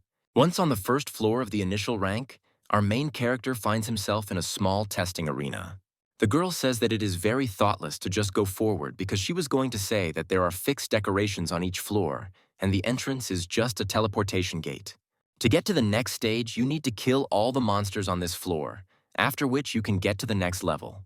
The girl tries to warn the main character that the tower is a very dangerous place, but notices how Michael disappears somewhere at that very second. And after a few seconds, shock hangs on her face, because the context menu informs that the floor has been passed in 30 seconds, and access to the second level is open. At this time, in front of the gate, Bruce expresses his dissatisfaction that our protagonist has been gone for 30 minutes, and he is very worried. After a few more minutes, the door opens and Michael reports that there is no danger inside and they can safely enter. Burning with curiosity, Dr. Bruce immediately rushes inside to study the new technologies and relics. Winston wonders what exactly the protagonist chose as a relic for himself, to which Michael says that the thing he took will be very useful to him. In his head, he is perfectly aware that he cleared 150 floors of the test tower in 10 minutes. Commander Winston gives the protagonist a photograph of the mysterious woman that he asked him to take. After which the protagonist announces that he will leave the shelter walls as soon as he has prepared all the necessary resources. After finishing his conversation with Winston, he goes in search of Anya, who is found sleeping in her bed and decides to give the girl a chance to rest and set off on her journey the next morning. The next day, he will tell little Anya that she needs to get ready because they are setting off on a journey. Little Anya wonders if they will tell the others about their departure, because they will obviously be worried about them. Just as Michael is about to give an answer, they are interrupted by Megan, who is standing at the exit of the shelter and says that she knew that the main character was going to leave the shelter secretly without saying anything. The girl says that she is going to go with them, but the main character tries to dissuade her, saying that it is too dangerous. Again, you try to stop me with these excuses, but I can't become better if I stay here, and eventually there will be nothing left for me to defend. Little Anya asks her older brother to take Megan with him because last night she took very good care of her and doesn't want to leave her alone. After thinking it over carefully, Michael still agrees to take Megan with him, hoping that she will not become a burden to them. When the girls asked where they would go next, he recalled the coordinates of the city of Xiao that Alan had given him, and where their route would be planned in the future. Moving in the intended direction, Michael is also simultaneously engaged in clearing the test tower, making his way to ever higher floors. The control tower informs him that in just 2 days he managed to reach the 300th floor, and whether he plans to continue further, since he will be given a weakening that increases his own weight. Michael had no idea that a 20% increase in weight would affect his speed so much, and before going further, he decides to check what limitations await him on the next floors. After passing through the portal, he gets to the next level, starting from which he will be prohibited from using any abilities. But in return, he will receive evolution points in a triple amount. A huge, ferocious monster immediately appears before his face, which he will have to defeat using only the strength of his own body. The main character immediately rushes forward with bare fists, delivering a terrible blow to his opponent. The monster immediately counterattacks, causing the protagonist to block the blow and realize that under the influence of such a huge weight, his attack power is noticeably reduced. The control tower offers the protagonist to leave for a while and better prepare for further trials, to which the protagonist immediately agrees.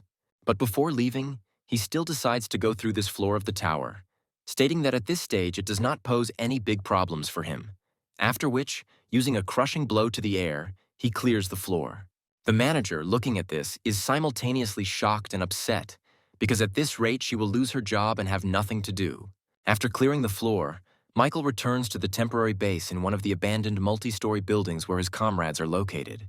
He is immediately met by Megan, who is sitting at the table and asks if everything went well in the testing tower. The girl points to the map and says that after 2 days of travel, they are already very close to the neighboring city, but unfortunately, they do not have all the information and need to prepare in advance. The protagonist suggests that the girl get a good night's sleep while he checks everything on his own. Having got out into the street, the main character decides to personally meet with the fat man and discuss some points, because with the help of the shadow gap, he will be able to get to the desired point in 10 minutes. After a while, he finds himself near the entrance to an abandoned bar and decides to go down. From below, we can hear the sounds of several people talking, and we see someone pouring alcoholic drinks into glasses. Behind the bar stands a girl from Alan's team, who scolds him for not allowing them to drink during the mission. And he, at this time holding a glass of ice in his hand, smiles and says that this will not affect his performance in any way. Looking around, he feels a foreign aura of presence, which seems very familiar to him, and asks his girlfriend to get another glass because they will have guests. At that very moment, Michael enters the room, where he is immediately greeted and offered a little drink or just some water. The protagonist asks who owns this bar and where the other 2 people from his squad are, to which Alan replies that they are preparing for an upcoming mission. After the apocalypse, the whole city was empty, and I decided to take advantage of the opportunity and set up this bar as a base, as well as a place to relax. And by the way, I have no leads yet about your little sister. Michael says he came on other business and hands him a blurry photo of the man who, judging by the video, kidnapped his younger sister, asking if he has met anyone like that. Alan's face shows surprise, and he says that he feels like he's met this man somewhere before. The main character immediately jumps up from his seat, trying to find out where exactly, what time, and what the name of this person was. Please calm down, my good friend. I just slightly remember someone similar, and I need to check this because since the photo is blurry, I could be wrong. I have a proposition for you. I'll go check if my memories really go with your photo, but in exchange, you'll help me finish the mission I'm on now.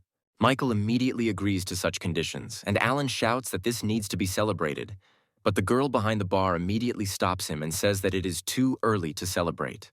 The main character sets off on his journey, reading this task. He understands that he needs to investigate some kind of disaster, and this also interests him very much, as well as the search for his sister. At this time, Alan talks with the girl about the photo shown by Michael and tries to justify why he had to lie about the fact that he only slightly remembers this man. All this was done in order to protect the main character from rash actions, because if what is depicted in the photograph is connected with Skynet, it could lead to a catastrophe. At this time, Michael goes to the place indicated in Alan's assignment in order to investigate the causes of the disaster and understand who is behind all this. We see how memories of the distant past, even in peaceful times before the apocalypse, emerge before us. Even as children, the guys from Alan's squad would rummage through trash bins in search of at least a small piece of bread. They are met by little Alan, accompanied by some girl, who offers help in exchange for them going with him. After some time, all the children are happy because Alan helped them steal food from richer people. The girl asks Alan why they should take them with them, to which he answers that in their situation they need to stick together and unite, because that is the only way they can survive. While the children laugh and enjoy their meal, Alan discusses his future plans, even though it all happened in the distant past. Even in our time, somewhere in a wasteland surrounded by forest, there is a mysterious technological base. Arriving within its walls, Alan goes down the elevator, simultaneously nostalgic for his past life, and hoping that his friend is not the one who kidnapped the protagonist's sister. Finding himself in the right room, he goes inside and sees in front of him that same little girl who turns out to be the woman who kidnapped Michael's sister at the very beginning of their journey. They greet each other, and when the girl asks why he is not on a mission, Alan replies that he was just passing by and decided to see an old friend. She asks him to stop the useless talk and speak directly if he has any questions. He says that nothing can be hidden from her and asks Juno to look through her list of tasks, as he is curious about something. The girl is surprised. I hope that he finally decided to help her and that the headquarters mission is also good. She hands him a stack of documents, giving him permission to look through everything he needs if the situation requires it.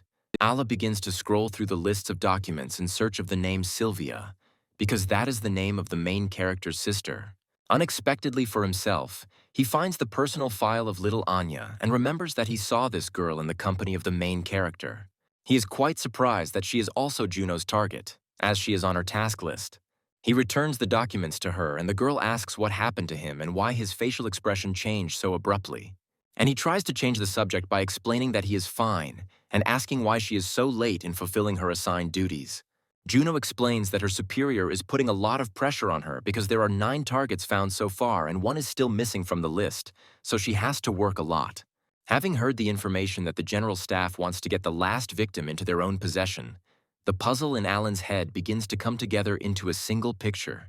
At this time, our main character is combing the surroundings of the place where the task assigned by Alan was supposed to take place. Looking through the ruins of multi-story buildings, he hopes that the search will not take much time and that he will be able to find information about the disaster that occurred. Making his way deeper into the ruins, he finds the infected caught and chained up, which is already a sign that he is on the trail of the mysterious events taking place in this area. Michael is about to deal with the low-level mutants when, thanks to his innate senses and reflexes, he realizes that someone is attacking him from the shadows. Thanks to his phenomenal speed, he manages to dodge the attack without receiving serious damage. An intelligent mutant comes out to meet him, who is a demon of an organization called Catastrophe, who also knows how to talk. The girl says that she feels the aura of someone named Thorn in the protagonist's body, and apparently he absorbed some part of it. I don't understand what you're talking about, but next time your companions will also feel your aura emanating from my body. At this very time, somewhere in another place, in an underground prison with a huge number of cells, someone is being held prisoner. Making his way through the corridors of the punishment cell, Alan stumbles upon a cell behind which sits a fragile, gray-haired girl. It turns out that this is the main character's sister, and she immediately asks not to waste time on her because she will under no circumstances join their organization. I didn't come to convince you, but to find you at someone's request, and that person's name is Michael. Sylvia immediately jumps out of bed, runs to the bars, not believing her ears, and is glad that her older brother is alive. After which she immediately starts coughing because her body is very wounded because she was forced to work for Skynet, and she did not want it. Alan immediately starts to bare his teeth, saying that Skynet is a bunch of scumbags and assures the girl that her brother will definitely get her out of here. Little Sylvia clutches her tattered clothes, and her arms show multiple cuts and bruises from very long torture. Alan says that he will try to inform her brother as soon as possible that he has found her and where she is at the moment, asking her to be patient for a little while. I ask you to forgive me, but now I can't help you because I'm quite weak and I can't get you out of here alone. Sylvia, I ask you not to be sad, because as soon as your brother receives information about where you are, he will come here as soon as possible. The girl immediately begins to cry hysterically, saying that from that very day she felt guilty for her brother's death. But just the thought that he is alive gives her hope. Alan hears the sounds of footsteps coming from the depths of the prison corridors and says that he needs to leave because he should not be seen here. The sounds come from two lab technicians discussing that they have been given permission to use a puppet drug on a test subject girl that will make her obey any orders. Alan hears their conversation and how they smile, justifying their behavior by the fact that they simply have no choice, because the impudent girl does not want to cooperate with them. He can't believe his ears, and the fact that the people imprisoned here are treated so cruelly that even the price of death is not an obstacle. Literally 1 minute later, a powerful explosion occurs, and flames spread to all corners of the cells where the prisoners are sitting, reaching Sylvia herself. Alan approaches the bars with burning and hate-filled eyes, declaring that he will immediately pull her out of here himself. Otherwise, he will regret for the rest of his life that he left her here. At the same time, an alarm sounds on all floors of the complex, and a loudspeaker announces that the S-rank target Absolute Zero has escaped. Juno immediately grabs one of the workers trying to find out who did it, to which she receives in response that it was some kind of mercenary. The girl can't believe her ears and the fact that it was her friend, when suddenly a huge big guy appears, who promises to personally sort everything out. He says that he just returned from a mission and really wanted to have some fun because he is the commander of the group of the complex in which they are located. Juno only asks to stop them and not kill anyone, to which he receives the answer that he does not promise anything, but will definitely punish the violators. At this very time, Alan tries to leave the laboratory territory unnoticed through the ventilation ducts. Having made their way to another part of the complex, they get out together with Sylvia and hurry to escape as quickly as possible. Having walked several dozen meters forward, Alan is immediately hit in the face with a powerful punch from around the corner. The impact is so powerful that his body simply flies to the opposite end of the room, creating a powerful explosion and a pile of debris. The menacing man says that he overdid it a little, and most likely this puny boy is already dead. He is upset that he will have to find an excuse for Juno, who asked to leave all the violators alive. But unexpectedly for him, his thoughts are interrupted by a powerful stream of flame burning the right side of his face. Alan, who has risen from a pile of rubble, orders not to approach the little girl while he is still standing on his feet. The man grins, and after a few moments he takes on the appearance of a bear as he has an A-rank ability and can transform into a beast with his skills and agility. He immediately attacks him in the form of a bear, declaring that the ability to control fire is quite good, and he wants to find out which of them is stronger. But he tries to keep an acceptable distance and attack with long-range attacks, because he is significantly inferior in physical strength. You're trying to hit me with these pathetic and insignificant tongues of flame. Let's see how long you can hold out. When in a confined space, the Alan still has to use brute physical force to defend himself from enemy attacks. At the same time, he uses the flame power of a long-range attack to knock the enemy aside with a powerful explosion. A squad of fighters comes to the aid of the commander, who is rushing to help, but he asks not to interfere, as he wants to deal with him himself. The soldiers who arrived in time could not believe their eyes that someone inside the headquarters dared to start a riot. I repeat for the last time, don't even dare to get involved in the battle, because none of you have the right to go after my glory. From the conversation of the laboratory workers, he also understands that before becoming captain, Alan had applied for his place, but for some unknown reason decided to leave the organization. He immediately rushes into the attack with even greater fury, leaning his entire body and pushing away the ranged fighter. Alan's body begins to give out and he begins to cough up blood, since close combat is not his specialty. Without thinking twice, he immediately uses his speed and reaction to step back in order to close the distance.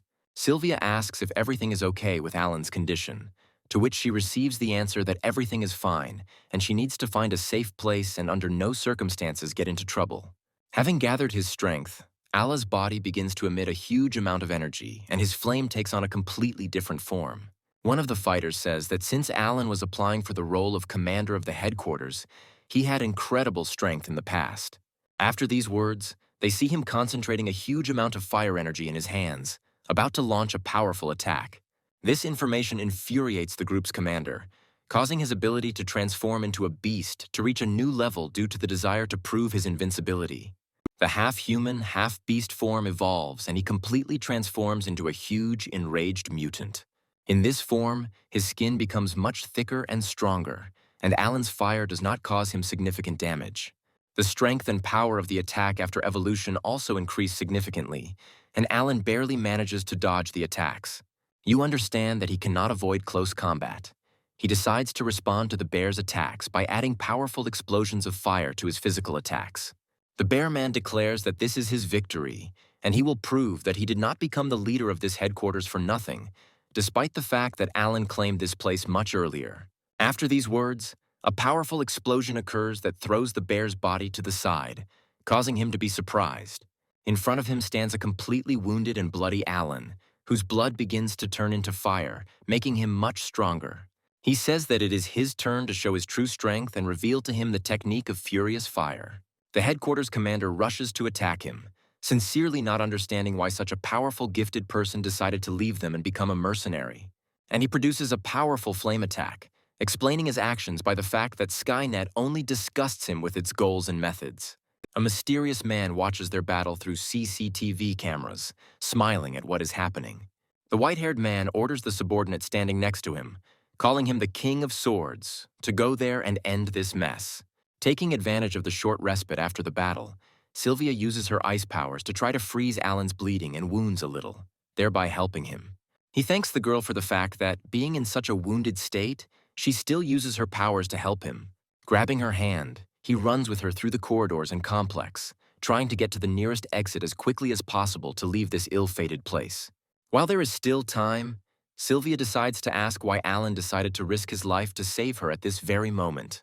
Because Skynet is starting to get on my nerves, and if something bad happens to you, I won't be able to resist Michael. I am so grateful when we meet Big Brother, we will thank you properly.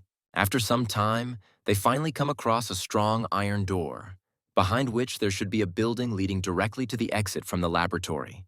Alan hurries to try to open the door as quickly as possible, but in an instant a sharp blade passes through it, cutting through the steel and piercing the body of the wounded Alan. Behind the door is the same subordinate saying that he is one of 12 warriors with S-rank abilities called the King of Swords, and since they betrayed Skynet, they must die. Try your best to stay on your feet? Alan says he couldn't imagine that such a powerful warrior would be sent here to capture them. I advise you not to make any unnecessary movements. At least I can allow myself to die with less pain. Please forgive me, I can't die. I have to bring this little girl to her older brother and get out of here.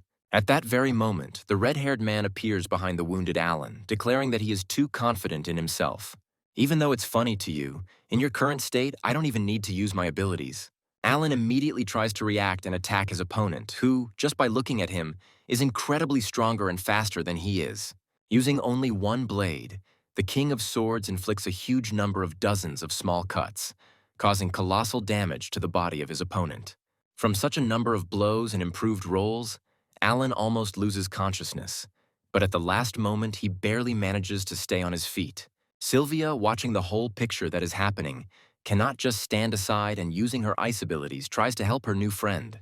The attack turns out to be not so powerful considering the girl's condition, and the King of Swords manages to cut through the blocks of ice flying at him without any problems. I'll give you one more chance to join Skynet. Think about it carefully before you finally die. I have already said 1,000,000 times that this will not happen under any circumstances, and even if I die, I will not join this organization. Well, in that case, I will also regard you as a traitor, and after these words, I will be forced to eliminate you. Having completely forgotten about Alan, the King of Swords is distracted and does not notice how he approaches him point blank, and his body is again covered in scarlet flame. The words he said seriously angered Alan, and in a fit of anger, he shouted that he should not even think about harming this defenseless girl. The King of Swords manages to dodge the attack, but the flame becomes much stronger to such an extent that it begins to melt the steel, and the enemy himself notices this. Looking at Alan, he realizes that he is starting to burn his own blood and using his life force as a source of energy.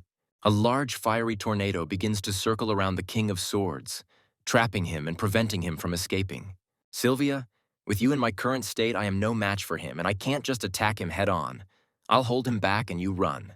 Our only hope is to wait for your brother to arrive. If he gets here, you will be saved. Until he comes, I will try to drag out time with all my might, and if my life runs out, then please take care of my body. Without waiting for an attack from the King of Swords, the little girl gathers the rest of her strength and manages to freeze the enemy into a huge block of ice. You will say these words to him personally because I will not allow someone to die just like that because of me. Alan is shocked because given Sylvia's current state, using abilities with such power could seriously harm her. He agrees with the girl, saying that they will try to work as a team to hold off this beast as long as possible until reinforcements arrive. At that moment, someone's voice is heard from the depths of the ice and they realize that the King of Swords is still alive and has almost regained consciousness. Having crushed the ice, Alan does not understand why his strength suddenly increased so sharply and significantly in a few seconds. It seems I underestimated you because I never thought that you guys would make me use my ability, which allows me to turn any part of my body into a blade. Every part of his body is permeated with the feeling of approaching death. Although Sylvia's energy has slightly recovered, but its level is too low and my own body is also at the limit. You understand that there is not much time to think. Alan nevertheless decides to launch a frontal attack out of desperation. They begin to whirl in a passionate whirlwind, exchanging pleasantries in the form of blows and lunges, trying to kill each other with each of them. In parallel with this, the King of Swords tries to explain that joining their organization is the greatest thing one can do in this life. This so-called reinforcement of yours won't help you anyway, because I don't care how many ants I have to crush on my way. At this point, Alan realizes that he can hardly fight anymore because his entire skin is completely burnt and his life force is running out. This is also noticed by the King of Swords, who notices that his opponent's speed has slowed down and apparently he has reached his limit. After these words, Alan falls to his knees, trying to stay conscious with all his might and holding his bleeding wounds with his hands. At the same time, Sylvia, without wasting time, collects and concentrates the remaining strength little by little, turning the life force into huge blocks of ice. She tries to attack the King of Swords, but all attempts are in vain because his skills are on a completely different level, and such attacks do not cause him any particular problems. At the same moment, Alan uses the fragments of huge ice masses as a source of water and, with the help of his fire, creates huge clouds of steam. After this, he immediately grabs Sylvia and, using the steam as a smokescreen, tries to escape from the battlefield. I understand Sylvia's concerns. He says he's fine, and now is not the time to worry about the number of his injuries and get out of here. On their way to the exit, they encounter ordinary rank-and-file fighters of the organization, with whom Alan tries with all his might to deal. Gathering the last remnants of his fire, he manages to resist the ordinary rank-and-file warrior. But in this situation, even this knocks him off his feet. He falls to the ground, and Sylvia, realizing the state he is in, helps him get up. At that very second, they hear the grinding of a blade, and the metal understands that the King of Swords is still breathing down their necks, following in their footsteps. Coming almost point blank, Sylvia tries to stop him with small pieces of ice, while simultaneously shouting that he should not dare come closer. The King of Swords says that since the girl wants to die so much, he will finish her off first and is already swinging his blade. A moment later, the sword pierces the soft flesh and a huge amount of blood falls to the floor. Sylvia, closing her eyes at the last moment before the blow, does not understand what is happening since she does not feel pain and decides to open them. She sees Alan in front of her, who at the last moment managed to protect her from the blow with his body. Looking at Sylvia, he asks her to run with all her might because she must survive and her brother will definitely come and save her. I can't run away with you, please forgive me, but I can't fight anymore because my strength is completely exhausted. No, please hold on. You can't die like this right here, help will arrive soon. Alan grabs the blade protruding from his body with both hands and says that he will try to hold him off as long as he can while she runs away. The King of Swords is furious and says that these are all useless tricks and their seconds of life are already numbered and nothing will help them.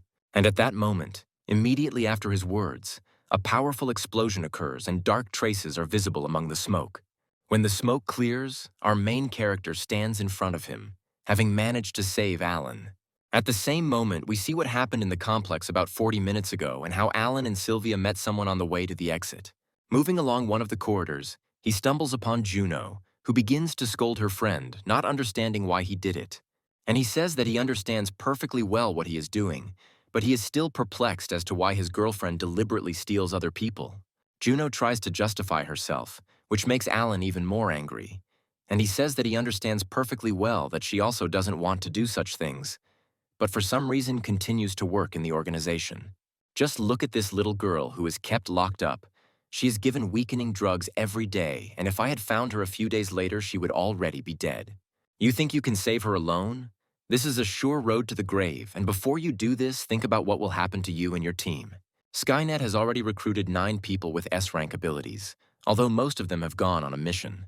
But the King of Swords is still at the base, and if you encounter him, you won't have a chance. I have a chance to get out, but I need your help.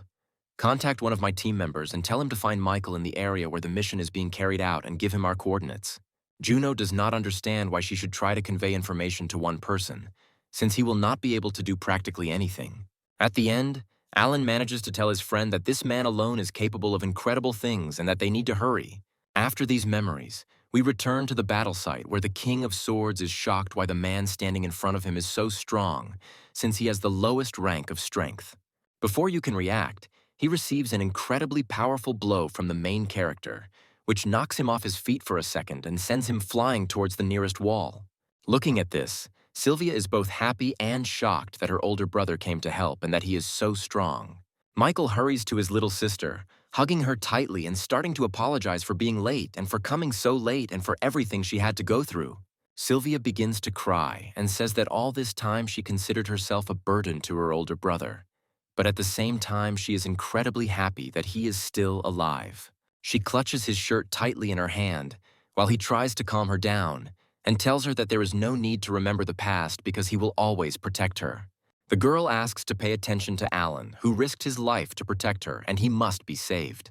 Michael asks him to hold on a little longer because he will definitely get him out of here and help heal his wounds.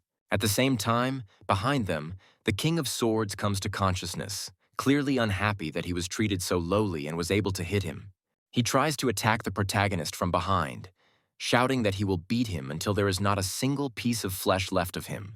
The protagonist turns his head, looking at his opponent with a withering gaze, and orders him to shut up immediately.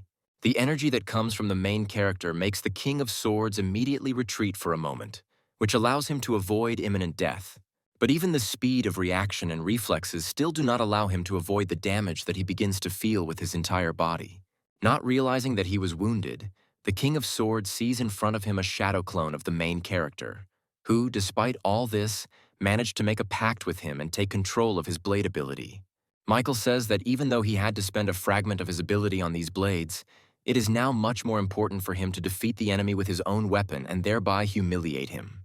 This turn of events really angers the King of Swords, and he swears that no one will leave here alive. He tries to attack our heroes, but the Shadow Clone, using the abilities of the King of Swords, reflects all his attacks, which further infuriates him. At the same time, Alan finds the strength to come to consciousness, and Sylvia manages to notice this. The main character is very happy about this, realizing that if he regains consciousness, they will have a chance to save him. With the last of his strength, Alan tries to warn the protagonist that this man is very dangerous and is a warrior of the highest category of Skynet. Say nothing more and just rest. I will ask Sylvia to stop the bleeding and freeze your wounds. After these words, Michael returns the Shadow Clone to his domain, saying that he is now ready to personally take on this battle. This time you came to your own death, which is very convenient, although I don't know how you managed to get your ability, but it's just a fake. At that very moment, the protagonist combines his skills and covers the entire space around the King of Swords with a shadow curtain, combining it with his blade ability. He invites him to personally see how fake this ability is, and begins to pierce his body with a huge number of blades from all sides. The King of Swords still manages to escape from this trap, but his body becomes weaker with each blow, and he will not be able to maintain his energy for long. He immediately launches a frontal attack on the protagonist, trying to put all his strength into strengthening his blades and cutting him into small pieces. In a fit of rage, he screams that this cannot be true and that he will never lose here. Noticing how Michael looks at him with disdain, he begins to get even more angry and attack even more. The main character, in turn, without taking risks or straining himself, carefully dodges and blocks all attacks flying at him. Watching the progress of the battle, Sylvia decides that her brother is forced to defend himself because he is much weaker than the King of Swords and begins to worry about him. But despite all this, she understands that she cannot help him, since all her energy reserves are spent on maintaining Alan's vital energy. At this time, Michael decides to ask with an arrogant look if this is really all that the King of Swords is capable of. He literally mocks and taunts his opponent, trying to humiliate him, and then begins to attack while simultaneously cutting off all of his opponent's attacks. The King of Swords is amazed at the speed with which his opponent moves, and without having time to dodge, receives serious damage from the protagonist's attack. He begins to curse and call Michael names, saying that if it weren't for his ability to sneak attack, he would still be trash. Without any problem dodging all of the Sword King's attacks, Michael continues to mock him and states that he still doesn't fully understand how big the difference in strength is between them. The protagonist says that he will make the King of Swords feel real despair and a sense of humiliation, and we see how a slight reflection of bright light appears on his face. In literally one moment, his body is thrown by a powerful stream and jet of flame into the nearest wall. The protagonist uses Alan's fire control abilities to defeat the King of Swords with his help. This fact irritates his opponent even more, and he, in a fit of hysteria, begins to shout that it is unfair to have so many abilities. While his opponent tries to swing his blades in all directions, the protagonist, with a feeling of unshakable confidence, declares that the outcome of this battle has long been predetermined. Using a powerful stream of flame, he begins to burn everything around him, intending to finish everything right here and now. Inside the flames, the King of Swords begins to scream in pain and shout that he will never, under any circumstances, lose to such a worthless person. After some time, his charred body falls to his knees, signifying the victory of our protagonist. The evolution tree informs that since the contract target died, the S-rank blade's ability is now lost, and also that 50% of the ability fragment has been returned back. Not feeling any threat, the main character turns to his sister and says that they need to deal with this place as soon as possible. When suddenly the system starts informing Michael that he needs to leave immediately, the main character starts to panic, but the evolution tree says that there is no time to explain and they need to get out of here. It feels the approach of a crisis that has never happened before. Such powerful and strong energy is capable of simply consuming all living things. Michael immediately follows the tree's order. A few minutes later, the same gray-haired man comes to the place of their battle and is saddened that they simply ran away. Meanwhile, Michael manages to deliver the wounded Alan and his sister to the very bar located several kilometers from the place where they just were. Alan's entire team, as well as Juno, who escaped with them, gathered around the table, and the protagonist tries to outline the course of the current situation. Sylvia says that during her rescue, Alan was very badly injured, and it was all his fault that he had to sacrifice himself. Juno also tries to take responsibility because it was because of her that he decided to do all this. Alan knew it was you from the start and hid it. It looks like he was trying his best to protect you and doesn't feel any anger. I don't hold a grudge against anyone, and now we have to save him. But before that, I need to know who you are and who you obey. Juno says that she and the rabbit will never return to Skynet again, and she will definitely avenge her friend at any cost. In this case, Michael asks her to tell him the information that she knows about this organization so that he can be sure of everything. The girl provides him with information and personal files of those people who have S-rank abilities, and they all match the protagonist's past memories. Looking at the documents, Michael cannot understand how they know this information, because it seemed to him that only he knew about his past life before reincarnation. Juno says that 8 possessors of powerful abilities have been found, and they are all subordinate to Skynet, and Michael tries to extract information about the disaster and intelligent monsters. The girl says that they know little, and she can tell practically nothing until strange events occur somewhere in a remote part of the forest. In the mysterious cave, there is a huge number of silhouettes that look like people, but are most likely monsters, and one of them sits on a large stone throne. A wounded girl with whom Michael fought enters the cave, carrying out Alan's task, saying that something careless happened to her and some boy is to blame for everything. The other intelligent monsters begin to laugh at her, but she says that their friend Thorn also died at his hands and barely managed to escape from there. She also adds that they can't just let him develop like this because he could become a serious threat, and everyone present is surprised that their sister is dead. At that moment, the figure sitting on the stone throne orders everyone to immediately shut up and remember what their main duty is. An image of little Anya appears on the portal behind the stone throne, and he says that they need to find the key in order to remove the seal from their king. At this time, at our hero's base, Sylvia begins to feel dizzy, and Michael assumes that she is simply very tired. "Forgive me, big brother. I haven't fully figured out the situation yet because too much has happened lately. Please don't worry, because from this moment on, I will always be there and I will never let anyone kidnap me again." After some time, Megan, waiting for the main character to return, hears someone's footsteps outside the door. Opening the door, she is glad that Michael has returned and unexpectedly sees a small wounded girl in front of her. The main character introduces his friend and younger sister to each other, and Megan is incredibly happy that Michael managed to find her after all. Megan immediately invites them all inside to rest, but the protagonist declares that he will not lie on the bed because it is too small and he will be on guard outside ordering them to rest. Finally, Sylvia says goodbye to her brother, asking him to be careful and hoping that they will see each other again in the morning. Having finally gotten some free time, Michael immediately transfers into his consciousness in order to talk to the Tree of Evolution. "Tree, tell me what you know about Skynet, and why that time you hurried me to retreat, not wanting to continue the battle." The tree appears before him in the form of a girl and says that she feels his amazing aura. But at the same time, his body seems very familiar to her. Michael begins to build various theories and asks if Skynet could be the same as him and reincarnated from a past life. I can't give a precise answer now, but there is something unusual hovering in the cloud of this organization, and we must raise the level until my memory is restored. We are powerless. My friend is close to death now. He needs life energy, and I wanted to ask if you feel any plant monsters nearby. Yes, I feel the presence of one of them, but it is very weak and is located somewhere in the east. In this world, there is a lot of plant energy and monsters that store it. Thanks to this, you can not only save a friend, but also increase our strength. Meanwhile, Megan and Sylvia are trying to sleep, but not before exchanging some information.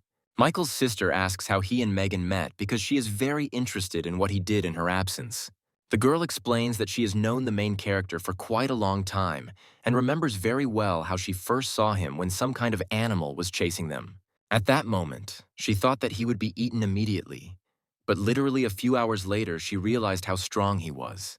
And after a long time after they met, he got himself a faithful companion in his companion. He received the nickname God of War because he saved an entire shelter from a horde of monsters. Hearing all this, Sylvia promises to become stronger at all costs, because she does not want to be a burden to her older brother and is obliged to help him. Another night passes and the morning of the next day arrives, marking the beginning of new events. Michael knocks on the girl's door, handing Megan a bag with breakfast and new clothes for his sister, and then asks her to go outside where he will be waiting for them. Thinking over his plan of action, he suggests meeting at that very bar and heading to the place that the evolution tree mentioned. After a while, the doors open and Sylvia, already dressed, comes out to him and thanks him for the new clothes. Looking at her, memories of a past life and what the owner of Absolute Zero looked like pop up in Michael's head, because it was based on her image that he chose his clothes. Having made sure that everyone is gathered, including Anya and the two familiars Goldie and Booga, he suggests that they set out on their journey. Finally, Michael remembers the promise he made and removes his sister's hairpin from his neck, returning it to its rightful owner.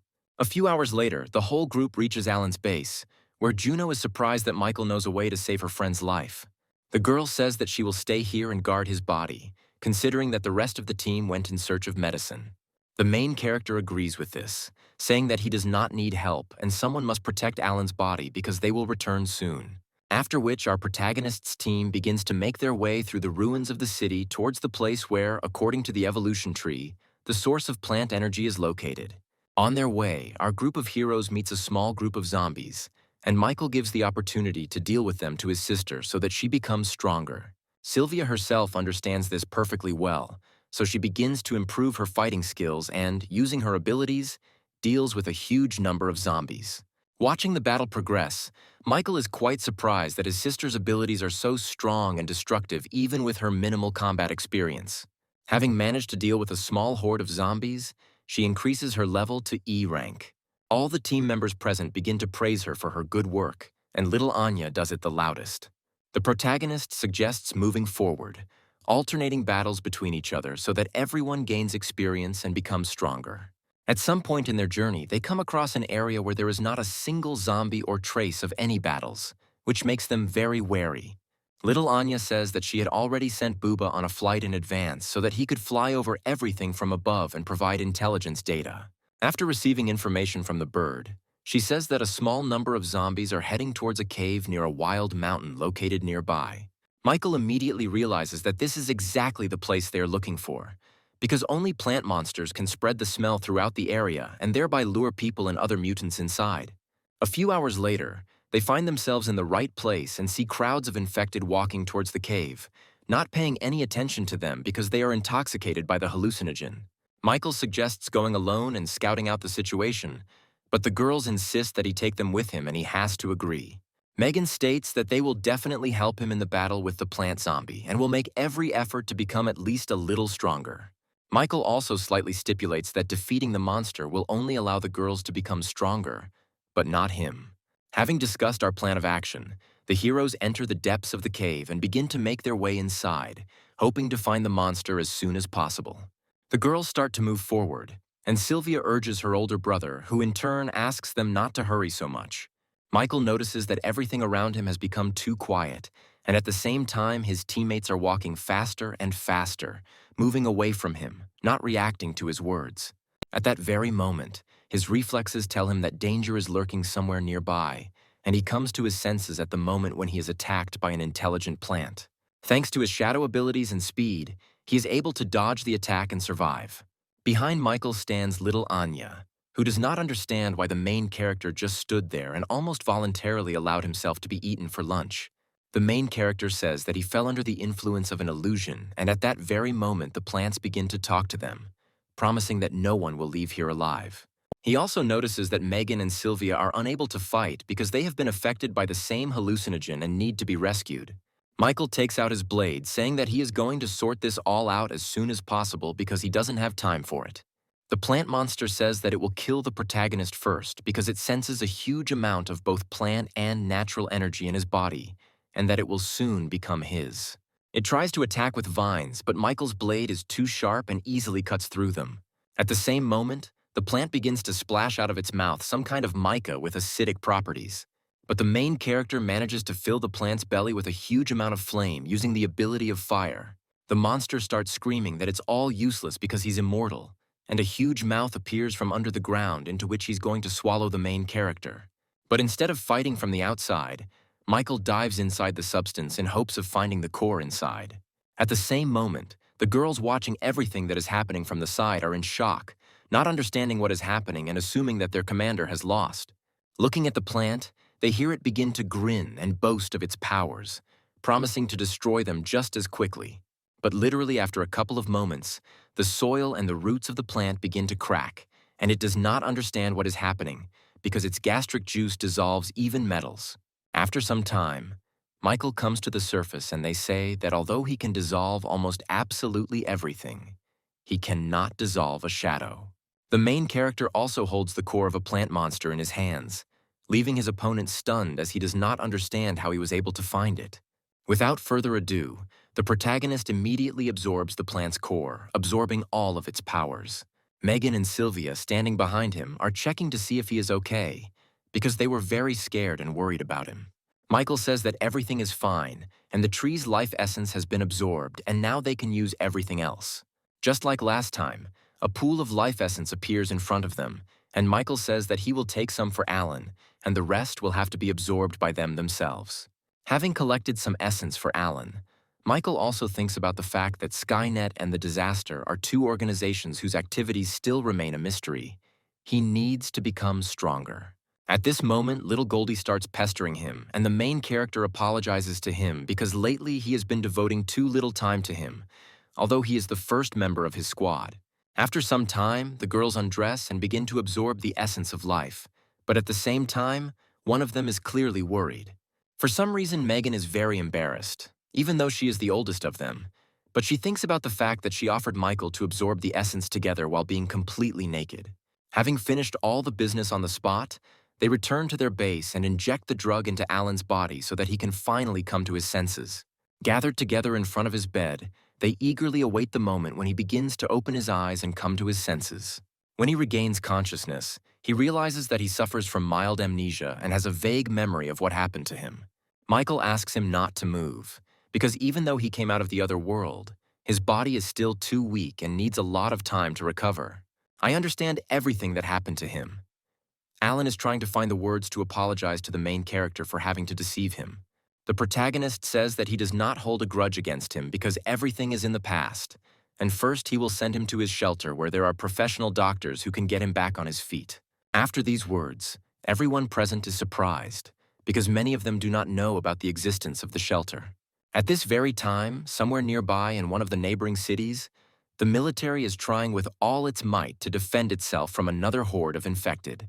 The man at the control post is informed that the light base is under attack by a horde of zombies and is requesting reinforcements. He immediately rushes to report this to the commander, who does not believe his ears, because they are just a small base and simply cannot do anything to counter it. Meanwhile, in the main and last stronghold of humanity, an emergency meeting is held under the leadership of Winston. All the assembled captains receive fresh information that a request has been received from the light base and a colossal horde of monsters is moving towards them. The current forces are only sufficient to protect the central shelter. There are no additional forces to send reinforcements, and I propose to do nothing. This question is not so simple. The scale of this horde exceeds those we have encountered before. If the city they are currently in falls, their next target will be us, so it will be to our advantage to deal with them before it is too late. True, in 3 days at most they will reach us and there will be many more infected, so we must help the city despite our situation. Winston realizes that the commanders are divided and propose sending 70% of their unit to help the light base. Do you think that sending 70% is too risky? Because if the scale of the wave is not so large, then we can remain without protection for some time and fall under attack from the enemy. An awkward silence hangs among everyone as no one is sure what the right thing to do in this situation is. Someone present starts to remember Michael, but Winston says that he is now in another place and has his own business.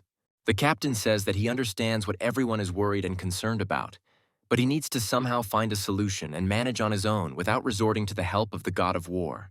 While heated discussions are taking place in the negotiation room, the cattle standing outside notices someone approaching the room.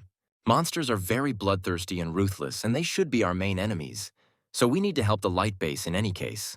At this point, their conversation is interrupted by the cattle, who says that he has something very important to tell them and that there is no time to waste. He says that Michael has returned home and our protagonist enters the negotiation room. All the captains present immediately begin to rejoice at this news and the fact that the god of war is with them again, and now it will be much easier for them. Winston is also glad to see him back and asks him to come into his office to talk and discuss the next course of action. After listening to him tell him everything that has happened recently, he also reports on the attack on the light base, and Michael asks him not to worry. I treat this and other shelters as my home and will help if any problems arise, but I have a small favor to ask of you. The captain asks not to call this a request, because if he needs any help, he will definitely offer all his efforts to this, to which Michael says that his friend is very injured and needs medical help. Of course, this shouldn't be a problem. I'll arrange everything right now because we have soldiers with healing abilities. Michael thanks him and also informs him that he does not need additional people to help the light base because he can handle everything himself.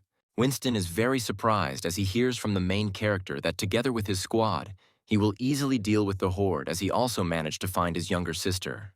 Michael suggests discussing this later when he gets back, but now he doesn't have time and needs to get going. Meanwhile, in the utility room, Sylvia asks Megan why her brother is so late, and the girl explains that he is a very important person for all the survivors. Literally 5 minutes later, Michael comes down to his friends and says that they have an urgent task. They need to immediately go to the neighboring city, and he will tell them everything on the way. He also tells Alan that he and Juno are staying here and will be well taken care of until they arrive. Meanwhile, he, accompanied by Megan, Sylvia, and little Anya with his familiars, goes to help in the battle with the horde. At this time, the sounds of gunfire and explosions can be heard several kilometers away near the light base, indicating that the battle is in full swing. Even ordinary infantrymen are thrown into battle, using machine guns to try to stop the enemy advance, but their attempts are in vain. The armor of high-level monsters turns out to be too strong and they cannot be defeated with ordinary weapons, which instills despair in ordinary soldiers. The military thinks that their base is finished, when suddenly the main character's squad comes to their aid. Michael says he needs to report to the command center that reinforcements have arrived and asks his friends to deal with all the enemies. He approaches the rescued soldier and asks where the commander is now, because he needs to be informed that reinforcements have arrived. The fighter immediately points to a nearby multi-story building, after which Michael immediately heads there. At this time, in the command center, there are heated discussions about what to do, because the defense is getting weaker with each passing minute and soon they will all be dead. How long the remaining forces can hold out until reinforcements arrive is the main information now. This is practically impossible, because reinforcements from the neighboring city will arrive only tomorrow, and our forces will not last even an hour.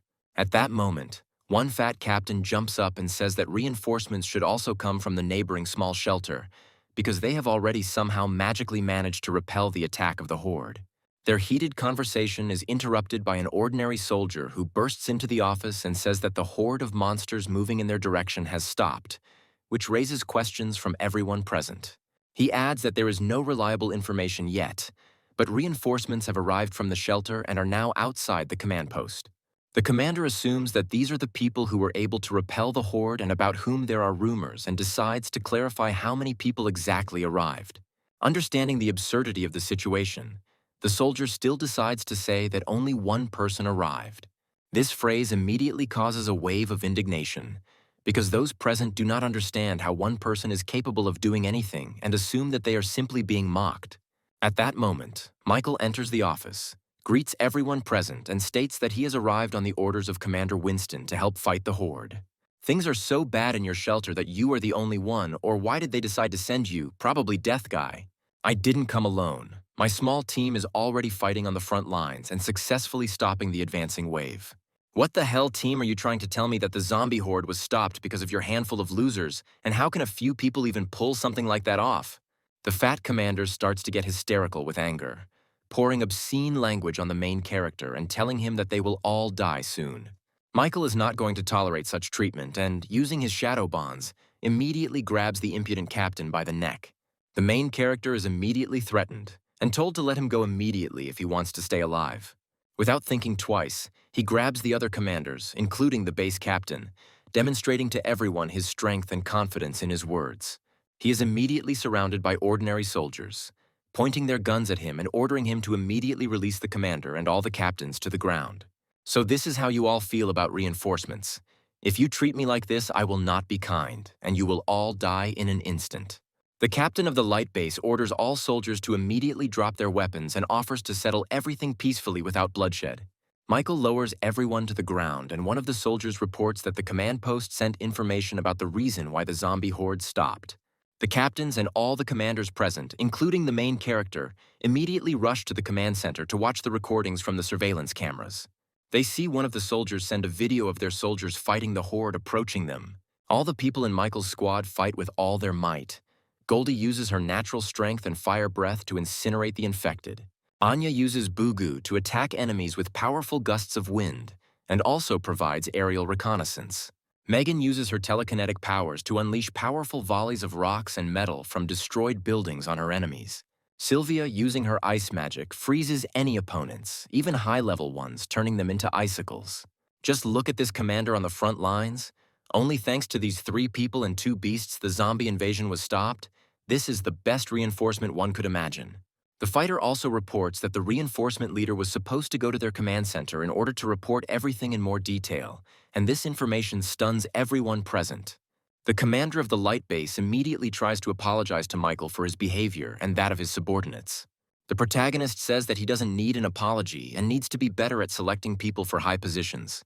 But before he could finish speaking, our protagonist felt a strong aura emanating from the eastern wall of the shelter. The base commander reports that their best units are at the eastern wall, and they themselves will be able to cope with the attack. Plus, there is an impenetrable wall there. Before he could finish his sentence, the dispatcher reported that the eastern line of defense had been captured and that reinforcements were needed there immediately. He can't believe his ears and asks to immediately display the images from the CCTV cameras. The footage shows 2 huge, high-ranking monsters approaching the walls, and their size would simply allow them to pass through it. The East Wall strike team launches several helicopters into the sky to try to destroy the monsters from the air with powerful missiles. The armor of the 2 mutants turns out to be incredibly strong, and their innate skills and speed allow them to reach helicopters even high in the sky. The captains begin to confer and decide what to do next, because they cannot allow themselves to simply break through the defense. Michael interrupts their conversation by declaring that he will go there alone and figure everything out himself and that he needs to sacrifice ordinary people. The commander of the light base cannot believe this again, nor can he believe that one person can cope with such a threat. After some time, Michael finds himself at the walls of the eastern border and realizes that, with the exception of 2 large monsters, all the other infected do not pose any threat. Without the slightest shadow of doubt, he immediately rushes into the attack with the desire to end this mess as quickly as possible. Finding itself next to one of the animals, a giant snake tries to swallow the main character in its incredibly large mouth. Successfully snatching his magic blade from his bosom, Michael makes a lightning-fast cut, depriving the animal of one eye. The commander watching from the command center cannot believe that this is an ordinary person and that the rumors about the god of war turned out to be true. At this time, there is also talk among the ordinary soldiers that reinforcements have arrived, and that only one person is fighting 2 large beasts. Standing in front of 2 monsters, the main character once again notes that the speed of evolution is much faster than in his past life, but this will not prevent him from defeating them. I rely too much on my ability to fight, and my fighting skills have weakened, so I need to fix that. The protagonist does not use his abilities and decides to deal with the huge mutants only through his reaction speed and physical strength. Having waited for the right moment, he spins, giving his body inertia and putting all the accumulated force into his fist for the blow. The power of the attack is so strong that it slams the lizard's head into the ground, breaking it into small pieces. People on the walls of the shelter notice a huge, colossal explosion that occurred after such a powerful blow. Did I understand correctly that he was just able to defeat a colossal high-level monster with just one blow? This is probably some kind of mistake. Ordinary military personnel cannot believe that an ordinary person alone is capable of such a thing, because it is simply unthinkable. You understand that the monster was defeated with one blow. The second mutant in the form of a snake understands that most likely the battle is already lost. Frightened, he tries to escape from the battlefield using his colossal speed and size. But in an instant, Michael catches up with his opponent and humiliatingly ends up right on his head, after which he also ends the battle with one blow. After the battle is over, the protagonist returns to the walls of the shelter where all the soldiers thank him immensely. Returning to the command post, the captain of the light base immediately begins to thank him, and also confirms that the rumors about the god of war are not lying. I just contacted Winston and learned that you came from the very shelter that was able to resist the horde. Michael asks not to be called by this nickname, and they also want to tell him important information regarding the infected. The radars show how a large horde was split into 2 parts due to the main character's team fighting in different places. The protagonist says that it will be too difficult to cover such a large area, to which the commander says that a detachment of 1,000 elite troops has been sent from one large base and they just need to buy time. Michael suggests that these are the same people who at some point arrived at their hideout with the goal of taking it over, and also abused ordinary people. At this very time, the vanguard of girls and familiars had already exhausted their strength fighting the monsters. Michael returns to their aid, having finished discussing the further plan of action with the base commander. And at that very moment, they see several dozen helicopters above their heads, and apparently, this is the very same elite reinforcements. One of the helicopter pilots turns to the leader of his group, named Brett, and informs him that there are several people below them. Don't pay any attention to them. Those who appeared here as reinforcements are ordinary people. After these words, he gives the order to all awaken to join the battle, and soldiers begin to parachute from helicopters. At this time, the protagonist asks his allies to retreat back and allow reinforcements to sort everything out. After some time at the base, they discuss that the horde of monsters was really scary. At this point, Brett interrupts their conversation, saying that one should not get too caught up in one's own fame. I am the commander of the reinforcement group sent by the base of the neighboring city, and I heard that you took care of the survivors here and came to thank you. Michael senses a catch in his words and cautiously decides not to enter into an open conflict, smoothing over the rough edges of the first meeting. Brett suggests going to the command department and discussing the strategy for further defense, and then suggests sparring and finding out who is stronger. Little Anya tries to stop him, saying that before their arrival they fought all night and they need time to recover their strength. At that very moment, Brett turns his gaze to the little girl without saying a single word, but making it clear with his whole appearance that there is no point in contradicting him. Anya is slightly alarmed and frightened by such a stern look, and she immediately hides behind Sylvia in the hope that she will be able to protect her. Michael asks to stop this circus and states that he alone is enough and his entire team will rest. At this point, Brett turns around without saying a word, but as if tacitly hinting that the main character needs to follow him. While our heroes are moving along the corridors of the shelter, all the employees and survivors are discussing the fact that the reinforcement commander is a very strong person and has outstanding skills. At the same time, not forgetting to mention our main character, saying that he was able to defeat 2 second-rank monsters alone. One of the soldiers asks his comrade to be quiet and not to speak too loudly about such things because they can be heard. Brett notes that the survivors have a good impression of Michael, and he is quite surprised by this, since he seems like a typical simpleton. Arriving at the commander's office of the light base, he asks them to sit down and also thanks his people for helping them. Michael asks not to be delayed and to get down to the meeting as soon as possible, because they don't have time for pleasantries and small talk. The commander says that during the investigation, they discovered the sources of the horde of monsters, one of which is D rank and 3 E rank. This means that as soon as we kill these monsters, the attack of the hordes of infected on the walls of the shelter will stop. Yes, the horde will lose its leader and the majority will cease to be a threat, especially if you guys work together. I am sure we can handle all this. Wait, my people are very valuable, especially considering the size of my base. I can't risk soldiers, so the two of us will go and deal with the source of the horde. The captain of the light base tries to object, but Michael immediately agrees with the decision of his newly arrived colleague and his plans. And by the way, before we leave, if you feel any difficulty and need help, just stall for as long as you can. I'll rush over as soon as I've dealt with the D rank. At this time, on the front lines of the war, with the help of firearms and artillery, they continue to contain the invasion of the infected. Brett asks one of the soldiers on the radio what the situation is, to which he replies that there are too many targets and they can't just suppress them. There is no need for this. In the near future, we will deal with the leaders of this horde and the invasion will be over. Looking around the surrounding area, they come across a tall building located behind the invasion and assume that this is where the high-ranking monsters are located. I'll go there first, and you try to keep up with me because I don't want to look after you like a little child. After these words, he immediately rushes forward, and Michael is indignant that because of his rank, people are trying to treat him very arrogantly. At this time, on one of the floors of a multi-story building, there are 4 beast monsters, one of which has the ability to jump spatially. I'm quite surprised that you managed to catch up with me. Apparently, you're a really capable guy. Almost reaching the supposed location of the horde leaders, 3 of the 4 monsters appear before our heroes. Realizing that there is no leader among them, Michael suggests proceeding with the planned action and leaving these 3 to him. Okay, then that's what we'll do. I'm leaving this place to you, and if anything happens, try to hold out as long as possible. Brett sets out to find the gang leader, while Michael engages in battle with the first monster he encounters. The strength of the main character turns out to be much superior to these opponents, and one of them is knocked out with one powerful blow of physical force, after which the 2 remaining beast monsters immediately rush to attack in order to avenge their fellow. Meanwhile, Brett finds himself near the very building where the high-ranking monster is supposedly hiding.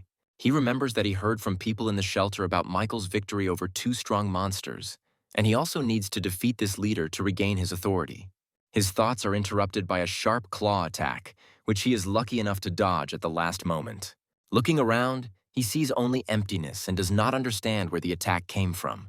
It is assumed that the enemy may have the ability to stealth or invisibility, which is why Brett's skills to find the enemy's vulnerability simply do not work. The only thing that helps in this situation is insight, thanks to which he feels that someone is trying to attack from behind. A moment before the attack, he manages to block the beast's lunge, but this is not enough to see the true body and pull the enemy out. The monster's ability to pass through dimensions allows it to attack with incredible speed from absolutely any direction, without giving the opportunity to rest. Brett is indignant because he and the beast are on the same rank, but at the same time he feels an incredible gap in combat power. In a fit of rage, he begins to frantically swing his sword in all directions, hoping to randomly hit one of the limbs of the enemy attacking him. At this time, a small cat, who is his opponent, watches such pathetic attempts to fight from the height of a multi-story building. He decides not to stand on ceremony with his new toy for long, and after a few seconds, he carries out a powerful attack from another dimension.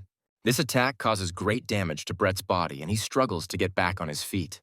Finding the last bits of stamina left in himself, he deflects and dodges the beast's powerful attacks and hopes that he won't die here now. At that very moment, he hears someone's human voice behind him, which orders him to lower his head and not move. He immediately follows the instructions given to him, and a shadow cloud appears out of nowhere and blocks the monster's deadly attack. Our main character manages to come to his aid, declaring that he is not his rival and asking his partner to step aside. "How did you end up here? Just don't tell me that you were already able to deal with those 3 opponents." Michael silently ignores him and enters into a fight with the beast monster, realizing that he has very rare spatial skills. By timing the moment and using his much superior speed, he manages to grab the monster's paw just as it attacks from another dimension. He manages to pull the cat into reality, but he manages to escape from the grip using his tail in an attempt to escape. Since the main character knows firsthand the weaknesses of spatial abilities, he understands that while the monster's body is open, it is vulnerable to physical attacks. Drawing his blade, he manages to deliver a powerful blow to the beast monster's body and weaken it. Looking at all this, Brett cannot believe that Michael managed to so easily deal with an opponent whom he could not even touch.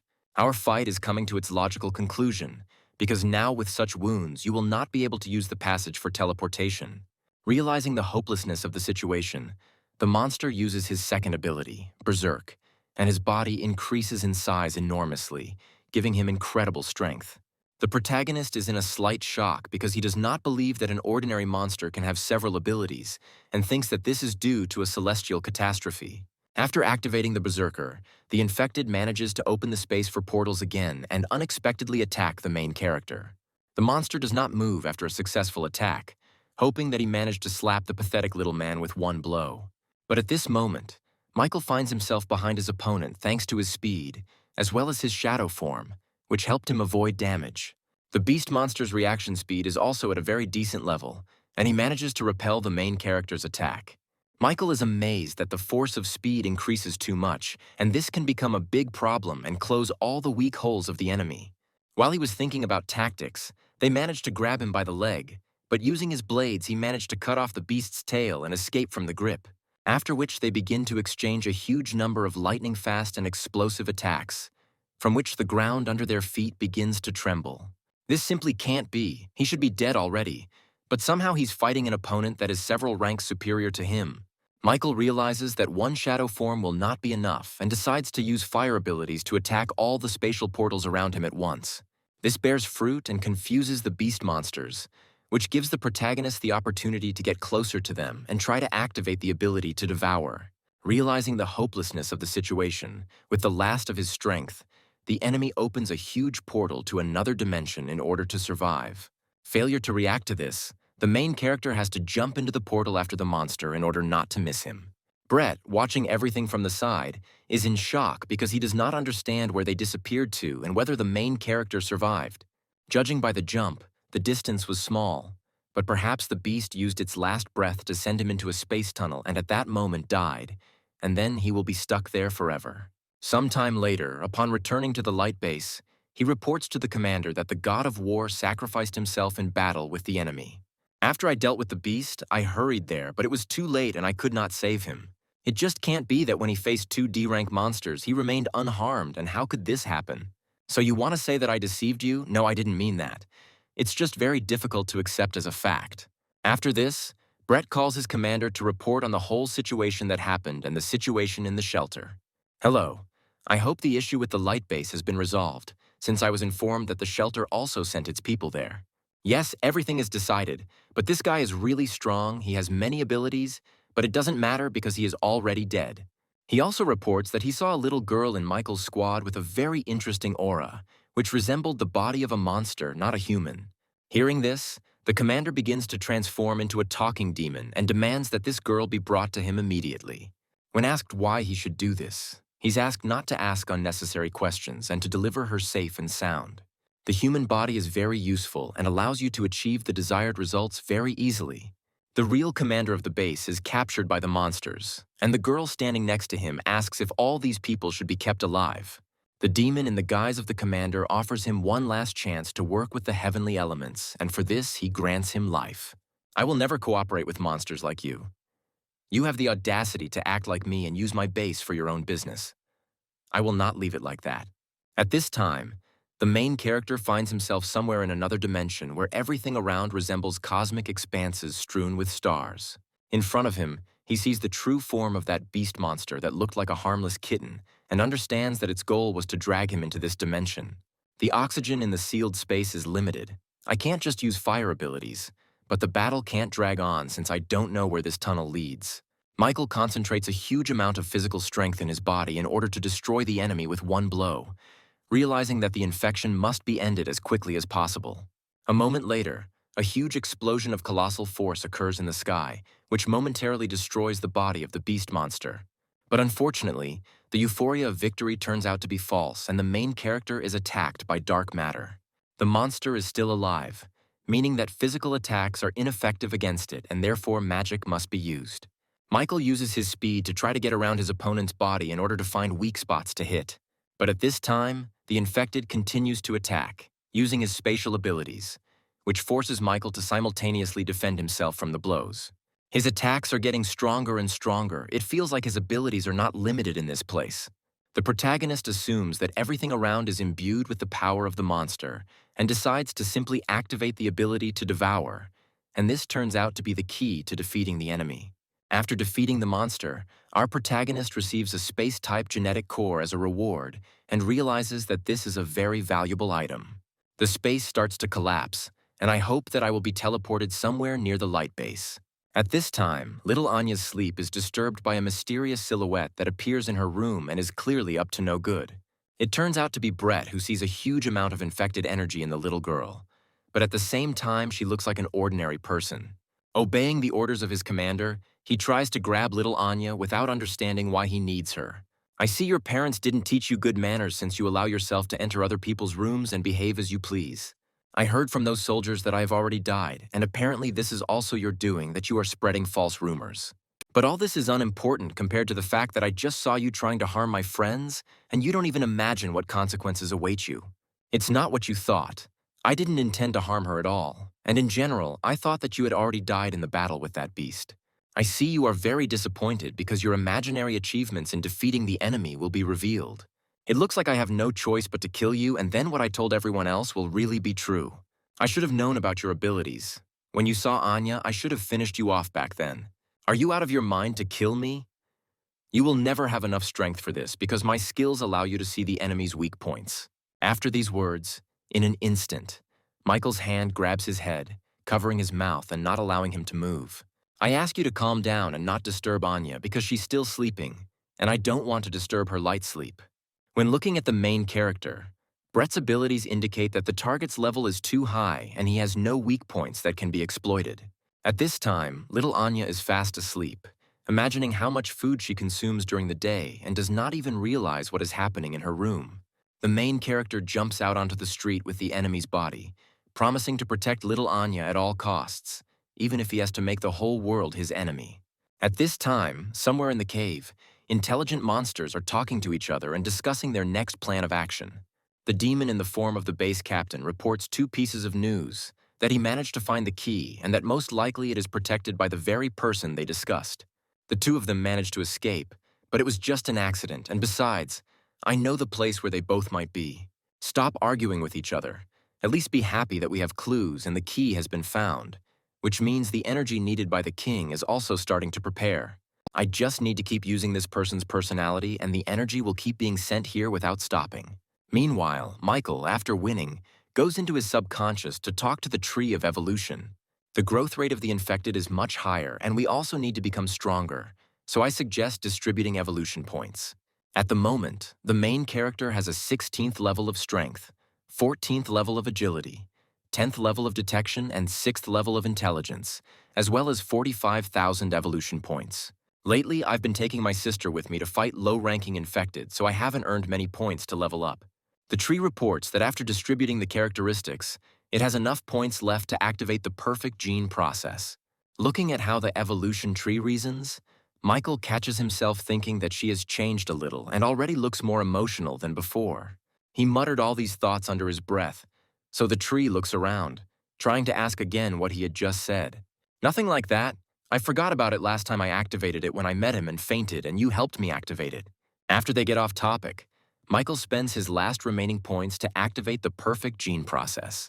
At that very second, he feels how his entire body is permeated with a colossal amount of energy, and all his internal characteristics begin to change. He feels as if he has just been reborn, and all the indicators of his physical body have become much higher. After distributing the main stats, he decides to upgrade and also check his skill tree. Only F-rank abilities can be activated, and they won't be of much use in a real fight, so the fragment should be used to improve current abilities. The first thing Michael decides to do is improve the ability contract, as it could be very useful in the future, as well as ability devouring. Once the choice is confirmed, the contract ability is upgraded to level 4 and an effect is unlocked that allows contact with the contract target. It seems to be a very useful effect, and it resembles the defensive property of a skill, allowing me to protect the target of the ability I am renting. After this, he decides to improve his fire abilities by raising them to level 3 and increasing his attack power by 20%. At this stage, this is the maximum that I can do with my skills, and I will try to do everything possible so that you and I can develop faster together and restore your memory. After finishing his business, he returns to his team, who are relaxing in the cafeteria of the light base and joyfully greet our protagonist. The commander immediately runs towards him, who is very happy that Michael is alive and says that information has reached him that he was torn to pieces by mutant beasts. I sincerely apologize for making you worry, but believe me, I am completely fine and we are ready to return to our shelter.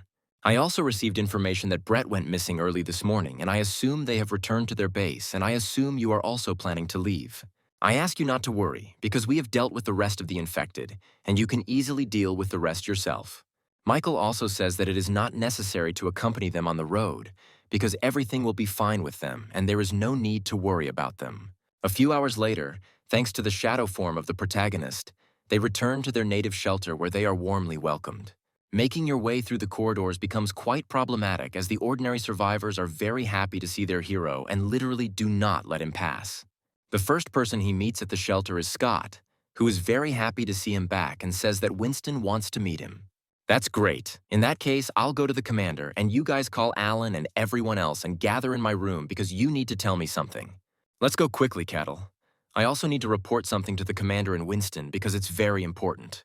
A few minutes later, Michael finds himself in the commander's office, who warmly greets the god of war and invites him to sit and chat about important topics.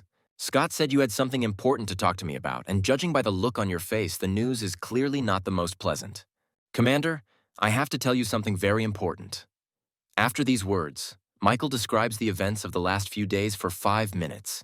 After hearing this, Winston is surprised that he had to kill one of the subordinates of the neighboring base and wants to know the reasons for such an act. Michael says he can't reveal all the details because he has his own interests that he must protect, and in order to divert suspicion from the people here, he is going to leave. I'm quite surprised that you want to leave. If you are afraid of dragging us into this, then forget it. No matter what, we will fight shoulder to shoulder on your side. I am very flattered by your kindness, Commander, but you must listen to me. Even if this had not happened, I would still have decided to leave. Winston doesn't know what to say to such a statement and simply looks thoughtfully at the edge of the table, trying to comprehend everything he's heard. I ask you not to worry because I will not leave forever. This is my home, and when it needs me, I will definitely return to help. Commander Roger, Horde of the Infected, Light Base, you helped me deal with all of this, and the only thing you asked in return was to help you find your little sister, and even with that I couldn't help you. Don't underestimate it. You helped me a lot, because my companions were under your protection, and I had to wander around the area in search of shelter. You allowed me to feel hope in a person, to be honest. To some extent, you fulfilled the role of a father, which I so lacked. Who would have thought that in the end it would be you who would console me? Forgive me if I lost my composure now. Do what you think is necessary. If you are interested in the time after which I will leave, it must happen before the commander learns of the death of his subordinate. Finally, before closing the door, Winston asks Michael to return as soon as he has the time and opportunity. The protagonist thanks the commander and then closes the door, leaving behind only a languid silence. Moving along the corridors of the shelter, he is greeted by employees, as well as ordinary people with whom he tries to be friendly and not talk about the fact that he will be absent for a long time. When he reaches his room, he is met by a huge group of people, which includes all the friends he met during his journey. Each of them rushes to greet Michael, starting to ask him about where he was and what he was doing. After a joyful reunion, they all decide to throw a party and take a little break from the routine and hustle that surrounds them in this new world. Going out onto the balcony, Michael asks Megan why she is sad alone, to which she replies that everything around her shocked her too much, and if she had not saved him at that moment, what would their world have turned into now? I have a premonition that everything has gone quiet and this simply cannot happen. The girl decides to clarify whether the main character is going to go somewhere again. Michael is amazed at her insight, and she says that every time he is in this state, the next morning he secretly tries to go somewhere.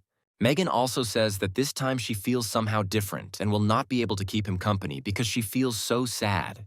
The protagonist explains that this time everything is a little more complicated and he will not return soon and asks Megan not to worry about him. The girl tries to formulate the stream of thoughts that are spinning in her head, trying to separate the tasks assigned to her as a commander and as an ordinary, simple girl. At one point, Michael suddenly asks Megan to give him her hand, causing her to spit out her drink in surprise. The girl begins to feel embarrassed and blush from such a statement, but still extends her palm to the main character. The protagonist activates his contract ability on Megan and gains her ability. I just made an ability contract with you, and no matter where you are, if you are in danger, I will immediately come and protect you. After these words, the girl blushes even more and becomes embarrassed, but tries with all her might to pretend that everything is fine with her. Meanwhile, in the main room, little and happy Anya runs to her brother so that he can play rock, paper, scissors with her. Sylvia stops the little girl, saying that now is not the best time to disturb her older brother and asks her not to touch him. At that moment, Alan comes up to them and asks permission to chat for a while and ask something. He hands Sylvia a cross-shaped hair clip and says that he heard from her brother that this thing is very important to her. Using her feminine intuition, Sylvia assumes that Alan's team is going to leave the shelter and go their own way. I will continue to search for the remaining S-Rank Awakened in the hopes that they will join us and not join the ranks of Skynet. And at this time, while they are having a conversation, little Anya continues to have fun and play with the main character's guests. The party is in full swing, and even Megan, being completely embarrassed, tries to drown out her emotions with drink.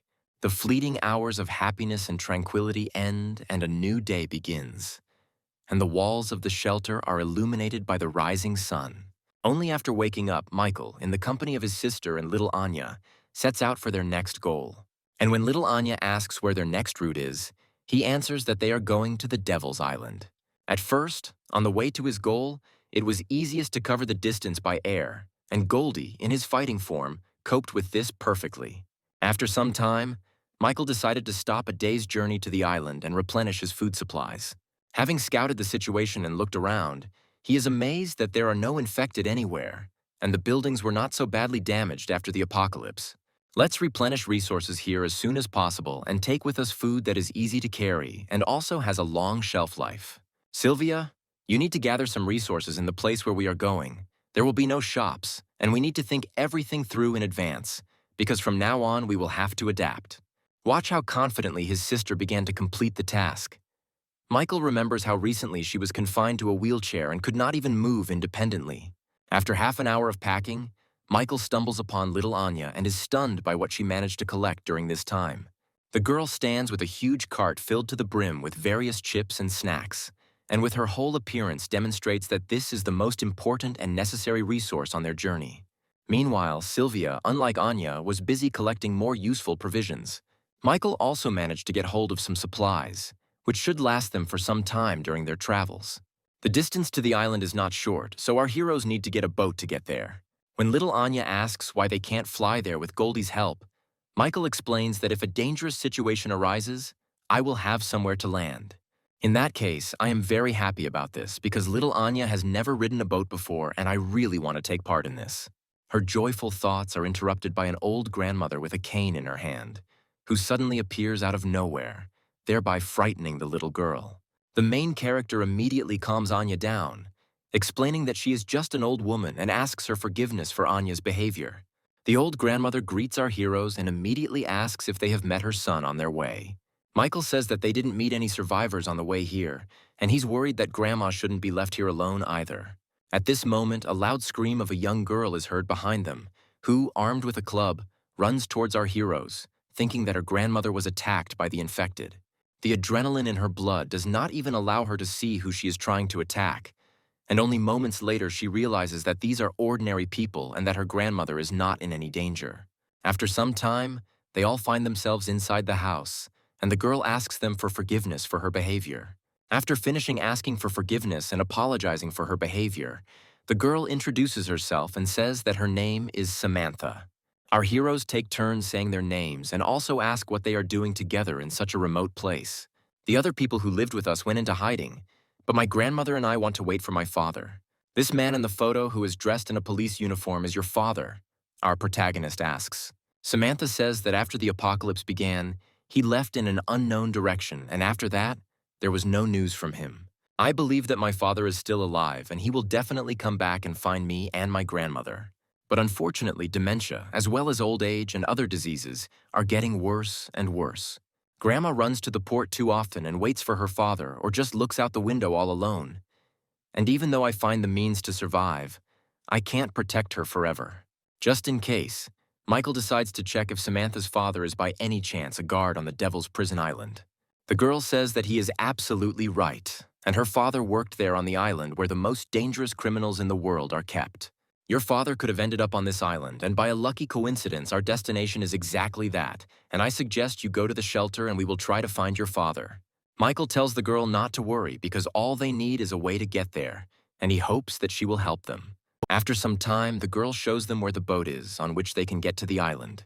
And after some time, not allowing our heroes to sail away, she manages to catch up with them and asks them to take her with them to the island. Michael says that it is too dangerous and there will be no one to look after her grandmother, to which Samantha replies that everything is already prepared. I know the way to the island and can steer a boat, and I will do everything possible to help you. And as for my father, I must personally find him. After thinking a little, the main character still agrees, but sets the condition that she must unquestioningly follow all his orders.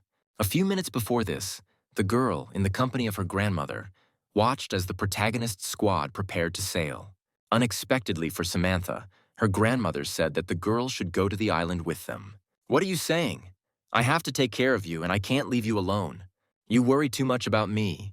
I have arms and legs and I don't need you to worry about me, and besides, I understand perfectly well that you want to go to the island to find your father. It makes absolutely no difference to me whether I wait for one person or two, but there is a difference if two people wait for one."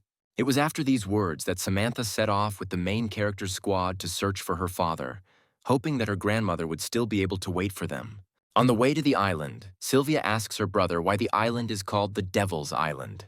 Devil's Island is a large prison where evil and ruthless death row inmates are kept who killed people for joy and their hands are covered in blood up to the elbows. These people, even in peaceful times, receive the status of real devils, which is why the island got its name, Devil's Island. But it became really scary after the apocalypse happened, because during its beginning, when the source hit the island, the main horror began. All the inhabitants of the island became infected, and they inherited the ruthlessness that was with them during life, because the monsters are affected by the radiation of the source, and since they were in the very center, the evolution took place much faster. Our goal this time is to destroy all the infected and find the source, because it is one of the most problematic, and it must have a keeper. Therefore, this island will become our training ground where we will take advantage of the opportunity to become much stronger. Very soon we will reach the final point and the main port will be dangerous, so we will enter from a side route. Having landed on the shore, little Anya begins to get a little nervous because the entire space around her is saturated with fear and despair. From now on, you all must be on guard, because we have entered the outer zone of the island and danger can arise at any moment. The main character explains that the island is a large-scale prison with a very complex structure that has 5 circles, and the closer to the center of the island, the greater the danger awaits them. Listen to his story. Samantha turns out to be very surprised that he knows so much about this place, because he has never been here. Watching how her brother speaks and acts, Sylvia feels that he has matured a lot during this time and is not going to lag behind him. I'm making my way around the first circle of the island in search of a passage to the second circle, when suddenly Michael orders everyone to split up and go to the sides. A mysterious silhouette that had been in ambush all this time attacks our heroes with incredible force. It turns out that this is one of the imprisoned criminals who managed to become an intelligent monster and acquire the ability of incredible strengthening. Our heroes manage to dodge this attack and Michael looks over his squad, hoping that everyone is still alive. No one was hurt. At this time, the prisoner recounts our heroes, saying that we need to add money for additional goals, because animals should also be paid equally. At this time, Samantha says that she found his data and he is prisoner 71 and he is a world-famous killer. The main character immediately rushes into attack, realizing that these are unusual monsters and the battle experience gained in a past life makes them much more dangerous. Monstrous strength and reaction speed allow him to react to the main character's attack and block it. At the same time, the infected manages to wrap the main character in chains that are wound around his hands and take him into captivity. He then attempts to kill Michael with a huge steel ball at the end of the chain. Using his shadow form, he manages to avoid the attack, and Sylvia uses her ice skills to freeze the prisoner's legs. The infected one, once again muttering something about receiving money, throws a steel ball towards Sylvia. Having time to react to his attack, the girl creates an ice barrier using her abilities in order to block the attack. Little Anya tries to cheer the girl up by saying that her abilities are simply amazing and are good for both defense and attack. The ice's strength proves insufficient and the projectile manages to break through the ice needles and continue its flight.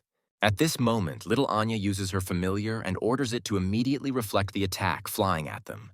Little Bugu uses his ultimate tornado ability and creates a powerful whirlwind that stops the flying ball. Without wasting any time, the prisoner immediately closes the distance and tries to get closer to the girls in order to attack them in close combat. Michael does not allow him to do this and immediately comes to the aid of his sister and little Anya. Unfortunately, in his current state, you won't be able to deal with him.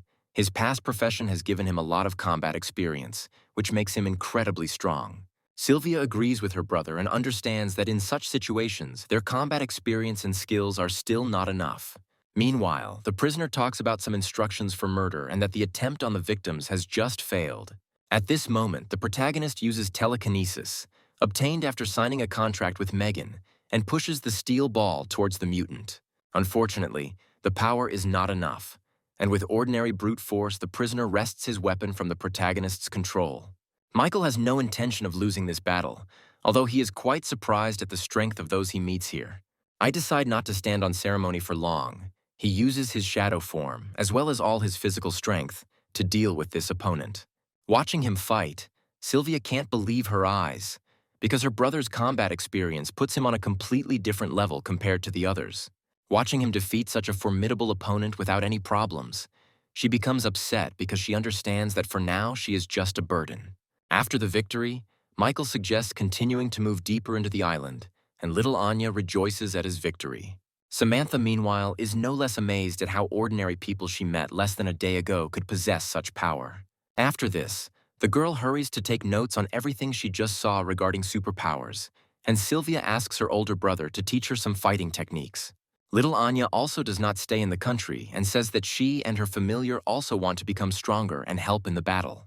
I don't want to be protected every time because I was too weak and useless, and you always came to my aid, and because of that I almost died. I also want to learn more about this world and catch up with you in strength so that I can stop being a burden and someone who needs help. Michael pats the girls on the head, happy that they are so motivated to become stronger and promises to help them with this. He says that first of all, one must remember the strengths and weaknesses of their own abilities, because this is the key to victory. The protagonist explains that each power has its own drawbacks, and one must try to grow in order to overcome the weaknesses. He gives each of the girls advice on which direction they should move in order to improve their combat and magical skills.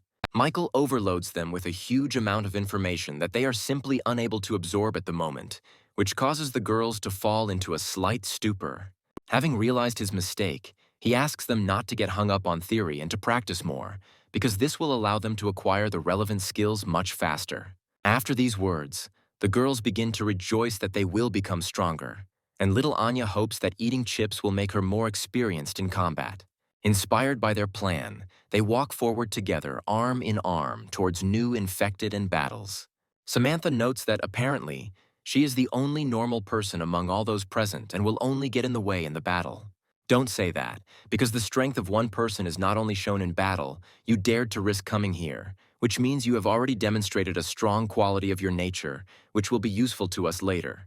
Moving forward, Sylvia and Anya call out to their friends, and Michael suggests that they continue moving forward.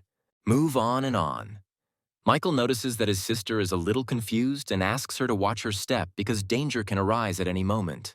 Working hard is good, but rushing to success is bad, because in a fight, the worst thing is recklessness, and self-defense is also very important. Sylvia says she will take this into account, and next time she will be much more careful and attentive. Okay, the hero decides to ask Samantha how well she knows the island, to which she receives the answer that her father sometimes organized excursions around it.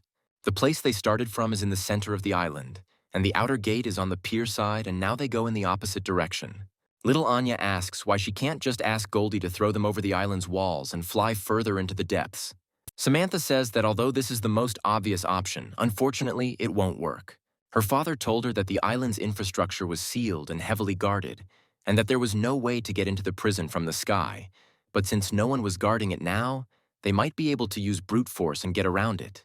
Michael says it will attract too many infected mutants and it's too dangerous. The step-by-step approach method is more suitable for us in this situation, because this way we can find the location of our companion's father. We need to explore each area before moving on to the next one. Get ready for a very long and tough fight. The conversation of our heroes is interrupted by strange sounds that Sylvia notices are coming from behind a nearby hill. Michael immediately alerts all his senses of insight and prepares for the next fight. Further down the road, the silhouette of a prisoner begins to appear, slowly muttering something under his breath about length and centimeters. As you move a little further, he notices our heroes and immediately rushes to attack them, declaring that this time he will definitely succeed. His attack is immediately blocked by Michael, who manages to protect his sister from the attack of the enraged monster. But unfortunately, this is not enough, because even after the body is cut into two parts, the prisoners continue to move and try to attack. Before our protagonist can react, his sister comes to his aid, using her ice abilities to cut the monster's body into even smaller pieces. Turning back, he sees how Sylvia was able to create an ice katana with the help of ice and gained the courage to attack. Everyone present is shocked, but at the same time they are glad that the girl was able to overcome herself at the right moment and take a step forward. While not busy with discussions, the monster's body and eyes continue to move as if nothing had happened to it. A moment later, our heroes notice how the remains of his body parts begin to come back together and start muttering something again. Having gathered together as one whole, the prisoners begin to ask how she managed to make such a beautiful cut. At this time, Samantha says that prisoner number 67 indicates that he is a crossover killer, and all of his victims in his past life were brutally dismembered. I killed 121 people, 70 men and 30 women, and 21 elderly and children, a total of 63,000 fragments, different ages, different genders, different body parts. The cutting seems different. The monster's mad conversation is interrupted by an unexpected blow, which again cuts off one of his arms. I see your sword is just as fast, but it didn't work, and I can't feel the art from it. Sylvia says that she assumes that normal physical attacks are simply meaningless for this zombie. However, due to the lack of a plan, the girl continues to attack him and try to cut him into small pieces. While his body is falling apart, the monster continues to mumble something about fractions of centimeters and about his feelings of cold and hopelessness. But even after this, it is again assembled from small parts into a single whole. And they say that this is the most beautiful art of all. After the transformation, he says that it is his time to perform and he is thinking about where to start. He instantly becomes close to the protagonist's sister and tries to attack, saying that he wants to start with that cute face. At the last moment, the girl manages to block the attack of the ill-wisher with the help of her ice katana. He is about to attack again, but unfortunately Michael manages to come to his sister's aid. With one light and powerful blow, he immediately cuts his body into two longitudinal parts. In a fit of anger, the monster attempts to attack Michael in response, telling him not to get in his way, but fails. Using his shadow form, the protagonist begins to split his body into many small pieces again. The monster starts laughing and says that no matter how much they cut him, he will still be able to rise again. But to his misfortune, Sylvia prepares a powerful attack. At that very second, a huge column of icy energy bursts out of the ground, covering everything in the area with ice. The prisoner's body is completely covered in a thick layer of ice, making it impossible for him to move. But he still has the ability to speak and remain conscious. The monster is completely confident in his immortality, but Michael, touching the ice with his hand, simply uses the ability to absorb and destroys his body. After the victory, little Anya and Samantha begin to rejoice, and Sylvia says that it is all thanks to her brother. After these words, the girl, having used up her last reserves of strength, begins to lose consciousness. Before she hits the ground, Michael manages to catch her in his arms, stating that she has spent too much strength and energy in this battle. Your body is now very exhausted and is in a state of fatigue. Remember for the future not to spend energy completely, otherwise you expose yourself and the entire squad to great danger. The main character suggests staying here and resting and continuing their journey after the pass. He asks his sister not to worry, because a little rest can also be useful, and overexerting the body can be very dangerous. After some time, stopping to rest, Michael notices that Samantha eats almost nothing and spends too much time in her thoughts. The girl says that she is very worried about her father, and in this state she does not feel hungry. On this island, she has already seen a huge number of frightening monsters, and it seems that her father is no longer alive. I completely agree that the island poses a huge threat, but we shouldn't lose hope. My father was a workaholic who could not sit at home for even a few days and would go back to work all year round. Samantha remembers her childhood and how, because of such a life, her mother eventually left the family and left them alone. At that moment, my father was very angry, and if I did something wrong, he would punish me severely. I didn't even think that work was more important to him than me, and I still can't understand why he abandoned us. Michael wants to offer words of support, but he can't utter a word because memories of him and his sister, who were also abandoned by their parents, come flooding back to him. Samantha asks for forgiveness because she is bringing up bad thoughts, and she shouldn't delve into her memories. The main character tries to cheer her up by talking about how he had to become stronger in order to become stronger and protect the people dear to him. This world is full of hidden secrets that he is going to unravel, and that is why he keeps moving forward and does not give up. Listening to the main character, the girl decides to ask what seems to her as if this is a whole duty for him. The protagonist chuckles a little, saying that from her point of view it may indeed seem that way, but it doesn't matter now and they need to keep moving forward. Having gathered their strength, the squad moves forward again to continue exploring the island and find Samantha's father. Michael reflects on the fact that at the moment he is doing everything that is possible and within his power, even going beyond his own capabilities. And he will continue to do this no matter what, because he does not want to face disappointment in the eyes of other people, and this is his current burden. Meanwhile, several military helicopters carrying very important people arrive at the shelter's walls. On one of them, there is the same demon in the guise of the captain of the base, which also participated in the battle with the Horde. Winston immediately rushes to greet his colleague, and the imposter asks him not to bother with pleasantries. I didn't think that the shelter could develop so quickly in such a short period of time. This is not only my merit, but also of all the people who made efforts to create and protect it, but I suggest going inside and discussing everything in more detail there. Once in the office, Winston asks why the commander personally came to their base and what he needs. The imposter states that the first thing he knows is what the god of war did in the neighboring city, and he demands to reveal his location along with his accomplices. I ask you to forgive me, but I do not quite understand what you are talking about. But if you came for the god of war, then I will be forced to disappoint you because he left us just recently. At this very time, on the Devil's Island, the main character's squad stumbles upon another group of prisoners. Quickly analyzing the situation, Samantha realizes that two of them are ordinary workers of the island, and the menacing man with the number 50 was a killer with more than 100 victims. The girl behind everyone with the number 41 came from a family of bodyguards, and in her past life, for a good fee, she protected anyone from anything. Quickly trying to come up with a plan, Michael suggests splitting numbers 50 and 41, and while he deals with the girl, they can deal with the man. At this time, little Anya looks at the prisoners and asks her brother for permission to defeat the girl number 41 herself. Anya says that her aura seems very strange and her abilities are not fully developed, and she wants to let her join their team. You too, for a second, Sylvia wants to dissuade her brother from giving such permission to Michael gives the go-ahead to Anya. He asks his sister not to worry, as he believes in the abilities of his squad and, if necessary, will definitely come to Anya's aid. After the discussion is over, they begin to fight, and Sylvia is the first to enter the battle, using distracting ice needles to attack from behind.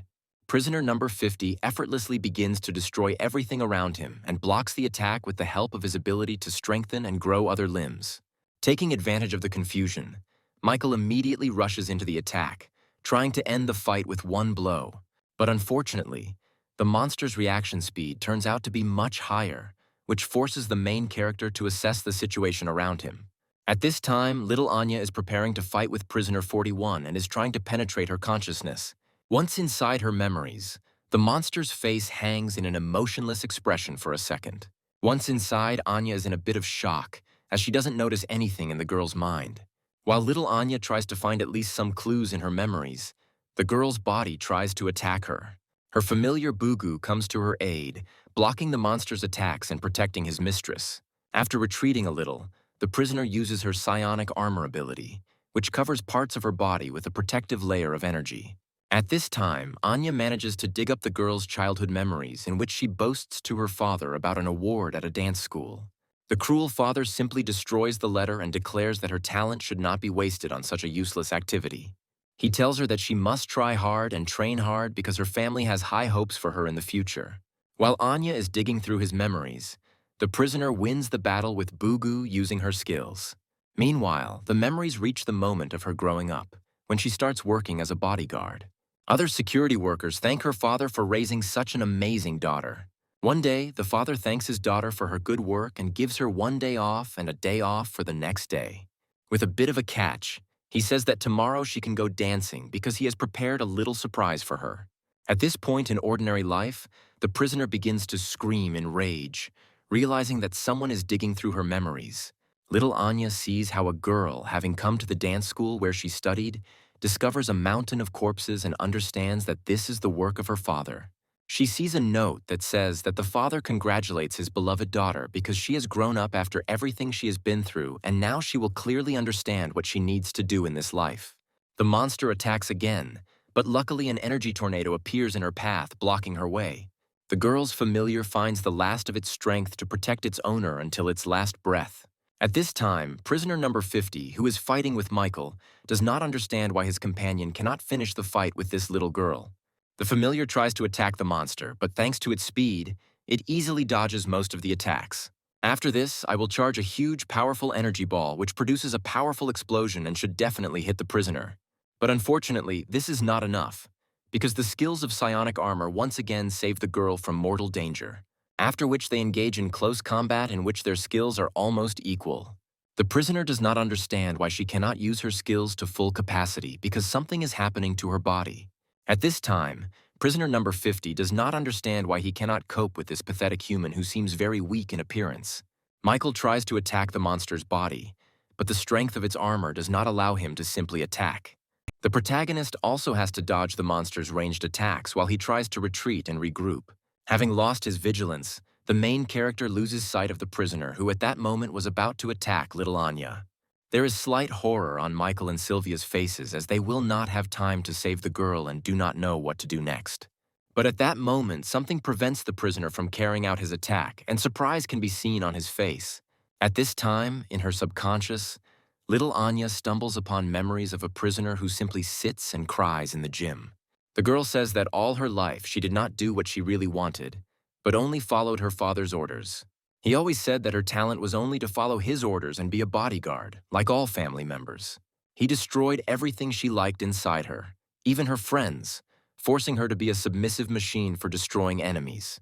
When she realized this, she could no longer become the same person, and whether she liked it or not, it was too late to change anything. Opening her eyes, she sees how little Anya begins to completely destroy all her ideas about her past life and cause chaos in her mind.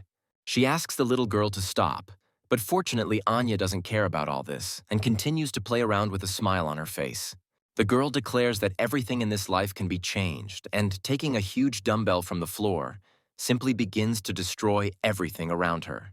Everything around them begins to collapse, and instead of old and sad memories, a space of pure consciousness appears before them. I was able to erase all these things from your memories, and now you can do whatever you want and wish. After this, little Anya invites the girl to become her first real friend and extends her hand to her. Moving to the real world, we see how prisoner 41 blocks the attack of another monster, which means that Anya was able to take control of her. The man is in complete shock because he does not understand why his girlfriend began to defend their enemy. The girl says that she doesn't need a good reason to defend someone who dared to call her his friend. At that moment, Michael, who had arrived in time and timed the moment for a surprise attack, pierces his body from behind, after which he activates the ability to devour, and the monster's body begins to disintegrate and release a large amount of energy. This action marks the end of the battle, and Sylvia, along with Goldie, asks if everything is okay with all the members of the squad. Everyone replies that they are completely fine and suggests moving on in search of Samantha's father. The new familiar Anya introduces herself to our friends and asks them to call her number 41. And from that day on, she is the girl's personal bodyguard. Immediately after these words, something like a context window of the evolution tree begins to appear in front of Anya's face. It tells her that the controlled target is of a higher level than the carrier itself, and that the effect of bonus experience with the target has been received. Controlled creatures share experience with the owner and above, expanding the control range by 20%, and monsters of rank D and above can share vision with designated targets by 50%. Since only Anya sees this window, she hurries to share her impressions with her brother and say that she saw many different words, and it seems that she has become much stronger. The bodyguard says that Anya has received new effects that allow her to share the experience gained in battle with her familiars. Michael is quite surprised by this fact, and now begins to understand how the Queen of the Night was able to become so strong in her past life. He suggests not to stay too long in the open and to continue searching and moving on. Samantha says that there is a prison guard dormitory nearby and she would like to ask everyone to go there with her to check if her father is there. The main character says that this is still a priority goal for them, so he asks the girl to accompany them to this place. Carefully moving towards the intended goal, the girl says that she also knows some hidden passages and paths located throughout the island. After some time, they come across a large building and smell a thick smell of blood, which indicates that there was a fierce battle here. The protagonist orders everyone to get ready, because even though they have become stronger, they cannot be frivolous and must always remain on guard. As they get closer to the dormitory building, they are suddenly attacked by two mutants sitting in ambush. The main character immediately manages to use his shadow abilities to protect Samantha, who was the first target on the mutant's path. He once again asks the girl to be careful and not to be in the clouds, because memories of her father could cause her death. The girl says that she saw the guards' uniforms on the bodies of the killed infected, and at that moment she thought that her father had also turned into one of them. As they move deeper into the building, they come across a huge amount of traces of blood and the battle that took place here. Exploring the floors and stairwells of the building, they finally come across the supposed room where Samantha's father might be. Once inside, they once again find nothing but traces of a battle, as well as things scattered throughout the room. At this moment, little Anya is distracted by number 41, who asks her to change her prison clothes for something else. While our heroes are looking around the room, little Anya and the girl go to the closet in search of other clothes. After some time, our heroes, not finding any traces or evidence in Samantha's father's room, move on in search of clues. At one point, Michael notices large traces of a battle, which apparently took place quite recently. Looking around, they see a small cliff and traces of blood leading to it. I assume that this is the direction in which the survivors ran. They assume that there is a port in that direction, and that is where the surviving people were trying to get to. Our heroes decide to follow the trail of the battle, moving closer and closer to the supposed place where the battle ended. Turning the corner, Samantha takes off and starts running towards the port, pushing everyone in her path. Sylvia tries to stop her, saying that it is too dangerous to go alone, but Michael asks her not to rush to conclusions and not to interfere with her. They notice their companion running towards the body of a wounded island worker and screaming at the top of her voice that it is her father. As a child, Samantha would ask her father why he was always so busy that he couldn't meet them at least once. Looking at his daughter's head, the man responded by saying that his job was very responsible, and therefore he could not be with them all the time, to which the girl asked whether family members were really not important. The man replied that they were of course important, but he had to keep an eye on the bad people so that they could never harm anyone.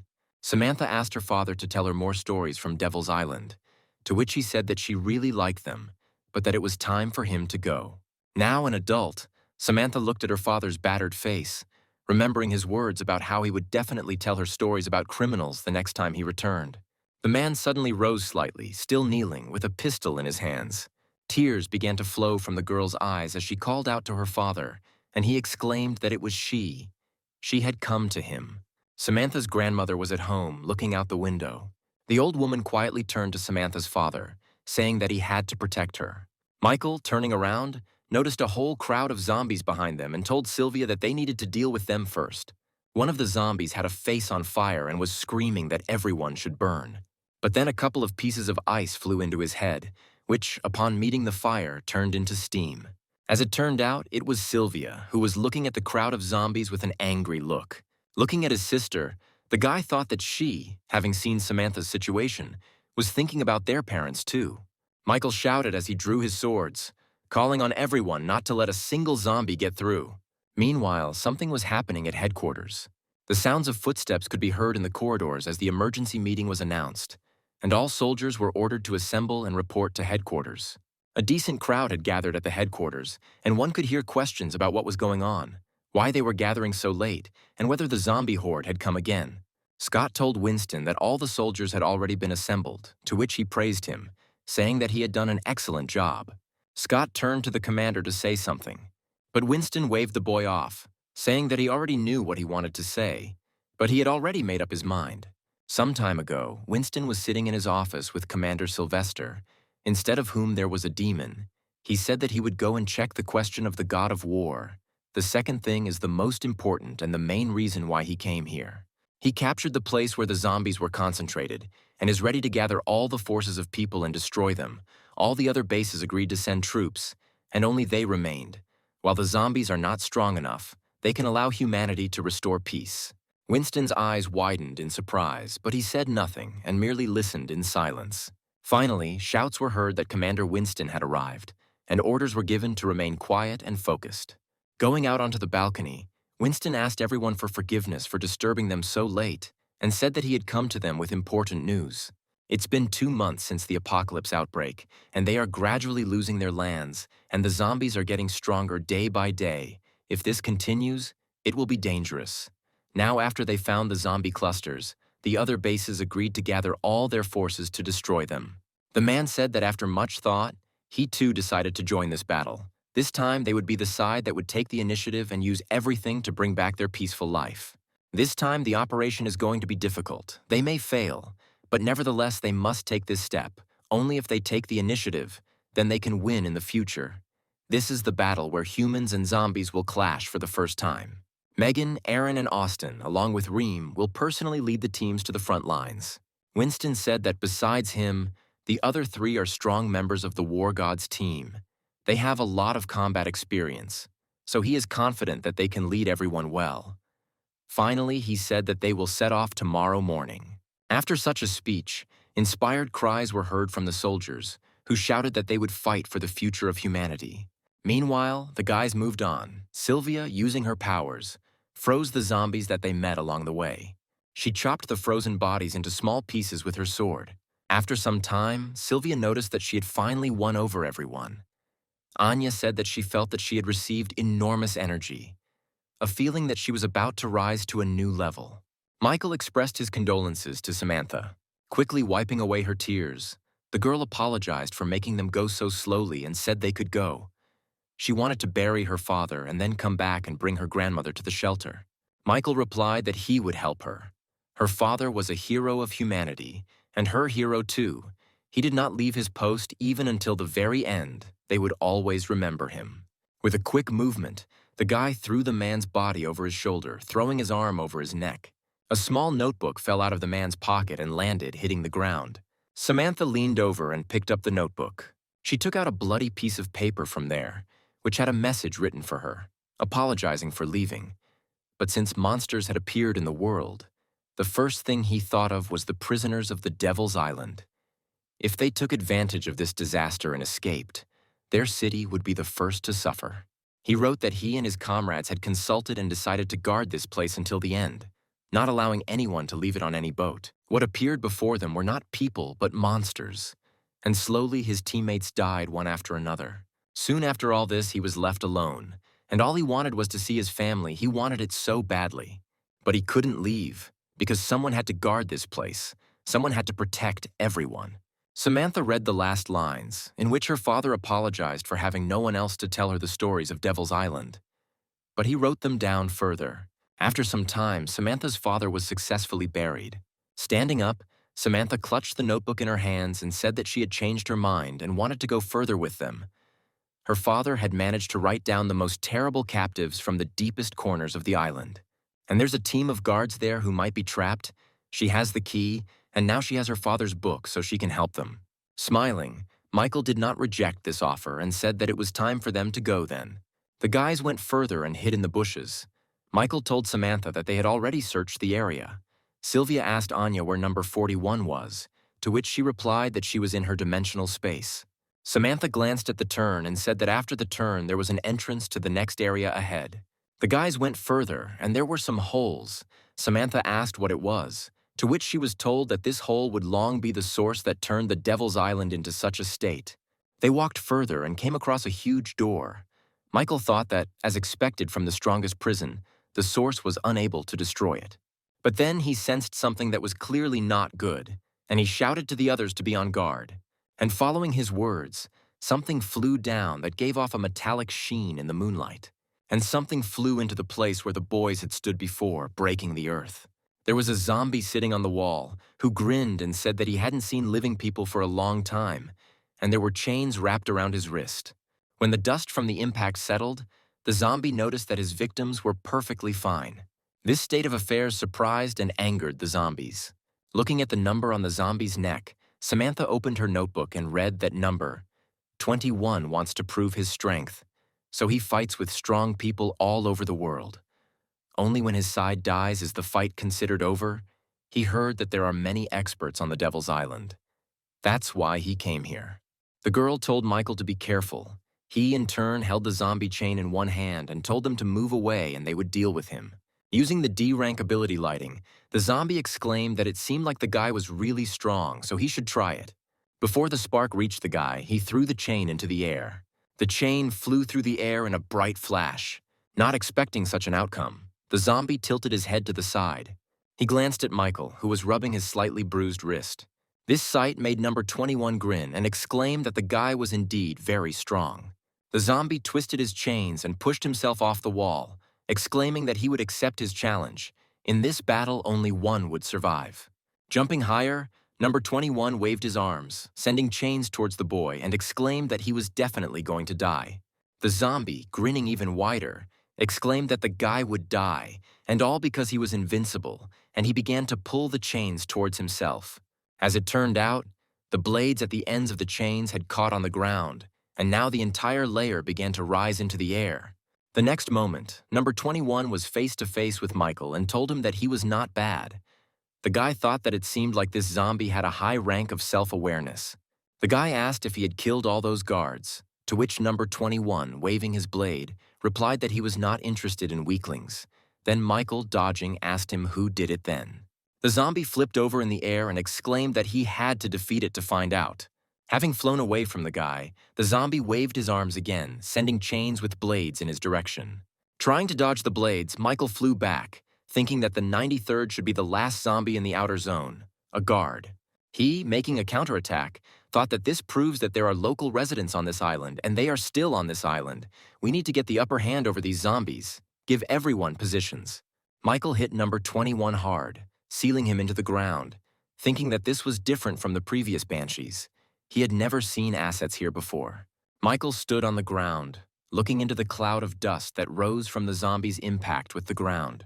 Sylvia noticed that her brother was so strong. Samantha asked if he had won, and Anya screamed that the boy could do it. He had to fight. Michael told number 21 to come out because he knew he wasn't hurt. As it turned out, one of Michael's daggers was stuck into the ground, and he said that he had not met such a strong person for a long time. The zombie waved his hand, launching the dagger forward, saying that it was time for them to start the second round. Michael, towards whom the dagger was flying, caught it with a deft movement. And the next moment, number 21's body was engulfed in a glow, and he jumped up and ran forward. And the zombie stabbed the remaining dagger into the guy's 2 daggers, which he had crossed to take the attack. The zombie and Michael began to swing their arms, striking each other one blow after another. They waved their weapons so furiously that in an instant they flew into the air. But they didn't stop there, deciding to continue the fight hand to hand. Their fists met and a bright flash shone. The guy noted that, as expected, the zombies with sources are different, except for the native type. Number 21 is the strongest zombie he has encountered. Following a small flash, an explosion thundered from the impact of the meeting. Anya, Sylvia, and Samantha watched from afar, the latter asking if it was over, to which the other girl exclaimed that the battle was still going on. Amidst the smoke from the explosion, Number 21 appeared and leaned forward to strike. However, Michael did not give in to him. He dodged this blow, tilting his head to the side. They continued to exchange blows again, with small flare-ups occurring between them. There was a big flash and the zombie and Michael bounced apart. Michael jumped back and caught his daggers. The zombie also returned his chains with blades and stood at a distance from the guy. He smiled, saying that it was really unexpected. The bright light illuminated his chains again. He threw off the chains, saying that it seemed like the guy was hiding his true strength, and it irritated him. He cried out for the boy to be more serious, for this was a battle he was betting everything on, and he swung his arms, sending his chains forward. Michael darted around, batting away the chains with his blades. Noticing that the attacks were not having long-term success, number 21 decided to use the light whip server. Several new scratches appeared on Michael's body from this blow, and the zombie asked the guy if he couldn't handle it.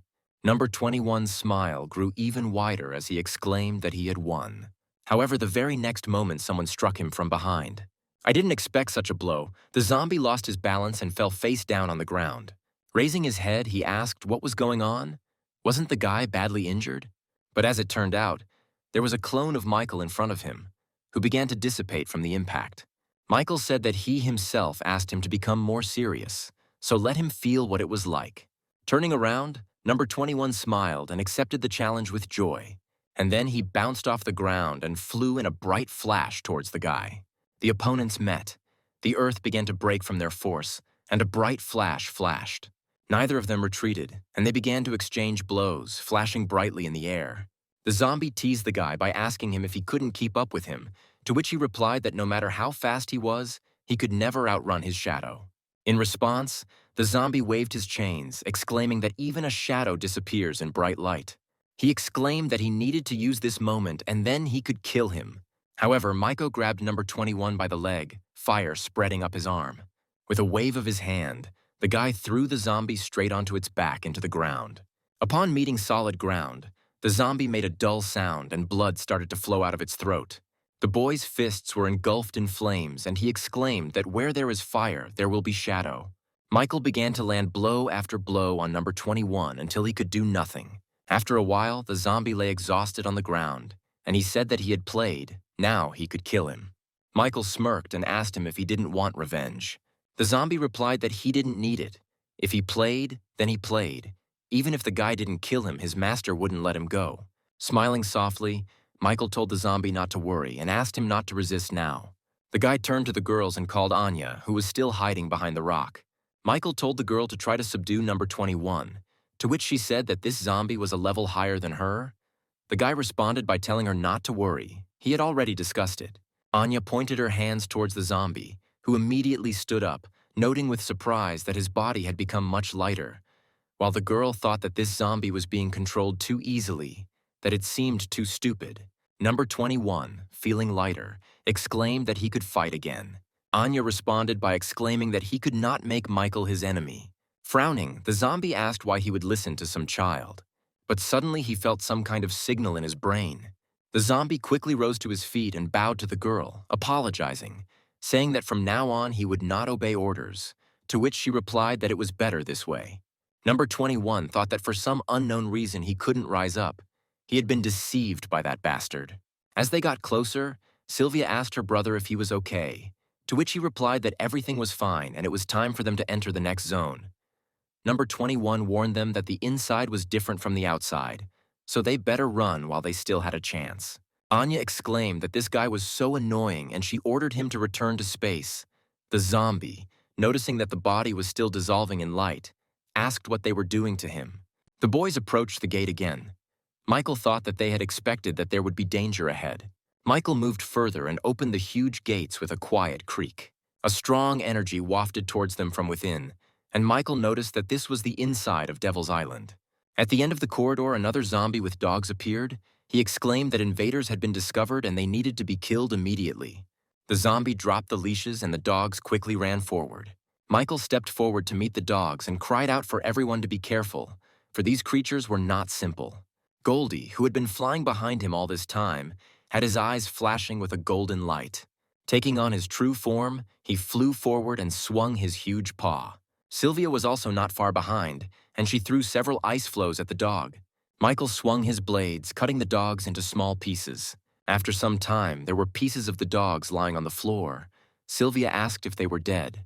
At that very moment, the pieces of the monsters began to glow with a bright light. The pieces began to grow back together into whole bodies, and Sylvia exclaimed that they were resurrected. Michael noticed that these monsters had no levels or abilities, so weren't they zombies? To the dog's surprise, Michael jumped above them, activating his devouring ability. The guy touched the zombie, and the system reported that the ability could not be activated. Looking forward, Michael noticed a zombie behind him and realized it was all his fault.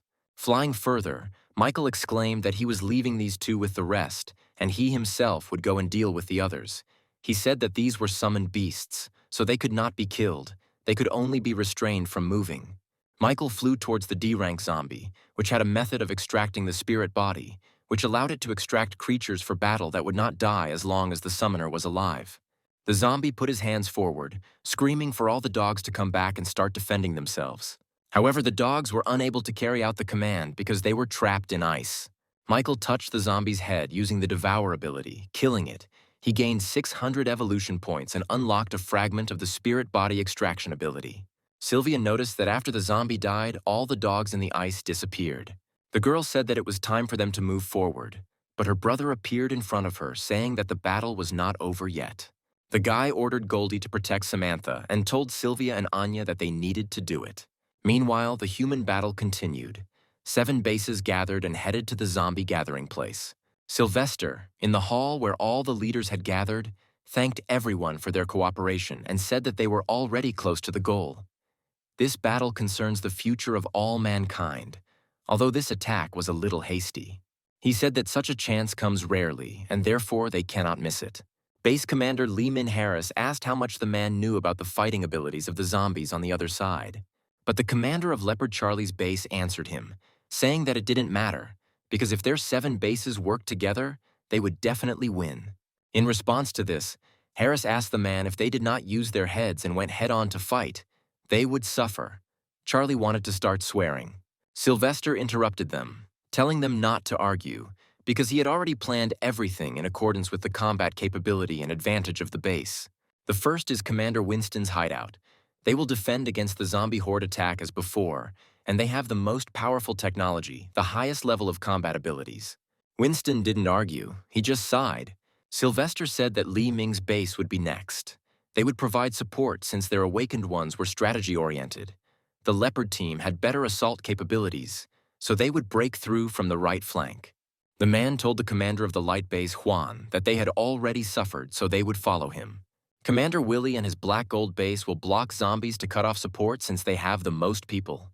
Last Hope, whose commander was Juan, has great support abilities, so he is a great fit for the back end. Sylvester said that this was all that was agreed upon, and that he would then go into detail about the zombies' powers. The demon commander said that Sylvester's shadow was organizing people, they were already near them, and therefore it was time to move out, and he asked about Simon. One of the subordinates replied that Simon said that he was captured by the Devil's Island. We need to check urgently. He will return later. Another exclaimed that he was so undisciplined. The demon commander told them to ignore it, and they would lead 2 batches of zombie horde into battle. He said there was no need to go full force. Just give them a taste of victory and then lure them to the altar. Simon will be punished by the king after he wakes up. The demon that was on the Devil's Island noticed that Lord Simon had returned, and he asked him what was going on, to which the demon asked if it was the military. Simon replied that it was not so. There were only 4 of them. The demon couldn't believe his ears, because 4 people couldn't break through their outer zone. He noticed that they had broken through not only to the outer zone. As it turned out, the guys had already enrolled the 2nd zone. Anya exclaimed that she had helped defeat so many zombies. A notification appeared that a total of 1,200 evolution points had been obtained, and the girl's body was engulfed in blue light.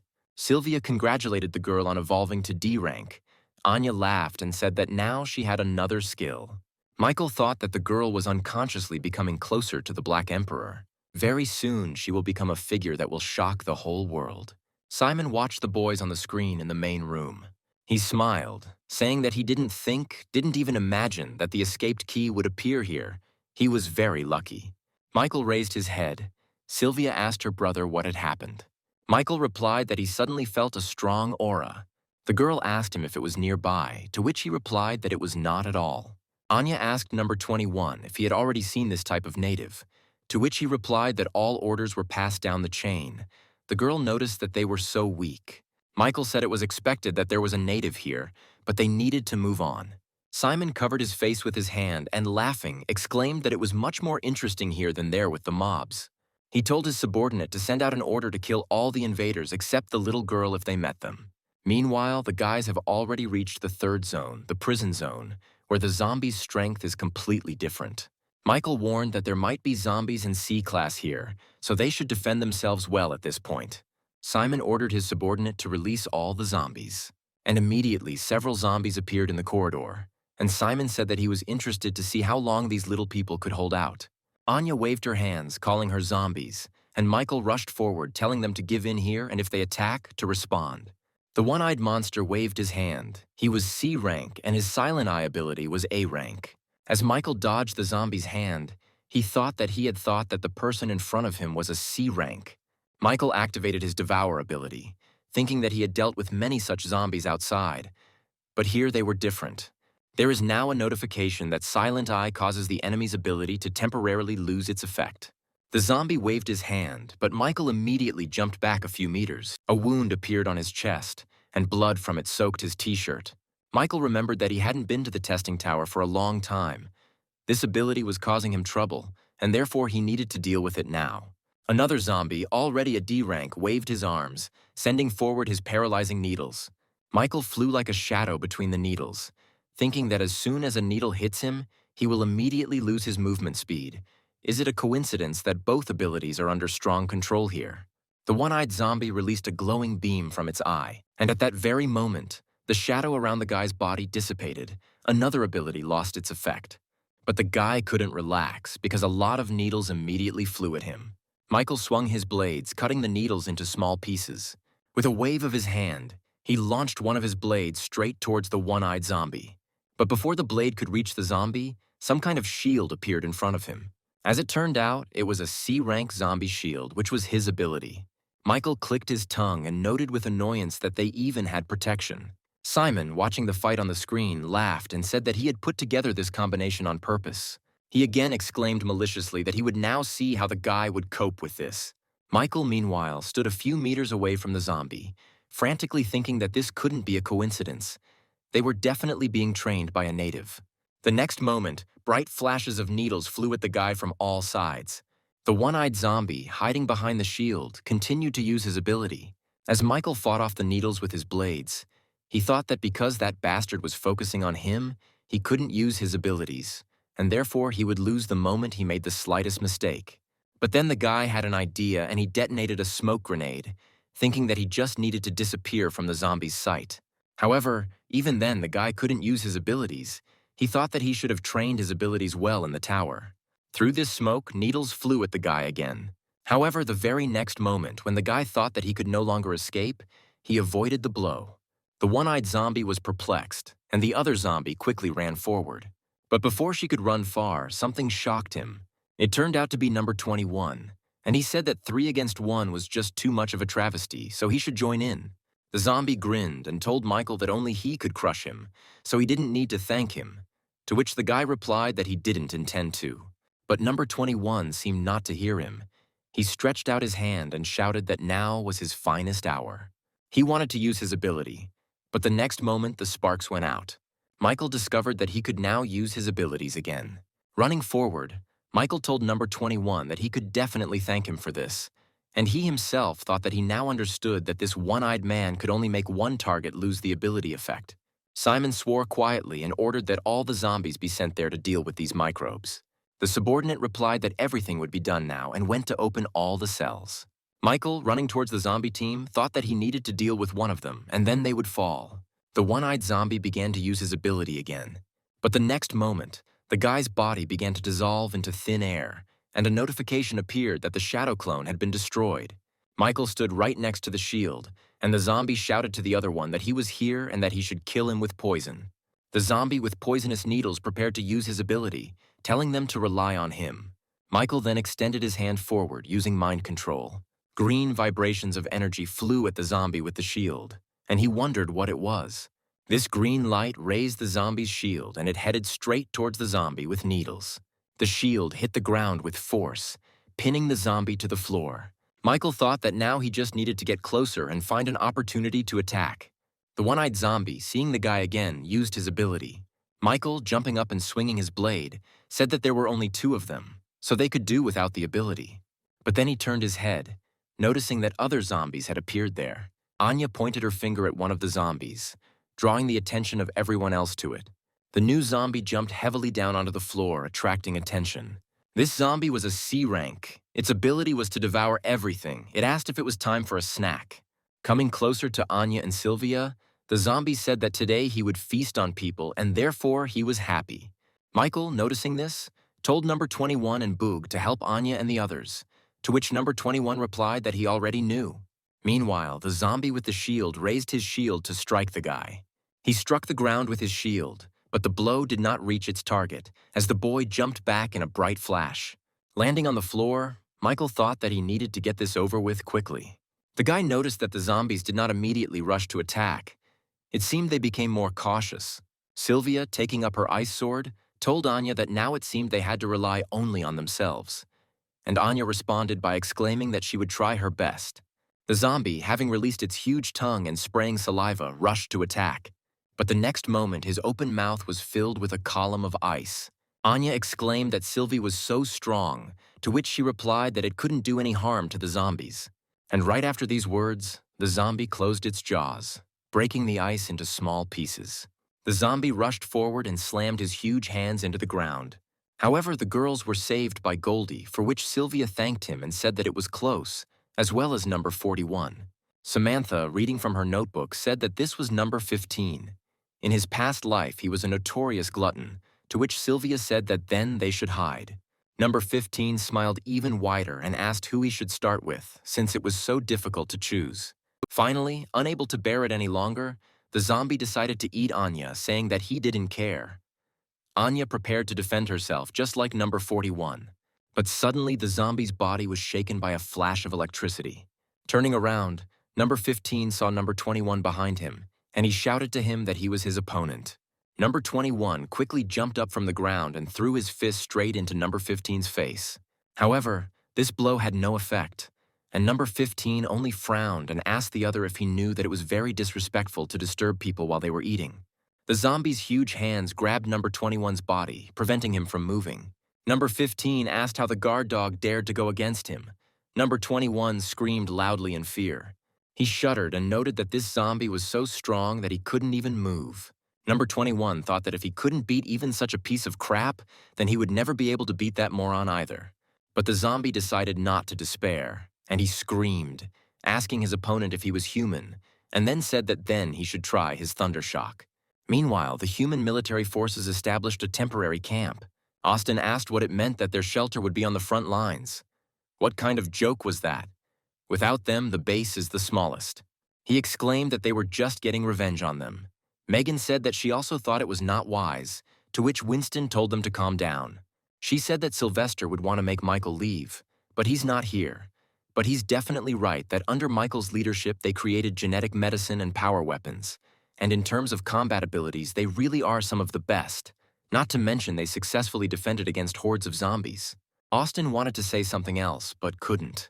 Another soldier entered the tent and told Winston that the commander was asking him to go and gather in the conference room, to which he replied that he knew and would come immediately. Addressing the guys, he said that although they were on the front lines, the Yan Huang base was following them, so their combat capability was ensured, while on the battlefield, they had to obey orders, and mistrust was taboo. He said that he would go and they should get ready. Megan studied at the military academy, and therefore she would command this operation. And now they needed to get a weapon and observe safety precautions. Standing at attention, the guys saluted. Megan sighed, quietly asking where Michael was when he was needed. Michael, meanwhile, continued to hit the shield, taunting the zombie for being so zealous in protecting this bastard. Looking behind him, he noted that there was also a hard fight going on from that side, but he couldn't go to help right away, because then they would follow them. They didn't need even more problems. Pointing his blade forward again, Michael said that since he could no longer kill them with his skill, he would fight head-on and they would see who was stronger, their shield or his dagger. Michael said that his sister only had a short time to wait for him. Number 15, engulfed in the current, mockingly exclaimed that it was so painful and that if he applied a little more force, the zombie's body would be crushed. Number 21 said that although he hated to admit it, he really wasn't right for him. But what he hates most is not that he played. What he hates most is that he couldn't protect the girl, but it doesn't matter now, let it end this way. But the next moment, Sylvia ordered Goldie to grab number 21, and he snatched him from the zombie's clutches. Having slobbered all over himself, Goldie threw number 21 on the ground. Anya told him that he had gone completely crazy since he was seeking his own death. The zombie told her that it was none of her business and it was not for her to decide. In response to this, Anya swung and hit him on the head with all her might. Pointing to the fighting Sylvia, Goldie, and Booga, she said that everyone was fighting for half their lives now, and if he hated losing so much, then he should go win. She told him that if he was still alive, he had to fight like Sylvia. Sylvia and Michael don't want to play, so they'll go until the very end. Number 21 noticed that he was a zombie. He was already dead. Anya irritably gave up her fist and said that she really wanted to beat him up now. Getting to his feet, the zombie said that although he didn't understand what she said, continuing to fight was indeed the best decision. Anya noticed that he had such primitive thinking. Near number 21, his chains flickered again. Anya told him to take them before he went. She had saved them for him. Number 21 waved his chains and said, "That's better." And then he asked number 41 if she could give him her electric helmet, to which she replied that she couldn't. She needed to protect Miss Anya. In response to this, number 21 grinned and said that, surprisingly, their goals coincided. Number 41 asked again, and then replied that she understood. Number 15 broke the ice by interrupting their conversation and asking if she could shut up and let him eat in peace. Having started to stop his opponents, number 15 launched chunks of ice at Goldie. The zombie ran quickly towards Sylvia with heavy steps, calling her an icy fool. But before he could reach it, shining chains appeared next to number 15. The chains closed around the zombie's body, binding his body. Number 21 flew down on him from above, saying it was time to pay the bills. Number 15 responded by exclaiming that it was all useless. He could not harm him. Using the spiritual energy helmet, number 21 struck at the opponent's arms in one move.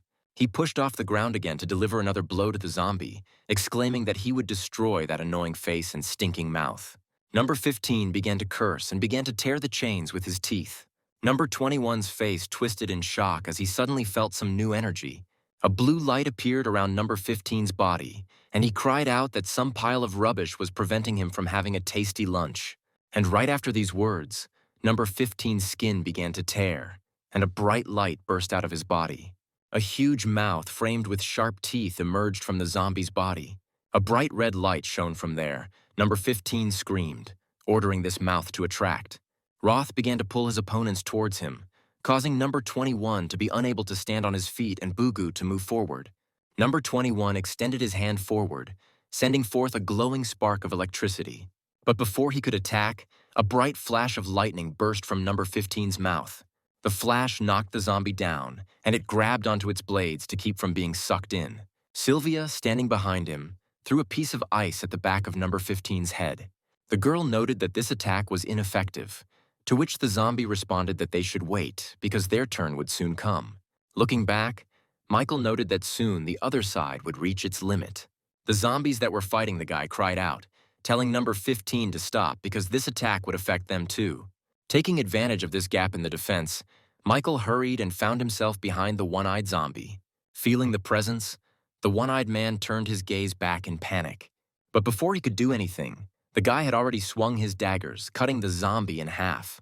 Number 21, meanwhile, could no longer hold on to his blades and began to be sucked in. Anya screamed her hand, ordering her zombies to return back to dimensional space. Number 15's jaws snapped shut, but Bugu and number 21 had already returned to space. They reappeared behind the girl, and she asked them if they were okay, to which number 21 replied that they were okay only because of her. Number 15, opening his mouth again, turned around and exclaimed that now they had nowhere to hide. Sylvia noticed that he was absorbing all their attacks. Number 15 cried out that he would stop eating immediately. But then he noticed a presence behind him, and Michael asked him if he could absorb the darkness. A dark sphere appeared around number 15, and a notification appeared stating that absorption had been activated. A D-rank zombie and 2 C-rank zombies had been killed. All the powers were sucked out of the zombie's body. When the darkness released it, a message appeared that fragments of abilities were obtained. Michael asked the others if they were okay, to which Anya replied that everything was fine and he never ceased to amaze. Simon was still watching the guys, and he said that he didn't think this guy was so capable. It looks like he has several types of abilities. He wondered if this guy could be the one who caused the crash and killed Sister Thorn. Simon decided he had to confirm it himself. Michael told the others that they would continue to move forward, but everyone should be extremely careful, because the enemies would be even stronger further on. Suddenly a voice came from the speakers congratulating the guys on how far they had come. It was really unexpected. Anya asked who it was. Simon asked Michael if he killed Thorn's sister. Michael chuckled and said that he didn't think a bunch of monsters would call each other family, and that not only had he killed Thorn, but he had also caused the disaster and he too would soon die by his hand. Simon chuckled in response and remarked that he was so arrogant and added that to make this fight more interesting they could play a game. He said that he had just found out a long time ago that there were 5 living people in this prison.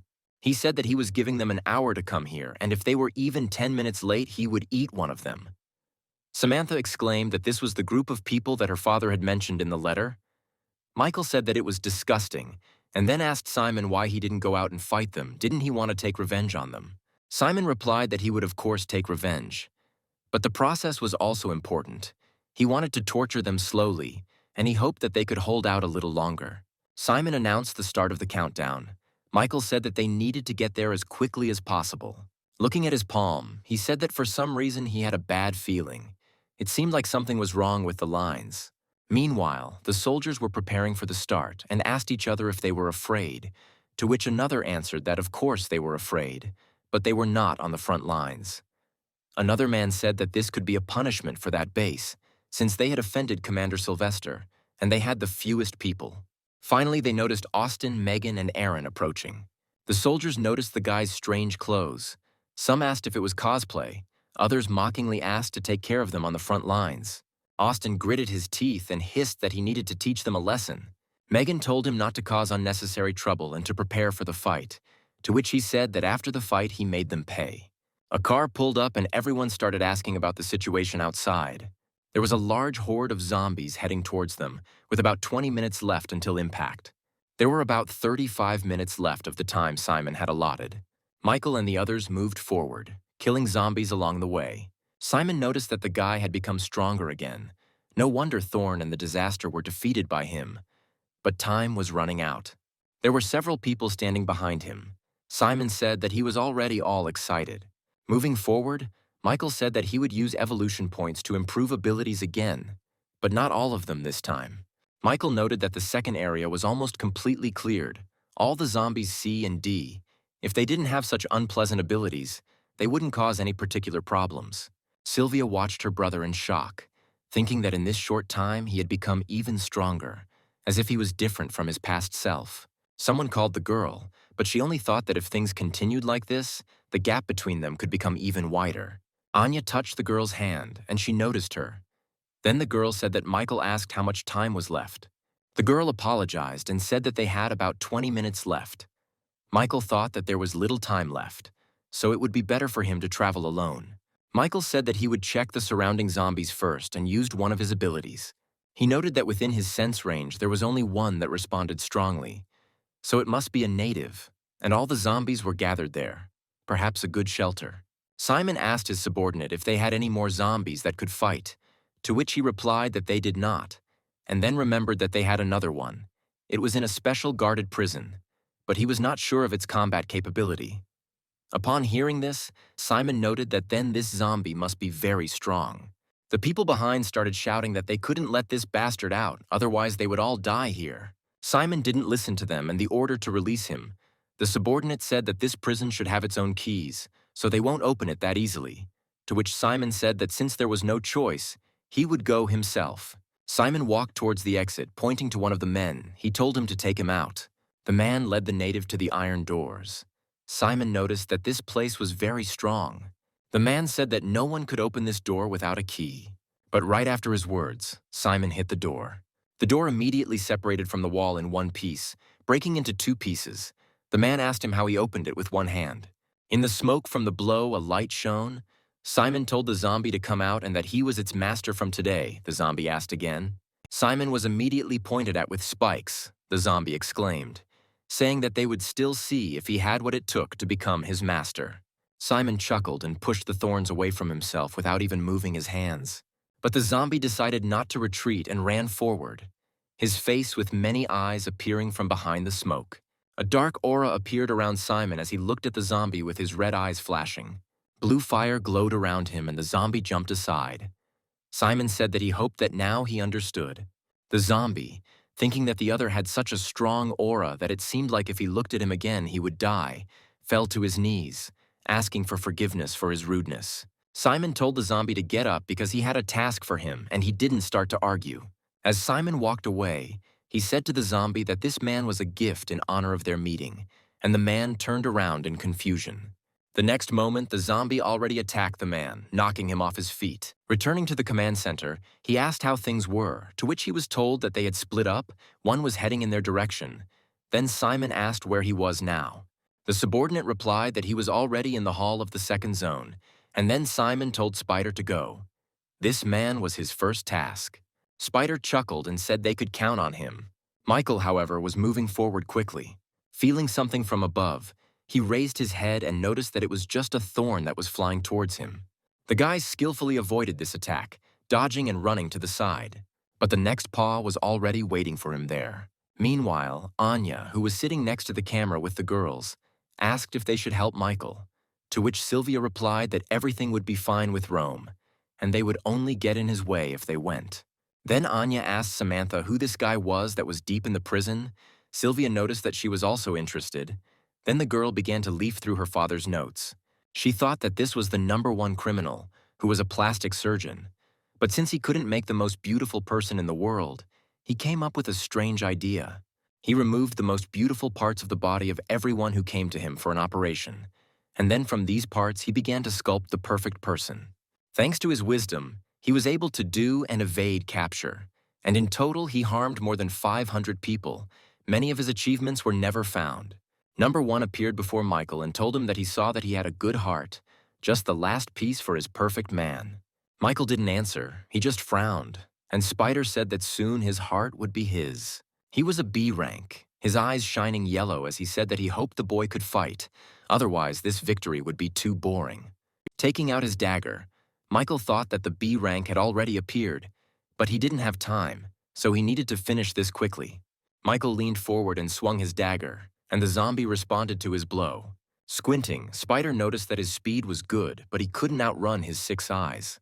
And with these words, he swung his paw, which was on his back, leaving a deep depression in the floor as the guy managed to jump back. While fighting, they began to rush around the hall at great speed, sweeping away everything in their path. Waving his paws, Spider told the boy that if he continued to play the fool, he definitely wouldn't kill him. Michael suddenly appeared behind him.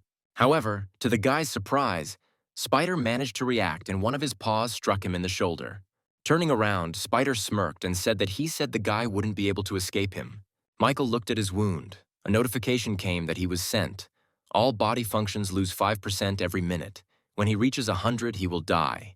The effect is removed when the infector dies. Taking advantage of the guy's hesitation, Spider rushed forward to deliver the finishing blow.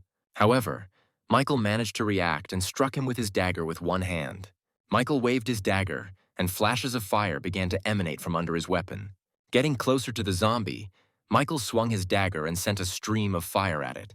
Standing in the fire, Spider exclaimed that the guy had other abilities, but it was all useless. Michael, meanwhile, did not retreat and got even closer. But Spider exclaimed that no tricks would work on him. The zombie raised its paw with a furious cry, piercing the guy's chest. But the next moment, Michael struck Spider in the back of the head. From the surprise and force of the blow, the zombie fell face down on the floor. The zombie stood up and looked at the guy, muttering that he thought he had hit him. What was going on? However, what Spider had touched was only Michael's shadow, which had already begun to dissipate. Getting to his feet, Spider asked the guy if he really wanted to play hide-and-seek. Then it was his turn. Simon watched this battle from the command center. A subordinate told him that they wanted to contact him. to which he muttered that he was being interrupted at the most interesting place. Simon picked up the phone and asked if he needed something. Another monster from the commander's retinue asked Simon why he hadn't returned yet and said that the boss was angry.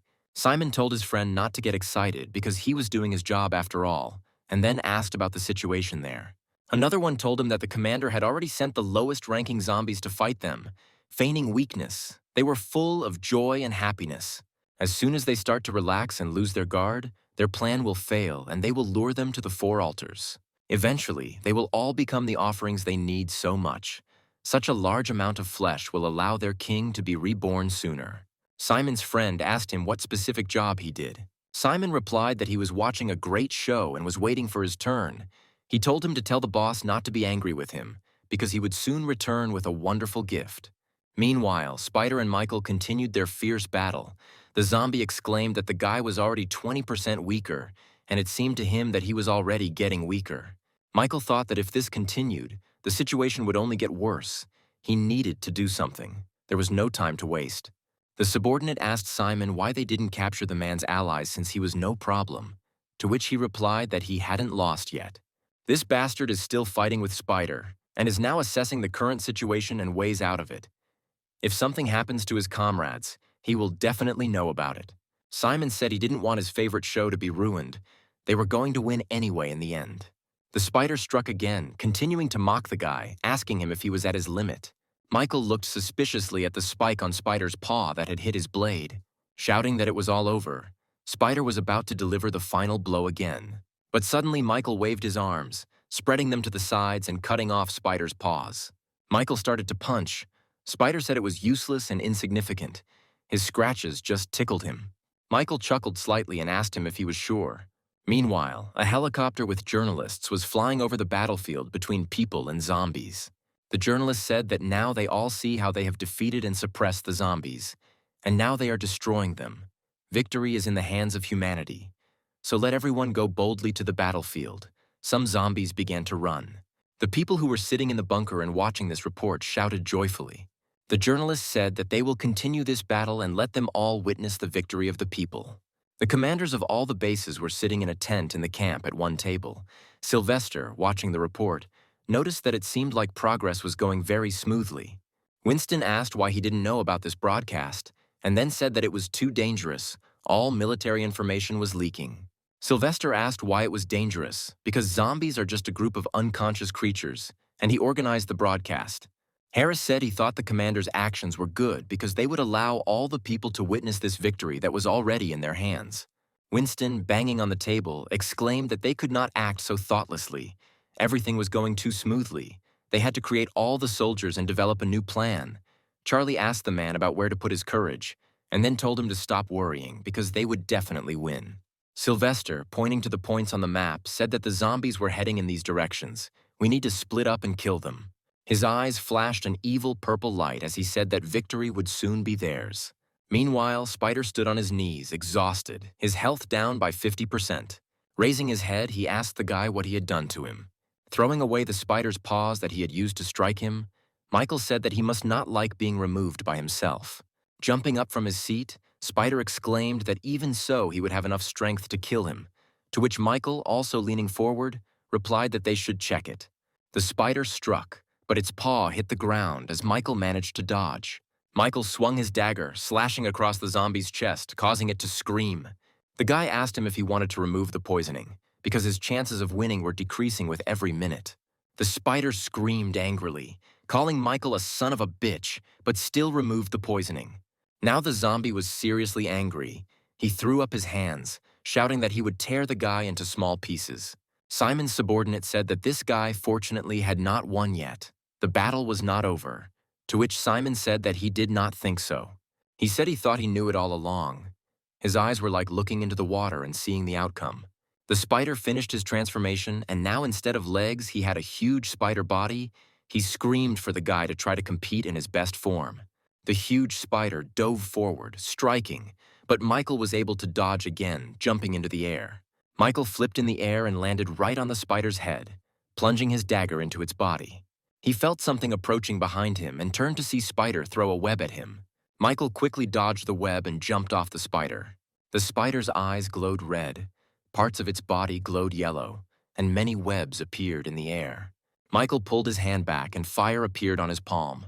With a wave of his hand, he sent fire flying, burning all the cobwebs that hung in the air. Simon started to walk away, and his subordinate asked if he didn't want to watch anymore, to which he replied that there was no need, since Spider had lost. Engulfed in flames, Spider screamed furiously, intending to attack again, while Simon said that he was already walking on the edge of his death.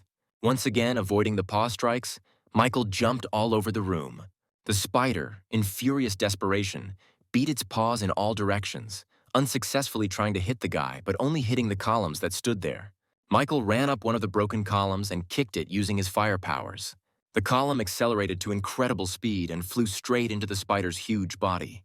Sweating profusely, Spider asked the guy if he really thought he could kill him like that. Michael grinned and prepared to send another column flying, saying that it wasn't that easy for him to do so. The spider let out a confused cry when the next column, which was already decisive, flew into him. The next moment, when everything became quiet, something fell from above onto the floor, killing Spider. Michael asked the newly arrived native if he couldn't wait any longer. He replied that he couldn't wait to fight him. Then he apologized for taking his kill. Why waste resources in vain? Michael replied that it was okay because he could take it, to which Simon smirked and replied that the guy was quite confident. Michael said that it should be taken into account that he found it within the allotted time. Taking off his cloak, revealing his pumped-up body, Simon said that he didn't want to fight the guy in the command room.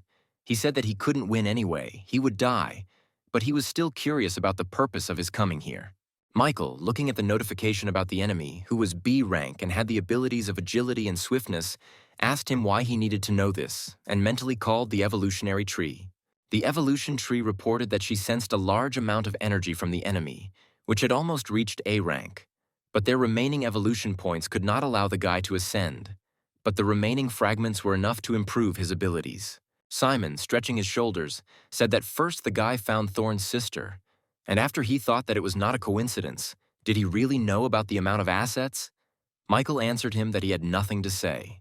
Tree mentally asked the guy what ability he wanted to improve and started listing the options. She said that he could improve the contact ability.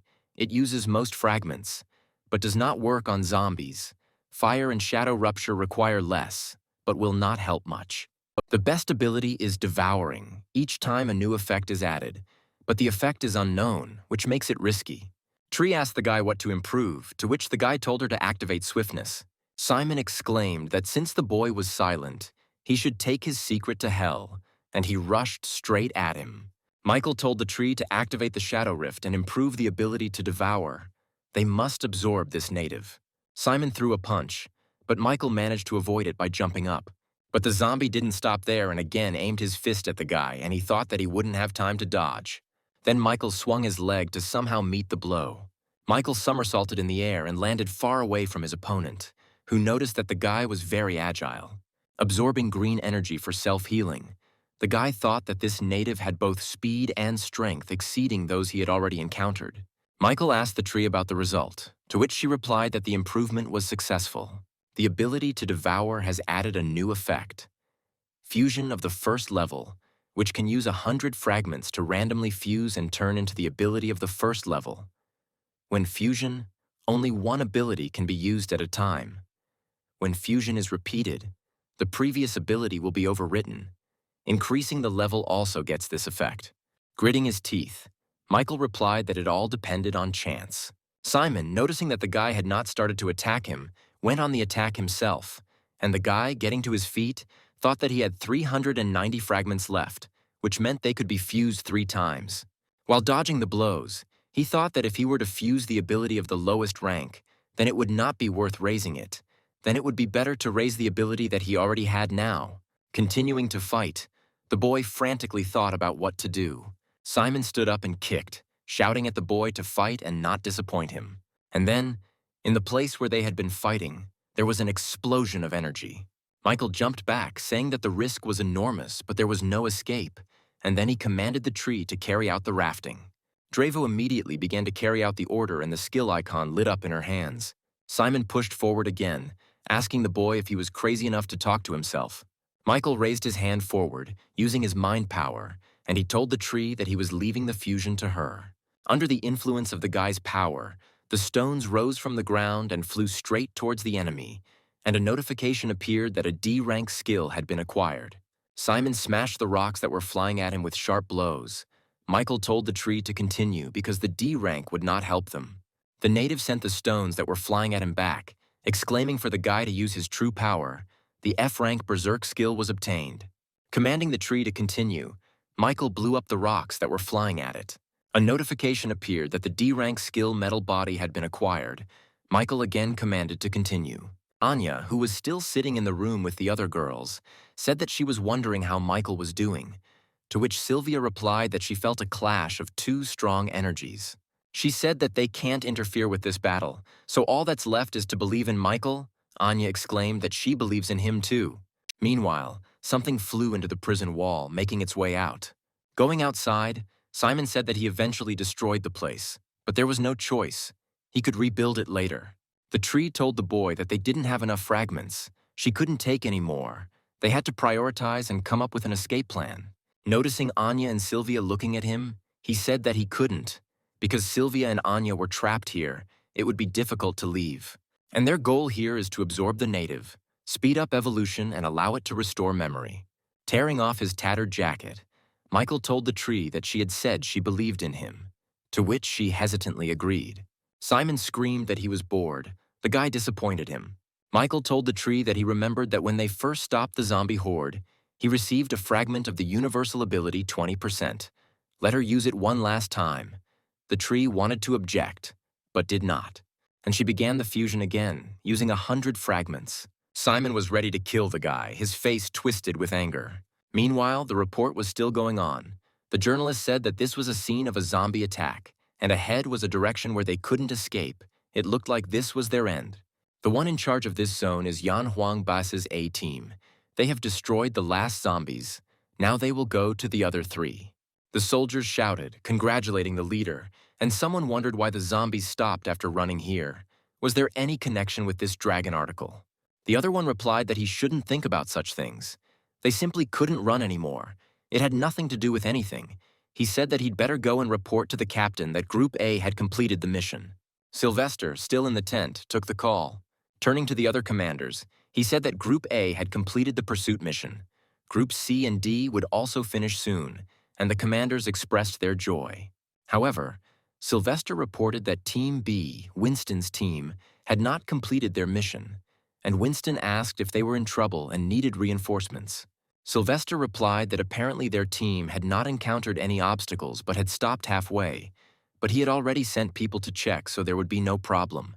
Now it was their turn. They would go to the zombie nest and destroy it to claim victory. The zombies moved forward in a crowd, making growling sounds. Austin asked Megan if she thought it was weird and there was some kind of problem, to which she replied that she thought so. These zombies don't have any aspirations. When they stop too. They don't seem to have a goal. The guy asked her if she really thought they were luring them somewhere on purpose, to which she replied that it was just her assumption, because everything was going too smoothly. She had gone through the horde herself, but now she was feeling a little, and she told the guy to gather a team and return to the base for the commander, and she would be here. Suddenly, a voice came from behind them, saying that as expected of an elite team, they were keeping their ears open, but they better obey orders and do what they needed to do. After all, apart from them, all the other teams completed their task perfectly. There was only one step left for the zombies, and their king would be reborn. The zombie commander stood on the dragon's huge head, watching everything that was happening. The zombies standing behind Megan and Austin said that it wasn't their mission to begin with, but it was because that stupid deer got away. But there was no choice. The girl asked her if she was a zombie, to which she only said that she needed to be made to pay him compensation for this. Michael continued to fight with Simon and punched him in the jaw. From such a blow, Simon flew back several meters. As it turns out, Michael has acquired the skill of analyzing flaws. The number of visible flaws increases, and hitting him will reduce the time it takes for them to appear. Since Michael had hit a vulnerable spot, he was given a new insight into what was in the enemy's side. Even more angry, Simon exclaimed that the guy had managed to hit him once, but now he was too crazy. He screamed that he would make him beg for mercy and cry with fear, and he moved forward again. With a bright flash, he struck the ground. Michael quickly ran out of this bright cloud of dust. The native, throwing a stone at him, asked him why he was running away while he himself was showing off here. Michael stared in surprise at the rock flying towards him. Turning around, he swung his hand with the dagger, cutting through the stone. And Michael once again launched the rock fragments at the enemy using the fire skill. Simon met the stones flying at him with his fists and asked how he dared to dodge and use tricks to attack him. The next moment, Michael found himself behind the native. Simon waved his hand, but Michael managed to dodge. Bending down, the native asked the guy if he really wanted to attack him in a mean way. Michael exclaimed that after extreme twisting of the limbs, the retro would lose all protection. He said it was at its weakest point now, and he struck there. Simon made a dull sound and began spitting out blood from the impact. He suddenly raised his hands up to hit the guy and shouted curses. Michael met his blow with his hands, causing his legs to start to break through the ground. Michael noticed new vulnerable spots on the native's shoulder and arm. With 2 sharp blows, he struck these 2 points. Simon flashed back in a bright flash, raising a cloud of dust. Anya exclaimed joyfully that Michael had won. Sylvia noticed that the enemy's aura did not weaken, but grew even stronger. Michael frowned and turned to Simon, telling him to stop. These attacks couldn't hurt him. The native noticed that the guy saw right through him. Apparently, he played poorly. Then it was time to start a real fight. The tree warned the guy, telling him to be careful. The enemy's energy had become much stronger, to which the guy agreed, saying that he had become stronger. He said that now they have the disadvantages. The gap between the weak and the strong has narrowed. He just needs to use the chance to accurately focus on the disadvantage and weaken his fighting ability. And victory is theirs. Rushing forward, he exclaimed that over time more and more disadvantages will appear. It is a fight against time. The analysis of the flaws was that for every flaw hit, 4% of the attribute would be transferred to the owner's body, the percentage depending on the opponent's strength. Simon glanced at Michael and thought that from this moment on, this guy's desire to attack became stronger. Even if he was effective, it was not enough to fight against him. He wondered if the guy was analyzing him, and then he exclaimed that this was some kind of joke. Simon also leaned forward and exclaimed that the end of this pathetic little man was already sealed. And his fist collided with the guy's fist. The guy's hand went further and hit the native in the face, hitting the flaw. Simon's body shook and he cursed under his breath. Getting even more angry, he concentrated his energy into his fist to strike. Michael continued to hit his opponent, avoiding his attacks along the way. Michael noticed that the attacks had become more violent. He had to find an opportunity to attack the weaknesses. Simon screamed as he continued to hit the guy to make him resist. "Isn't he strong?" He waved his hand, pushing the guy away from him, causing another cloud of dust to rise. A bright flash of light appeared in this cloud of dust. A stream of fire began to fly towards Simon, but he still managed to dodge it. Fire began to flow around him on the ground, surrounding him. Simon said that it was all just a useless struggle. Suddenly, a huge column of fire rose up. Fire went on the attack again. Simon again said that this type of attack was useless for him. While dodging, he advised the boy to use the energy elsewhere instead of such sneaky attacks. His eyes flashed red and he noticed that he had fast speed. Noting that he could see everything well, he found the fire salt guy and kicked him in the stomach. Grabbing the boy by the hair, he said that he seemed to have expected too much. Michael again hit Simon in the side where he was lacking. There was a flash and Simon jumped back from the guy. Shaking his side, he asked him if he really thought such a soft attack would harm him. He didn't even feel anything. Michael replied that it didn't matter whether he felt pain or not. He would find out very soon. He had already received 20% of the attribute. Simon smirked and asked the guy if he really thought he was that cool, then said that he had other missions to do, so they would finish it now. Michael pushed off the ground in the direction of his opponent. Simon jokingly asked if he had decided to take the initiative. Simon swung his fist, but Michael dodged it again. Jumping up, the native exclaimed that it was not bad. He did not hate his bravery. Michael, going down, kicked Simon in the arm, who noticed that he seemed much stronger. Suddenly, Simon grabbed his leg, and jerking his hand, he hit the guy's back on the ground. Then he pulled the guy's leg up again. Michael, moving closer, shot a stream of fire into his face. He jumped behind his back and struck again at the flaw. A dark shadow appeared under Simon's feet. Michael jumped out of the shadow, kicking his opponent in his weakness.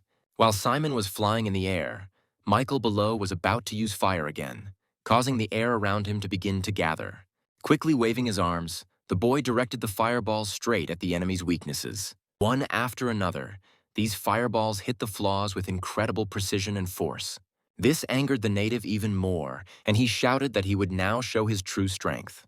Through the fire, he began to descend. He landed heavily on the ground, breaking it under his feet. A moment later, Simon was behind Michael, using the buck's strength skill, which increased his speed and strength by 50%. The native punched the ground, his hand flashing blue.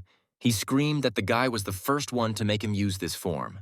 He cried out that he had been privileged to see his strongest form, but now it was all over. However, Michael was not impressed by this strong form, and he again struck at the disadvantage, hitting him in the face.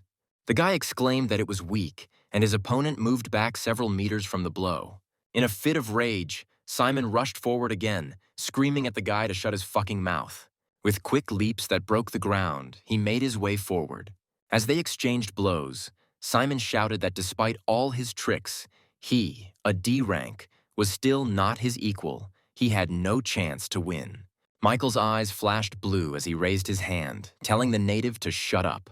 He hit him on the head with his elbow, slamming his face into the ground and hitting him again on the flaw. Simon's body was engulfed in a green glow as he began to rise from the ground, screaming loudly. Michael shuddered, thinking that he had no idea that a native could have so much energy. The part of the ground Michael was standing on was blown up by Simon, the tree warning the boy that his opponent had a berserker. A huge wave rose. A piece of land rushed towards it. Michael thought that he had 52% of his attribute. The native had no chance to defeat him. He would do everything to destroy him. While Michael was unaware, a dark silhouette appeared in the water. Simon swung his hand, cutting through the water and hitting the guy again. So they rushed around the battlefield, but Simon still couldn't hit his opponent. Anya and Sylvia excitedly called Michael's name. Suddenly, a bright column of light burst out of the water. Simon flew up, exhausted, wondering what he had done wrong, why he had lost. As he fell to the ground, all he could think about was why he couldn't kill the D-rank ant. Michael, while the water was dripping on him, stepped out of the wave. Looking at the guy, Simon wondered if he was even human. Then he asked why the D-rank was even talking about fighting him, whether he knew that he was doomed to defeat from the very beginning. Coming closer, Michael replied that he just wanted to win his own bet. Then Simon, leaning his hands on the ground, got him drunk about why he was so stubbornly trying to beat him. Don't weaklings want to run away first? Looking down, the guy replied that running away wouldn't solve anything, and his body was a resource he needed. Then the native asked if he was from Skynet. The guy replied that they were also one of his goals, to which the native suggested that the guy join them. Simon raised his head and frantically began to explain, saying that they were also fighting against Skynet. Their king would soon awaken, and he would definitely be there when he joined, and that way they would win. Michael asked if the natives really have a leader. The native continued by saying that they are just pawns of the king. When he awakens, the whole world will lie at his feet, and the king is almost awakened. He said that when the guy joins his team, they will destroy Skynet. But noticing the guy's look, he immediately corrected himself, saying that the guy will, and it is he who will join him. Placing his hand on the native's head, Michael said that he was certainly right in some parts, but he was not a very good actor. Was this really the face one should make before dying? The boy started to use the ability to devour. Simon screamed for him to stop. He screamed that if he killed him, they would find him, and they would still take over this world and he would die. But Michael didn't stop when the native extended his hands to him. The guy said that he had already seen the world that he had been talking about for more than 20 years, so he would not allow this to happen again.